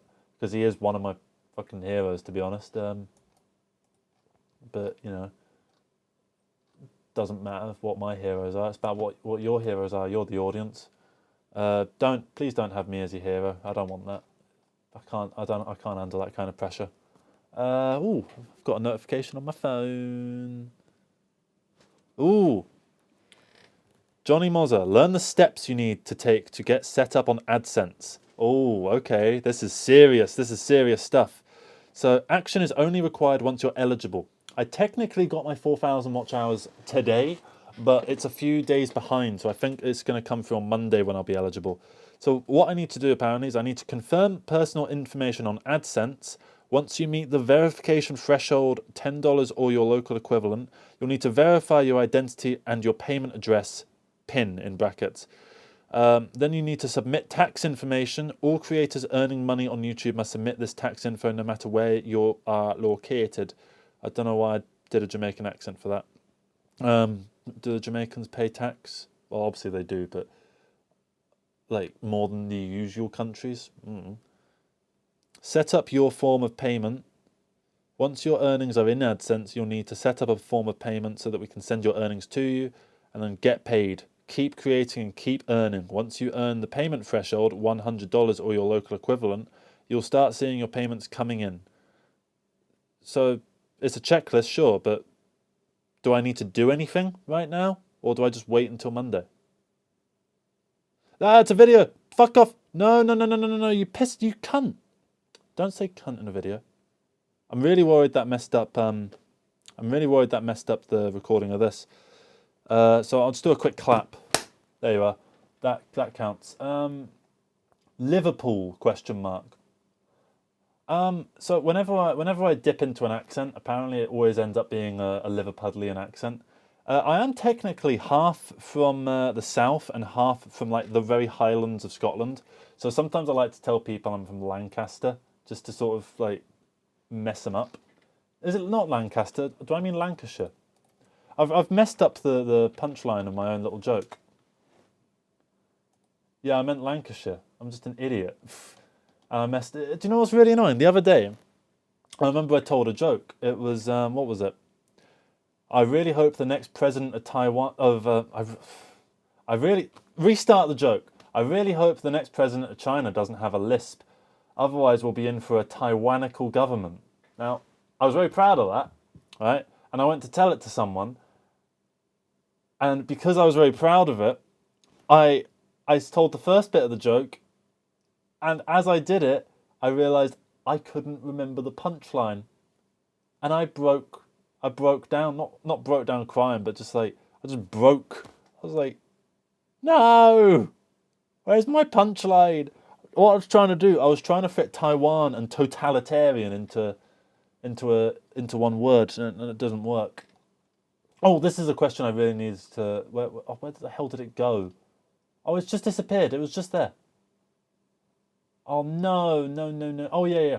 So, someone out there... 2 people actually have been making a Discord. I did a video a couple weeks ago saying, can someone just do a Discord? I said it like way into the video, so I thought whoever sees that is going to care enough to maybe make a Discord. So I'm not going to like... I want someone that actually cares about this sort of thing. Because, look, I don't understand Discord. I don't understand the internet in general, really. Like, internet culture. I'm not massively into it. I don't understand memes. I don't like memes. I think they're fucking annoying, actually. So, yeah. I don't really understand all that stuff. But apparently, Discords are cool. People have them. And it's a good way of building a community. So I thought, let's have a Discord. I'll pop in it as much as I can and just sort of, like, engage with stuff. Maybe we have a couple chat rooms. Apparently, I'm in one other that someone invited me to from a comment on this on one of these videos. Actually, I got it in my YouTube studio, and it was just like, "Do you want to join my Discord server? I'm building a community of YouTubers." I was like, "Hell yeah, I'll join a community of YouTubers," because it's important that we do that. I think it's important that creators come together rather than isolate themselves into their own little bubbles. Finally, I'm going to make this the final one. Why are these videos always made by men between 25 and 35 who seem very societally withdrawn? That's a good question. I don't know.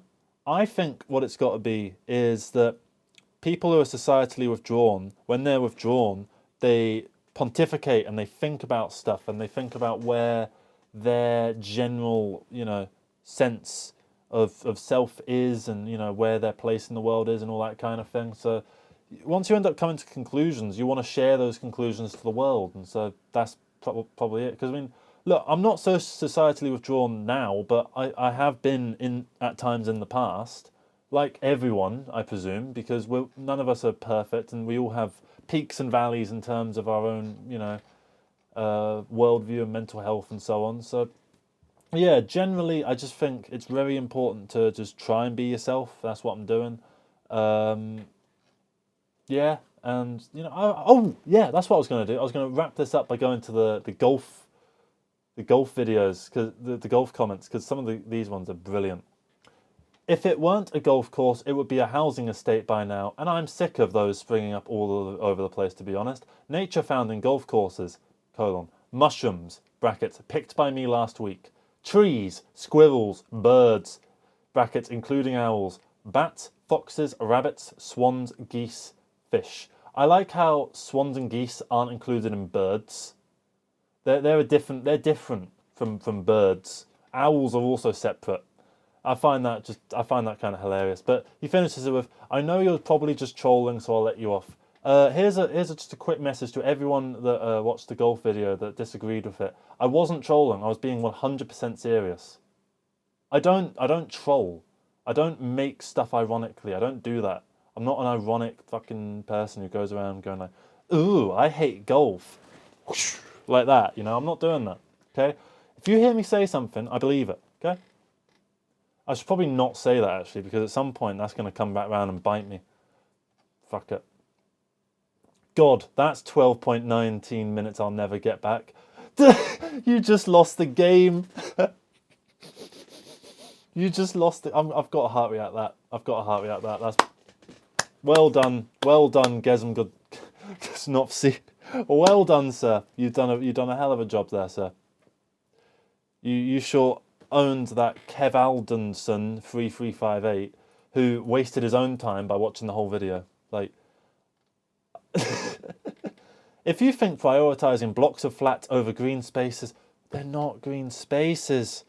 I talked about this in the video. They're not green spaces. Just because you saw a fox go from one side of the golf course to the other doesn't make it a green space. Does that mean a road is a green space? Because a fox crosses that as well. Oh, you saw an owl near a golf course. Brilliant. You saw a mushroom in a golf course. What, near the green? What, on the golf course itself? No, you saw it on the little tree bit towards the side where if you put the golf ball, you're kind of in the shit. Because that's where it gets hard to hit it. Because that's the point of golf. Look, I find these fun, right? I'm just enjoying this sort of thing. I'm going to respond to the funniest comment I have ever gotten, okay?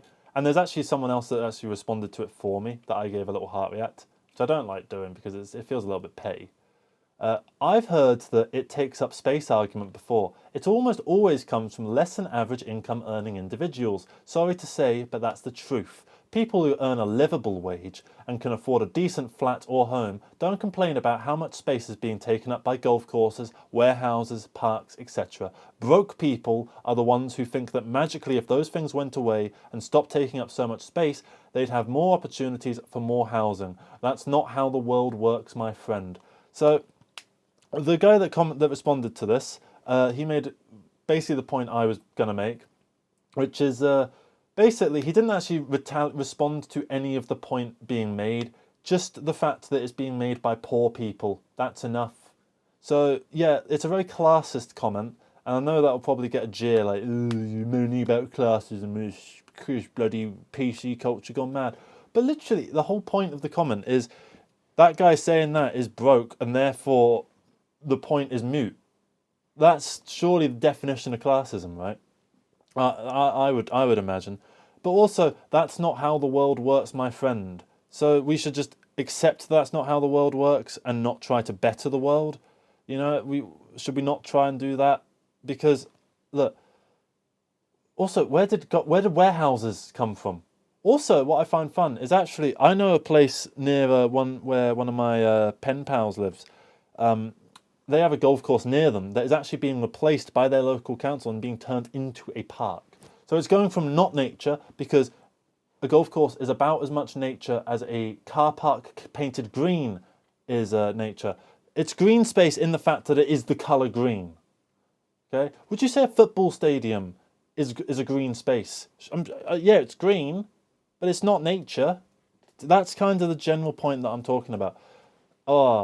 Yes, totally. And let's get rid of the parks next. And the mountain ranges and the oceans. We need more houses, pubs, flats, and roads. Bear in mind that, like, I mean, we do need more of all of those things. So, but what do you mean? We're going to dig out the mountain ranges? How do you... obviously, he's being over-exaggerating, like, you know, get rid of the ocean, put, like, a car park on it. But, like, you know, the whole thing of, like, pave down heaven and put up a car park. Well, sure. I don't want to do that. But this isn't heaven. It's a golf course. It's not anything that's of particular worth. It's not something that you can go through and have a nice little time with. And, like, frankly, what you should do is get mini golf. I think I made the point in the video. What you should do is take the 18th hole, turn that into a mini golf course, have the other 17 holes be for anything else, and I don't mind what. Literally anything. As long as it's not like, I don't know, oil processing facility, I suppose. Then you've got loads and loads of people packed into a never-ending sea of housing. Definitely sounds like maximum appreciation of nature. Then he didn't say that though. And then it may not have been his exact wording, but he did say a better use of land would be housing, and that is simply absurd. No, it isn't. If you were to convert the area of a golf course into housing, the ecological footprint or drain would be an order of magnitude greater than if it simply remained a golf course, i.e. the land would be more useful and valuable if it was housing. So it would be better for everything if it was. And your main issue here is that it's, first off, ecological footprint, okay. I don't think building houses is the main source of the ecological issues that we face today. I think the main cause of the ecological issues from today is, one, our over-reliance on private transport, two, private planes and stuff. Even though they say that only accounts for 3% of the thing, climate change emissions, that's still 3%. The general oil refining industry at large, there's, private planes especially. I mean, that's something that doesn't really benefit anyone. At least a golf course benefits a few people that like golf. Private planes, who does that benefit? Taylor Swift and the people that like Taylor Swift. Oh God, I should not have said Taylor Swift. I'm going to get it now. I like this one because he quotes me with something I never said. I don't value it, therefore it has no value. Then he continues, if you think demolishing golf courses is suddenly going to open up opportunities for you, the average pleb, to buy, live, access very high value areas, you are beyond deluded. The people who make these decisions and who could facilitate your wish don't want you there either. The only problem what I find really weird is that all of the responses to this that are quite negative and talking about it is, they all seem to make the point that it's not how the world works, so therefore we shouldn't even try. Oh, we tried to make the world better once and we failed, so we shouldn't try again. I feel like if we kept up that mentality, we would still be living in a world where the king has absolute power over like my soul, and we would all be serfs. Like, you need to keep doing those things. That's how you got the French Revolution. What imagine if you had this response to people that were getting annoyed at the royalty back then. Oh yeah, well, you're just deluded if you think the royal family can be taken down, if they think they can be changed. I just find it very strange that this is the overall. Oh yeah, paved paradise, put up a parking lot. Yeah,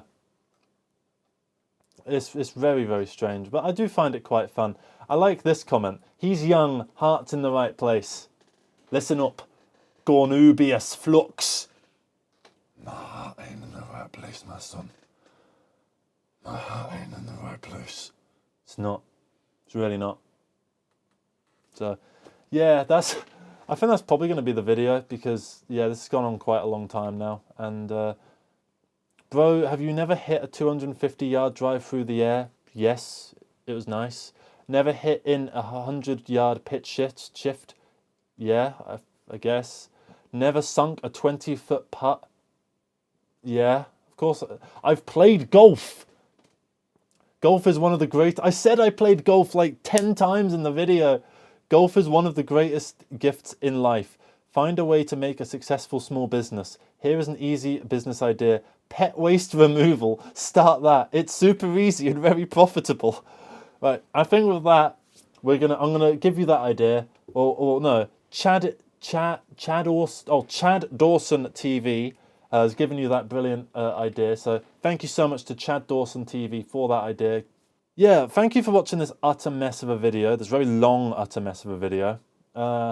Responding to people's comments. I love the community that's being built here. I thought I'd end it on a bit of a negative note because usually people do it the other way around and start with a negative note and then end on a positive note. I thought let's play with the formula a little bit and just have some fun with it.